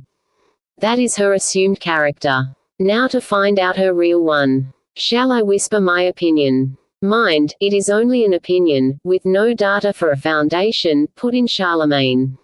Yes, do tell us who you take her to be, was the unanimous request of the circle. Then I think she is our fair hostess. OHH, exclaimed all the ladies. Why do you think so? Inquired several of the gentlemen. Because the correspondence is so perfect that it strikes me at once, as it ought to strike everybody. How? The correspondence between her nature and her costume, I mean. The outward glow expresses the inward heat.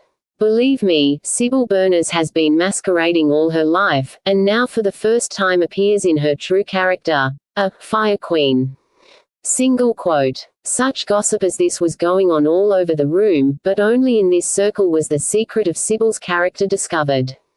But soon this discovery found its way through the crowd, and in half an hour after the secret was first revealed, everyone in the room knew of it, except the person most concerned. Sybil was surrounded by a circle of admirers, each one of whom, even by the slightest change of tone or manner, revealed their knowledge, for it would have been as much against the laws of etiquette and courtesy to recognize her before she was willing to be recognized, as it would have been to have unmasked her before she was ready to unmask. So they were very guarded in their manners, even more guarded than they needed to be, for Sybil was not critical, she was indeed scarcely observant of them. She was too deeply absorbed in watching her adored husband and her abhorred rival, as, twined in each other's embrace, they swam around and around in the dizzy waltz, appearing, disappearing, and reappearing as they made the grand circle of the saloon. At first they did not see Sybil, entrenched as she was behind her group of admirers, but the moment that they did see her, and Sybil knew that very moment, they modified their manners towards each other. And again Sybil was more disgusted than pleased at what she thought confirmed her worst suspicions of them. At length the waltz was over. Leon Berners led his fair partner to a seat, left her there and came to speak to his wife. But it was not until her group of admirers had separated to go in search of partners for the ensuing quadrille, that he had an opportunity of speaking to her privately. "How are you enjoying yourself?" he inquired, on general principles. "I am looking on. I am really interested in all these fooleries," answered Sybil evasively, but truly. Wife, very gravely. "My darling Sybil, that comes of your old-fashioned notions and country training, and it deprives you of giving and receiving much pleasure," answered Mr. Berners. And before Sybil could reply to that, the Black Prince came up to claim her promised hand in the quadrilles that were then forming. Again, as she flashed like fire through the mazes of the dance, her elegant figure, her graceful motions, and her dazzling, flame-like dress was the general subject of enthusiastic admiration.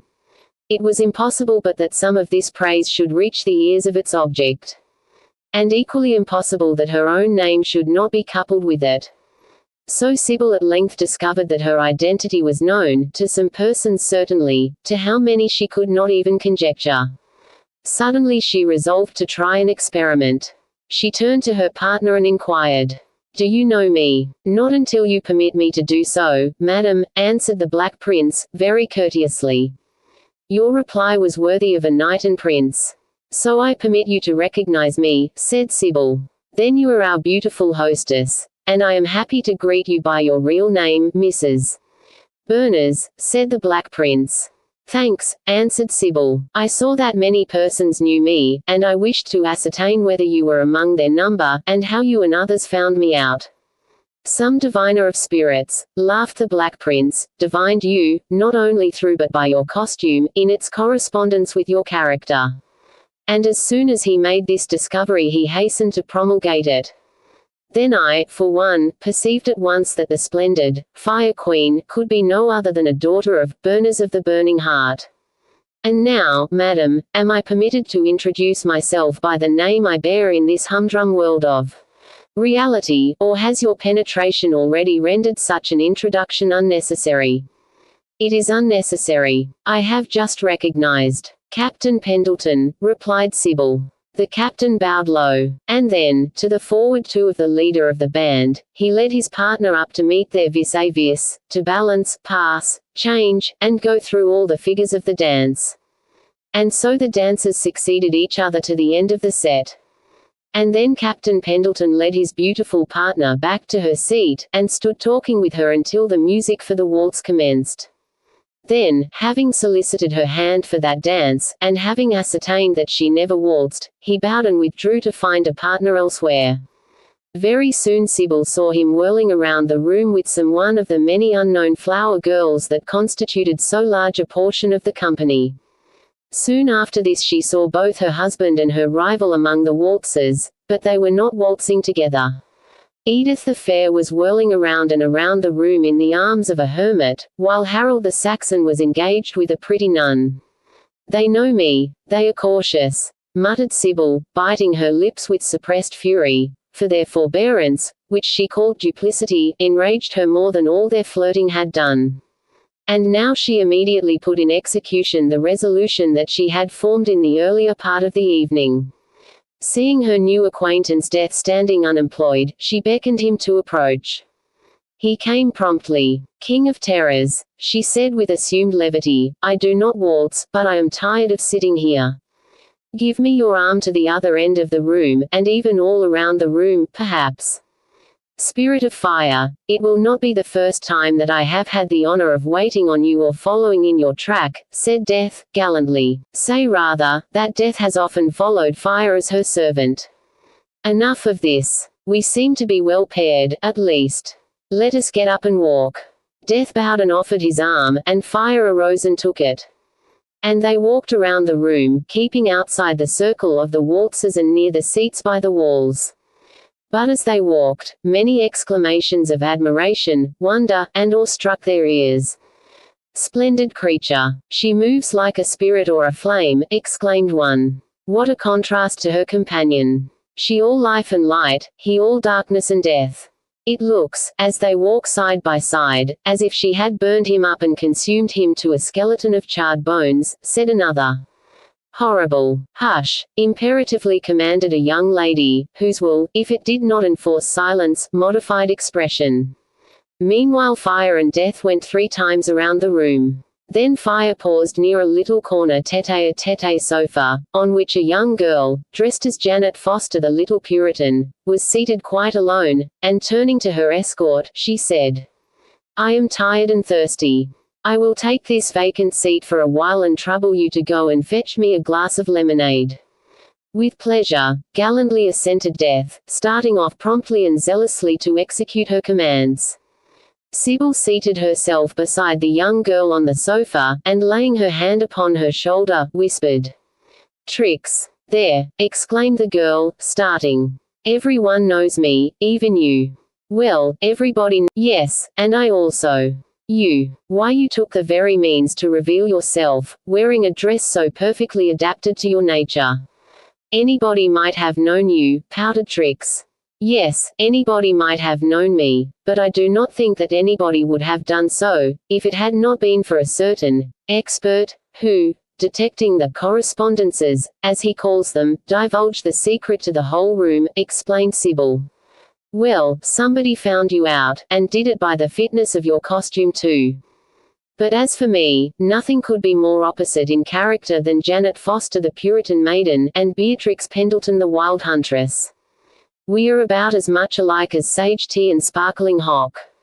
Why, see here, Sybil, in order to throw everyone off the track of me, I took a character as unlike mine as it was possible to find, and yet I have not succeeded in concealing my identity.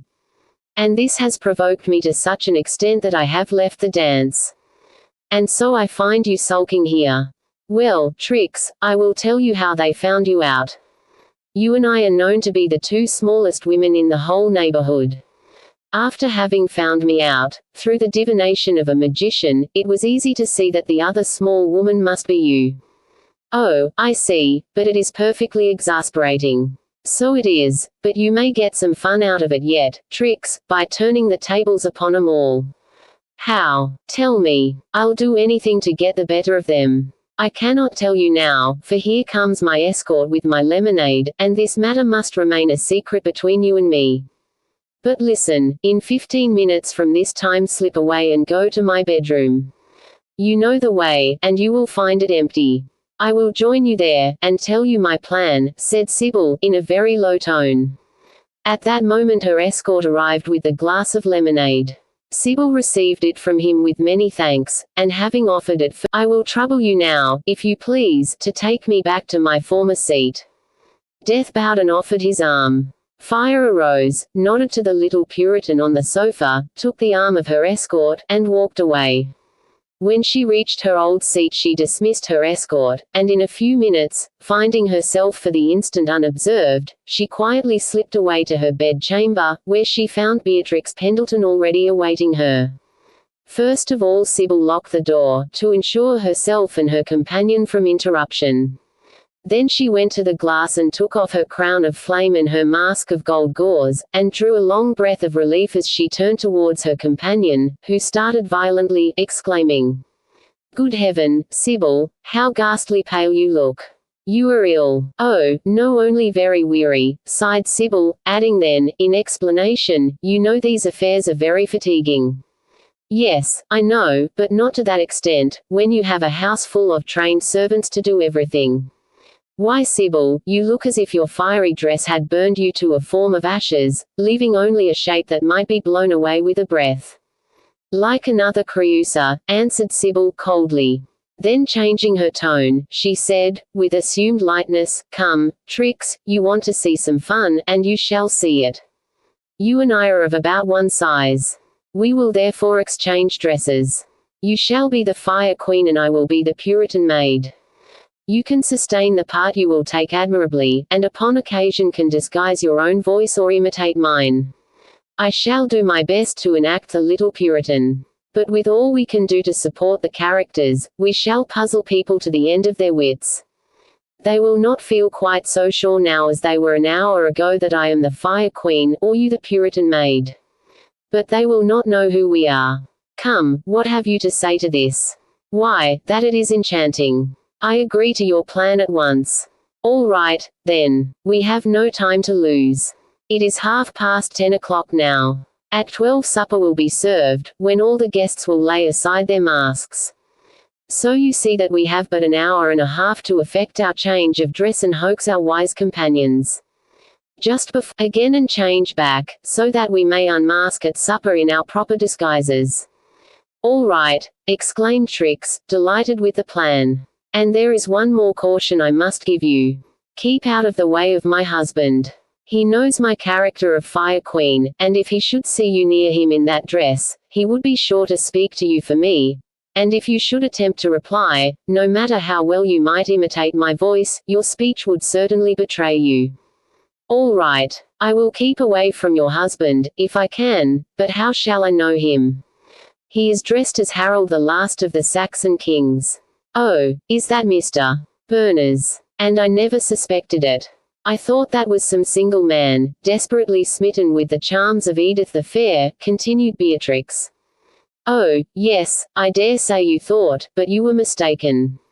Edith the Fair is our guest, Mrs. Blondel, and she took the character of Edith to support Mr. Berners in Harold, and to be true to these characters they must act as they do, for Harold and Edith were lovers in history," explained Sybil, speaking calmly, though every word uttered by her companion had seemed like a separate stab to her already deeply wounded bosom.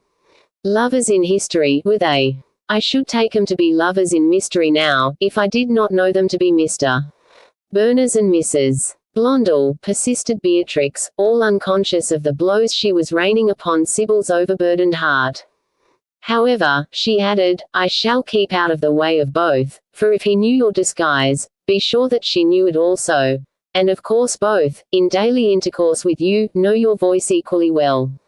And if either of them should take me for you and speak to me for you, and I should attempt to reply, I should be sure to betray myself. So I will keep away from both, if I— And now, how are you going to support my character, or rather my disguise? Inquired Beatrix. By being very silent and demure as Janet Foster, or, if need should be, by carrying on your mood of sullenness as Beatrix Pendleton, masked. That will do, agreed Beatrix, with a smile. All the while they had been speaking, they had also been taking off their fancy dresses. No time was lost, and the exchange of costume was quickly effected. Now, said Sybil, another favor. Name it. Let me go down first. Then do you wait 10 minutes here before you follow me. And when you enter the room keep away from me, as well as from my husband and my guest. Very well, I will do so. Anything else? Nothing now, thank you, said Sybil, kissing her hand as she left the room. And Sybil, dressed now in the plain, close-fitting camlet gown and prim white linen cap, cuffs, and collar of the Puritan maid, and with a pale, young-looking mask on her face, re-entered the saloon to try her experiment. She looked around, and soon saw her husband and her rival sitting side by side, on the little retired sofa in the corner. They were absorbed in each other's attractions, and did not see her. She glided cautiously into a seat near them. They were sitting very close together, talking in a very low tone. Her hand rested in his. At length, Sybil heard her inquire, "Where is your wife? I have not seen her for some time." "She has left the room, I believe," answered Mr. Berners. "Oh, that is such a relief. Do you know that I am really afraid of her?" "Afraid of her? Why? With me you are always perfectly safe." "Safe?" he repeated, with a light laugh. "Why, of course you are. Besides, what could harm you? Of whom are you afraid?" "Your friend." Rosa Blondel slowly shook her head, murmuring, "No, Leon, your wife is not my friend, she is my deadly enemy. She is fiercely jealous of your affection for me, though it is the only happiness of my unhappy life. And she will make you throw me off yet. Never, no one, not even my wife, shall ever do that. I swear it by all my hopes of—" "Hush, do not swear, for she will make you break your oath. She is your wife. She will make you forsake me, or she will do me a fatal mischief. Oh, I shiver whenever she comes near me. Ah, if you had seen her eyes as I saw them through her mask tonight. They were lambent flames. How they glared on me, those terrible eyes. It was your fancy, dear Rosa, no more than that. Come, shake off all this gloom and terror from your spirit, and be your lovely and sprightly self." "But I cannot. Oh, I cannot. I feel the burning of—" Here Sybil slipped away to a short distance, and joined a group of masks as if she belonged to them. "But I shiver as if she were near me now." Leon Berners suddenly looked around and then laughed, saying, "But there is no one near you, dear Rosa, except death." "Death?" she echoed with a start and a shudder. "Why, how excessively nervous you are, dear Rosa," said Leon Berners, laying his hand soothingly upon her shoulder. "Oh, but just reflect what you have just said to me. No one near me but death. Death near me," she repeated, trembling. "Poor child, are you superstitious as well as nervous?" "It was the mask I meant. The mask that was Sybil's partner in the quadrille which we danced with them," laughed Leon Berners. "Oh, yes, I know. And they stood opposite to us. So that we danced with them more than with anyone else. And my own hand turned cold every time it had to touch his. What a ghastly mask. Yes, indeed. I wonder any man should choose such a one," added Leon. "Who is he? Who is that mask?" "Indeed I do not know. Someone among our invited guests, of course. But he maintains his incognito so successfully, that even I, who have discovered most people in the room, have not been able to detect his identity. However, at supper all will unmask, and we shall see who he is." "Look, is he still near me?" inquired Rosa, shaking as if with an ague. Mr. Berners turned his head, and then answered, "Yes, just to your left." "Oh, please ask him to go away." I freeze. "Excuse me, friend. No offense is meant, but your rather ghastly costume is too much for the nerves of the lady who is with me. I do not ask you to withdraw to some other part of the room, but I ask you whether you will do so, or whether I shall take the lady away from her resting place." "Oh, I will withdraw. I know that my presence is not ever welcome, though I am not always so easily got rid of," answered Death as, with a low inclination of his head, he went away. "Oh, I breathe again. I live again," murmured Rosa, with a sigh of relief. "And now you are sufficiently rested, the music is striking up for a lively quadrille, and so, if you please, we will join the dancers and dance away dull care," said Leon Berners, rising and offering his arm to Rosa Blondel. She arose and took his arm. Sybil, in her little Puritan's dress, moved after them. He led her to the head of a set that was about to be formed. "Oh, there she is," suddenly exclaimed Rosa.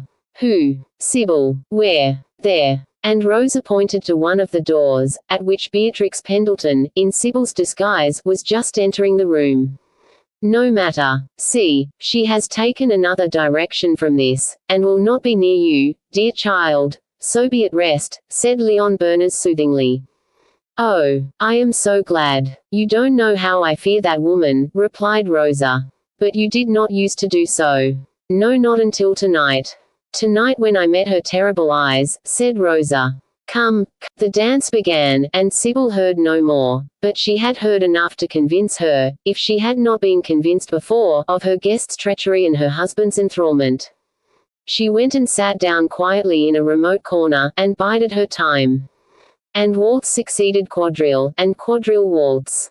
At the beginning of every new dance, someone would come up and ask for the honor of her hand, which she always politely refused, taking good care to speak in a low tone and disguised voice.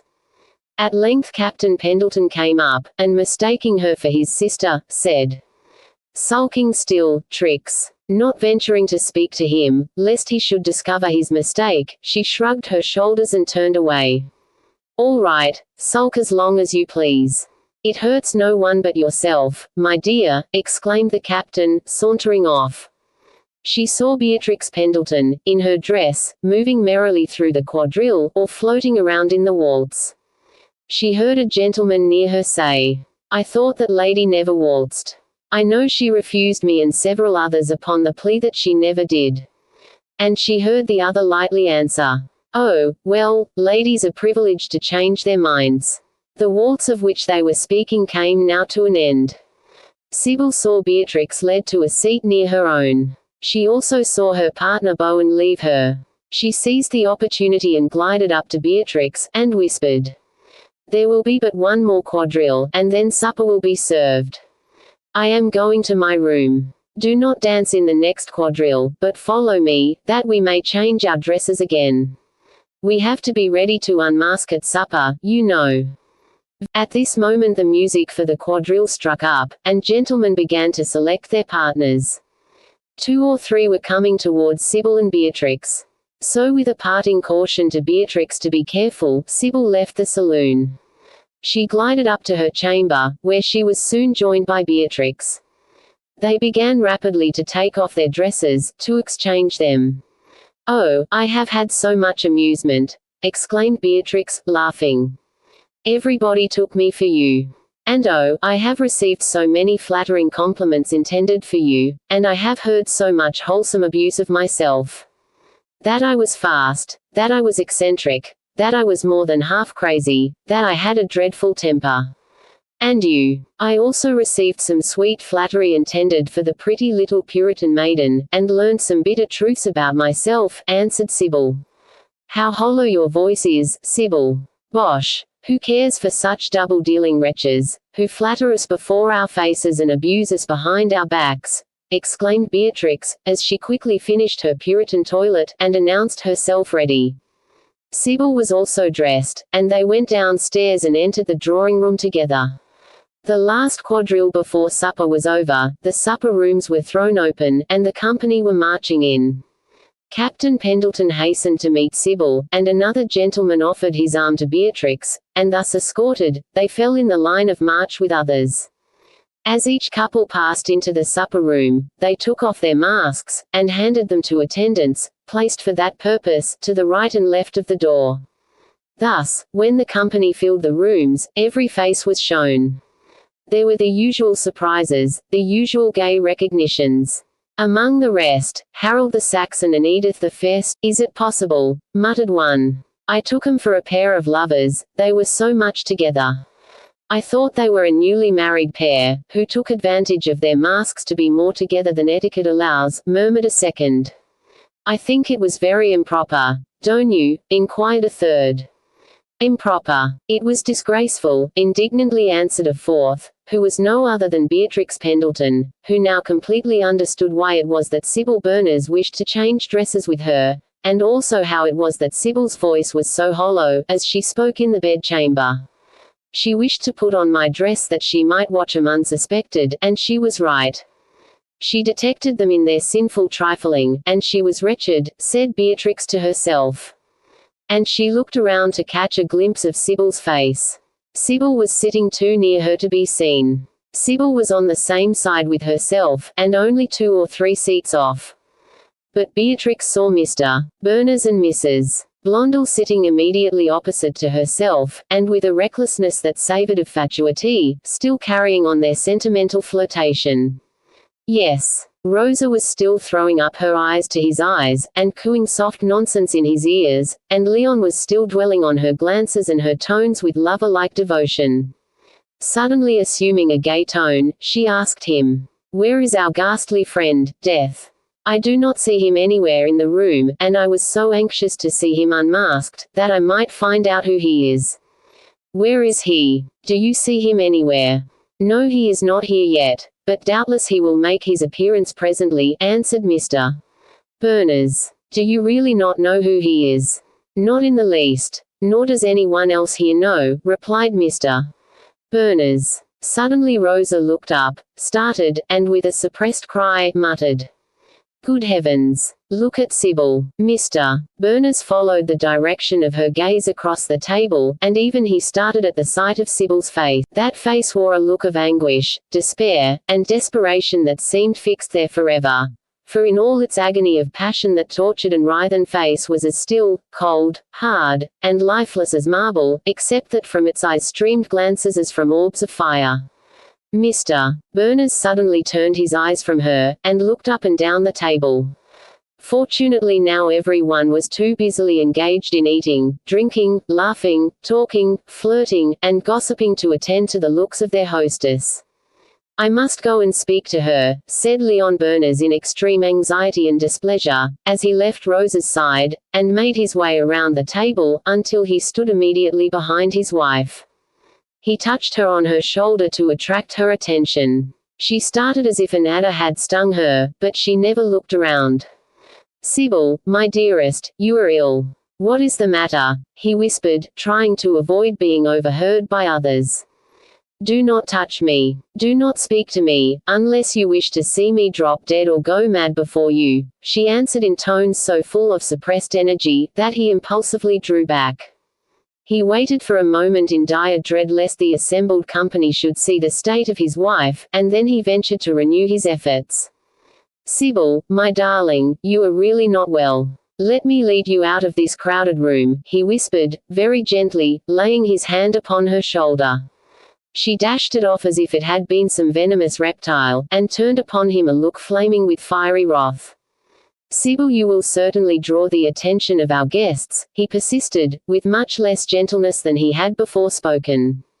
"If you touch me, or speak to me but once more, if you do not leave me on the instant, I will draw the attention of our guests, and draw it with a vengeance too," she fiercely retorted, never once removing from him her flaming eyes. Chapter 18. Lying in wait. "He is with her, and they know that I know where they are, and what they do. They believe my tears flow while they laugh at me left in the drear empty hall to lament in, for them. I am here. Broininu. You are a lunatic, and fit only for a lunatic asylum. was the angry comment of Leon Berners, as he turned upon his heel and left his wife. It was the first time in his life that he had ever spoken angrily to Sybil, or even felt angry with her. Hitherto he had borne her fierce outbursts of jealousy with a great patience, feeling, perhaps, that they flamed up from the depths of her burning love for him, feeling, also, that his own thoughtless conduct had caused them. Now, however, he was thoroughly incensed by the deportment of his wife, and deeply mortified at the effect it might have upon their company.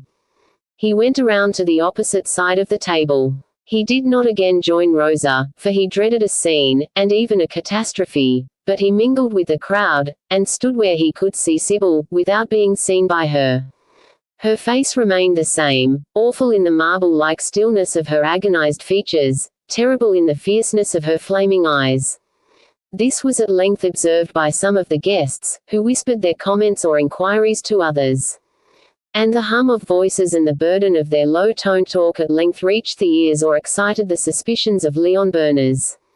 The ordeal of the supper table was a frightful trial to him. At length the longing was gratified, the torture was over. The guests, by twos and by fours, by small groups and large parties, left the supper room for the saloon, where the musicians struck up a grand march, and the greater portion of the company formed into a leisurely promenade as a gentle exercise after eating, and a prudent prelude to more dancing. Some among the guests, however, preferred to seat themselves on the sofas that lined the walls, and to rest.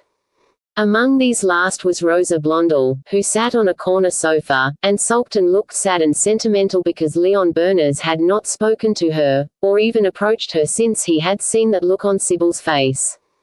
To the vain and shallow coquette, it was gall and bitterness to perceive that Sybil had still the power, of whatever sort, to keep her own husband and her admirer from her side. So Rosa sat and sorrowed, or seemed to sorrow, on the corner sofa, from which nobody invited her to rise, for there was a very general feeling of disapprobation against the beautiful blonde. Sybil also sank upon a side seat, where she sat with that same look of agony turned to marble, on her face. Someone came up and invited her to join in the promenade.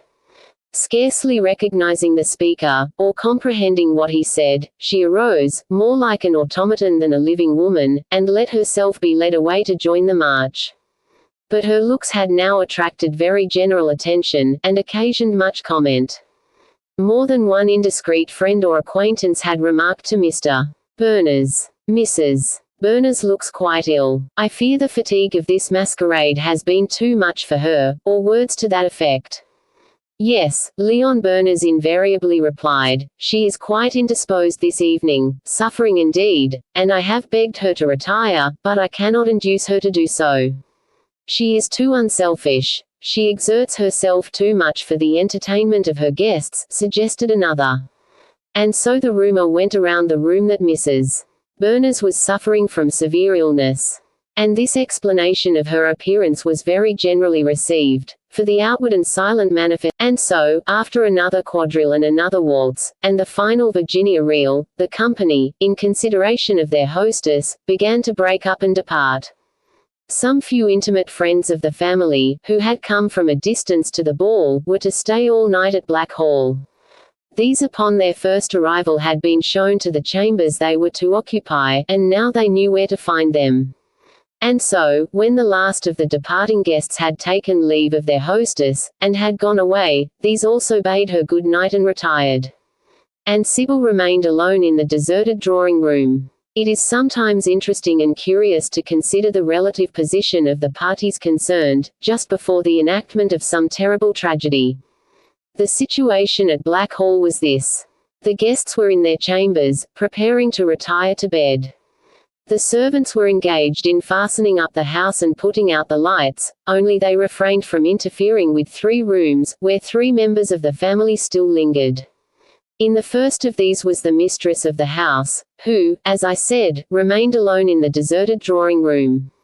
Sybil stood as if turned to stone, and fixed to the spot, motionless in form and face, except that her lips moved and a hollow monotone issued from them, more like the moan of a lost soul, than the voice of a living woman. "So all is lost, and nothing left but these. Revenue and death," she muttered. The awful spirit of her race overshadowed her and possessed her. She felt that, to destroy the destroyer of her peace, she would be willing to meet and suffer all that man could inflict upon her body, or devil do to her soul. And so she brooded, until suddenly out of this trance-like state she started, as if a serpent had stung her. "I linger here," she cried, "while they. Where are they, the traitor and his temptress? I will seek them through the house. I will tear them asunder, and confront them in their treachery." Meanwhile, where were they, the false friend and the fascinated husband? Leon Berners, much relieved from anxiety by the departure, morning parlor to collect himself. He stood now upon the rug, with his back to the smoldering fire, absorbed in sombre thought. He loved his wife, bitterly angry as he had been with her this evening, and prone as he was to fall under the spell of the fair siren who was now his temptress. He loved his wife, and he wished to ensure her peace. He resolved to break off, at once and forever, the foolish flirtation with a shallow coquette which his deep-hearted Sibyl had taken so earnestly. How to do this occupied his thoughts now. He knew that it would be difficult, or impossible to do it, as long as Rosa Blondel remained in the same house with himself. He felt that he could not ask her to go and find another home, for to do so would be rude, inhospitable, and even cruel to the homeless and friendless young stranger. What should he do, then? It occurred to him that he might make some fair excuse to take Sibyl to the city, and spend the ensuing winter there with her, leaving Rosa Blondel in full possession of Black Hall until she should choose to make arrangements to return to her own country. This or something else must be done, for the flirtation with Rosa must never be resumed. In the midst of these good resolutions he was interrupted. Meanwhile, Rosa Blondel had been as deeply mortified and enraged by the sudden desertion and continued coolness of Leon Berners, as it was in her shallow nature to be. She went to her own room, but she could not remain there. She came out into the long narrow passage leading to the front hall, and she paced up and down with the angry restlessness of a ruffled cat, muttering to herself, "She shall not take him from me, even if he is her husband. I will not be outrivaled by another woman, even if she is his wife." Over and over again she ground these words through her teeth, or other words of the same sort. Suddenly she passed out of the narrow passage into the broad hall, where she noticed that the parlor door was ajar, a light burning within the room, and the shadow of a man thrown across the carpet. She stole to the door, peeped in, and saw Leon Berners still standing on the rug with his back to the smoldering fire, absorbed in sombre thought. She slipped in, and dropped her head upon his shoulder and sobbed. Startled and very much annoyed, he gently tried to raise her head and put her away. But she only clung the closer, and sobbed the more. "Rosa, don't, child. Let us have no more of this. It is sinful and dangerous. For your own sake, Rosa, retire to your room," he gently expostulated. "Oh, you love me no longer. You love me no longer," vehemently exclaimed the siren. "That cruel woman has compelled you to forsake me. I told you she would do it, and now she has done it. That woman, Rosa, is my beloved wife, entitled to my whole faith. Yet not even for her will I forsake you, but I will continue to care for you, as a brother for a sister. But, Rosa, this must cease," he gravely added. "Oh, do not say that. Do not fling off the poor lonely heart that you have once gathered to your own," and she clung to him as closely and wept as wildly as if she had been in earnest. "Rosa, Rosa," he whispered eagerly, and in great embarrassment, "my child, be reasonable. Reflect. You have a husband. Ah, name him not. He robbed and left me, and I hate him," she cried. "And I have a dear and honored wife whose happiness I must guard. Thus you see we can be nothing to each other but brother and sister. A brother's love and care is all that I can offer you, or that you should be willing to accept from me," he continued, as he gently smoothed her fair hair. "Then give me a brother's kiss," she sighed. "That is not much to ask, and I have no one to kiss me now. So give me a brother's kiss, and let me go," she pleaded, plaintively. He hesitated for a moment, and then bending over her, he said, "It is the first, and for your own sake it must be the last, Rosa." He pressed his lips to hers. It was the last as well as the first, for at the meeting of their lips, and Sybil, blazing with wrath, like a spirit from the lake of fire, stood between them. Yes, for she looked not human, with her ashen cheeks, and darkened brow, and flaming eyes, with her whole face and form heaving, palpitating, flashing forth the lightnings of anger. "Sybil," exclaimed her husband, thunderstruck, appalled. She waved her hand towards him, as if to implore or command silence. "I have nothing to say to you," she muttered, in low and husky tones, as if ashes were in her throat. "But to you," she said, and her voice rose clear and strong as she turned and stretched out her arm towards Rosa, who was leaning in a fainting condition against the wall. "To you, viper, who has stung to death the bosom that warmed you to life. To you, traitress, who has come between the true husband and his wife. To you, thief, who has stolen from your benefactress the sole treasure of her life. To you I have this to say. I will not drive you forth in dishonor from my door this night, nor will I publish your infamy to the world tomorrow, though you have deserved nothing less than these from my hands, but in the morning you must leave the house you have desecrated. For if you do not, or if ever I find your false face here again, I will tread down and crush out your life with less remorse than ever I set heel upon a spider. I will, as I am a Berners. And now, begone, and never let me see your form again." Rosa Blondel, who had stood spellbound by the terrible gaze and overwhelming words of Sybil, the wronged wife, now suddenly threw up her hands, and with a low cry, fled from the room. And Sybil dropped her arm and her voice at the same instant, and stood dumb and motionless. And now, at length, Leon Berners spoke again. "Sybil, you have uttered words that nothing on the part of that poor lady should have provoked from you, words that I fear may never be forgotten or forgiven. But I know that she has, but you bitterly wrong that lady in your thoughts. I caught her in your arms, on your breast, her lips clinging to yours. The first and last kiss. I swear it by all my hopes of heaven, Sybil, a brother's kiss." Sybil made a gesture of scorn and disgust.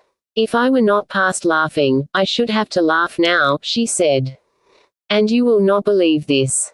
She shook her head. "And you will not be reconciled to this injured young stranger." I am a lady, or long have dreamed so," answered Sybil, haughtily. "At least the daughter of an honest mother. And I will not even permit such a woman as that to live under the same roof with me another day. She leaves in the morning. The house is yours. You must do as you please. But this I tell you, that in the same hour which sees that poor and friendless young creature driven from the shelter of this roof, I leave it too, and leave it forever." If Leon Berners really meant this, or thought to bring his fiery-hearted wife to terms by the threat, he was mistaken in her character. "Oh, go," she answered bitterly, "go. I will not harbor her. And why should I seek to detain you? Your heart has left me already, why should I wish to retain its empty case? Go as soon as you like, Leon Berners. Good night, and goodbye," she said, and with a wave of her hand she passed from the room. He was mad to have spoken as he did, madder still to. Chapter 19. Swooping down. Twice it called, so loudly called, with horrid strength beyond the pitch of nature. And murder, murder, was the dreadful cry. A third time it returned with feeble strength, but oh the sudden ceased, as though the words were smothered rudely in the grappled throat. And all was still again, save the wild blast which at a distance growled. Oh, it will never from the heart depart. That dreadful cry all in the instant stilled. Bailey. Leon Berners remained walking up and down the room some time longer. The lights were all out, and the servants gone to bed. Yet still he continued to pace up and down the parlor floor, until suddenly piercing shrieks smote his ear. In great terror he started forward and instinctively rushed towards Rosa's room, when the door was suddenly thrown open by Rosa herself, pale, bleeding from a wound in her breast. "Great heaven! What is this?" he cried, as, aghast with amazement and sorrow, he supported the ghastly and dying form, and laid it on the sofa, and then sunk on his knees beside it. Who has done this?" he wildly demanded, as, almost paralyzed with horror, he knelt beside her, and tried to stanch the gushing wound from which her life-blood was fast welling. Who has done this fiendish deed?" he reiterated in anguish, as he gazed upon her. She raised her beautiful violet eyes, now fading in death. She opened her bloodless lips, now paling in death, and she gasped forth the words. "She, Sybil, your wife. I told you she would do it, and she has done it. Sybil Berners has murdered me," she whispered. Then raising herself with a last dying effort, she cried aloud, "Hear, all. Sybil Berners has murdered me." And with this charge upon her lips, she fell back dead. Even in that supreme moment Leon Berners' first thought, almost his only thought, was for his wife. He looked up to see who was there, who had heard this awful, this fatal charge. All were there, guests and servants, men and women, drawn there by the dreadful shrieks. All had heard the horrible accusation. And all stood panic-stricken, as they shrank away from one who stood in their midst. It was she, Sybil, the accused, whose very aspect accused her more loudly than the dying woman had done, for she stood there, still in her fiery masquerade dress, her face pallid, her eyes blazing, her wild black hair loose and streaming, her crimsoned hand raised and grasping a blood-stained dagger. "Oh, wretched woman, most wretched woman! What is this that you have done?" groaned Leon Berners, in unutterable agony, agony not for the dead beauty before him, but for the living wife, whom he felt that he had driven to this deed of desperation. "Oh, Sybil, Sybil, what have you done?" he cried, grinding his hands together. I have done nothing," faltered his wife, with pale and tremulous lips. "Oh, Sybil, Sybil, would to heaven you had died before this night. Or that I could now give my life for this life that you have madly taken," moaned Leon. "I have taken no life." "What do you mean? This is horrible," exclaimed Sybil, dropping the dagger, and looking around upon her husband and friends, who all shrank, and then she saw that every lowered eye, every compressed lip, every shuddering and shrinking form, silently accused her. Mr. Berners had turned again to the dead woman. His hand was eagerly searching for some pulsation at the heart. Soon he ceased his efforts, and arose. "Vain, vain," he said, "all is still unlifeless, and growing cold and stiff in death. Oh, my wretched wife! The lady may not be dead. This may be a swoon from loss of blood. In such a swoon she would be pulseless and breathless, or seem so. Let me try. I have seen many a swoon from loss of blood, as well as many a death from the same cause, in my military experience," said Captain Pendleton, pushing forward and kneeling by the sofa, and beginning his tests, guided by experience. His words and actions unbound the spell of horror that had till then held the assembled company still and mute, and now all pressed forward towards the sofa, and bent over the little group there. Air, friends, if you please. Stand farther off. And someone open a window," exclaimed Captain Pendleton, peremptorily. And he was immediately obeyed by the falling off of the crowd, one of whom threw open a window. "Someone should fetch a physician," suggested Beatrix Pendleton, whose palsied tongue was now at length unloosed. And half a dozen gentlemen immediately started for the stables to dispatch a messenger for the village doctor from Blackville.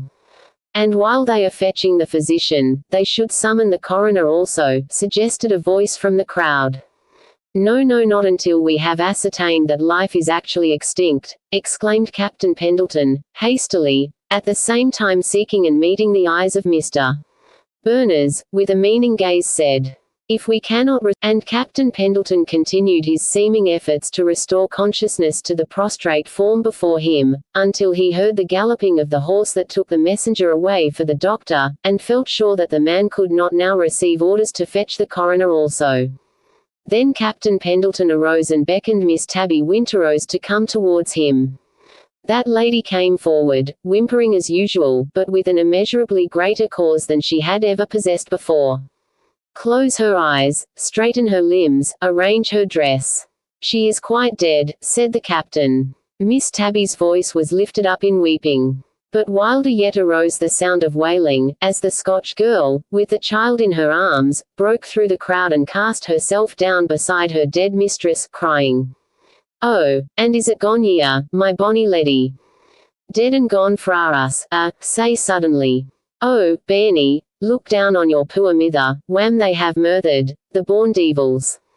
The poor child, frightened as much by the wild wailing of the nurse as by the sight of his mother's ghastly form, began to scream and to hide his head on Janet's bosom. Woman, this is barbarous.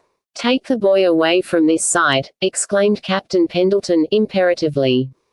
But Janet kept her ground, and continued to weep and wail and apostrophize the dead mother, or appeal to the orphan child.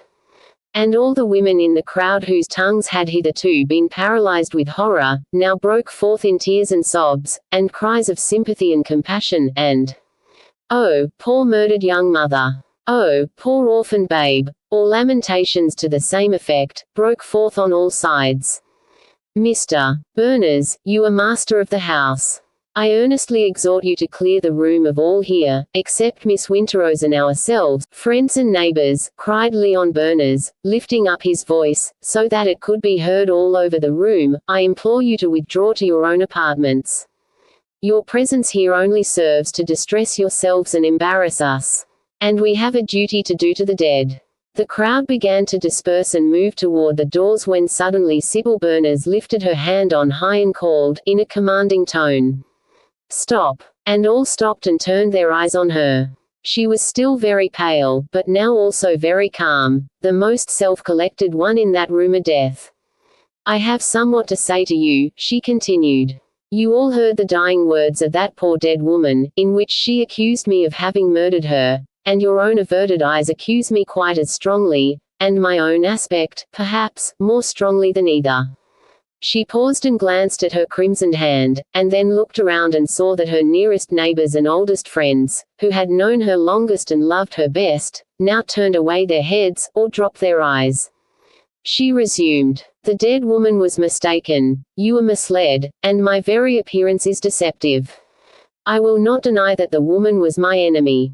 Driven to desperation, and in boiling blood, I might have been capable of doing her a deadly mischief, but bravely and openly, as the sons and daughters of my fiery race have done such things before this. But to go to her chamber in the dead of night, and in darkness and secrecy. No, I could not have done that, if she had been 10 times the enemy she was. Is there one here who believes that the daughter of Bertram Berners could be guilty of that or any other base deed?" she demanded, as her proud glance swept around upon the faces of her assembled friends and neighbors. But their averted eyes too sorrowfully answered her question.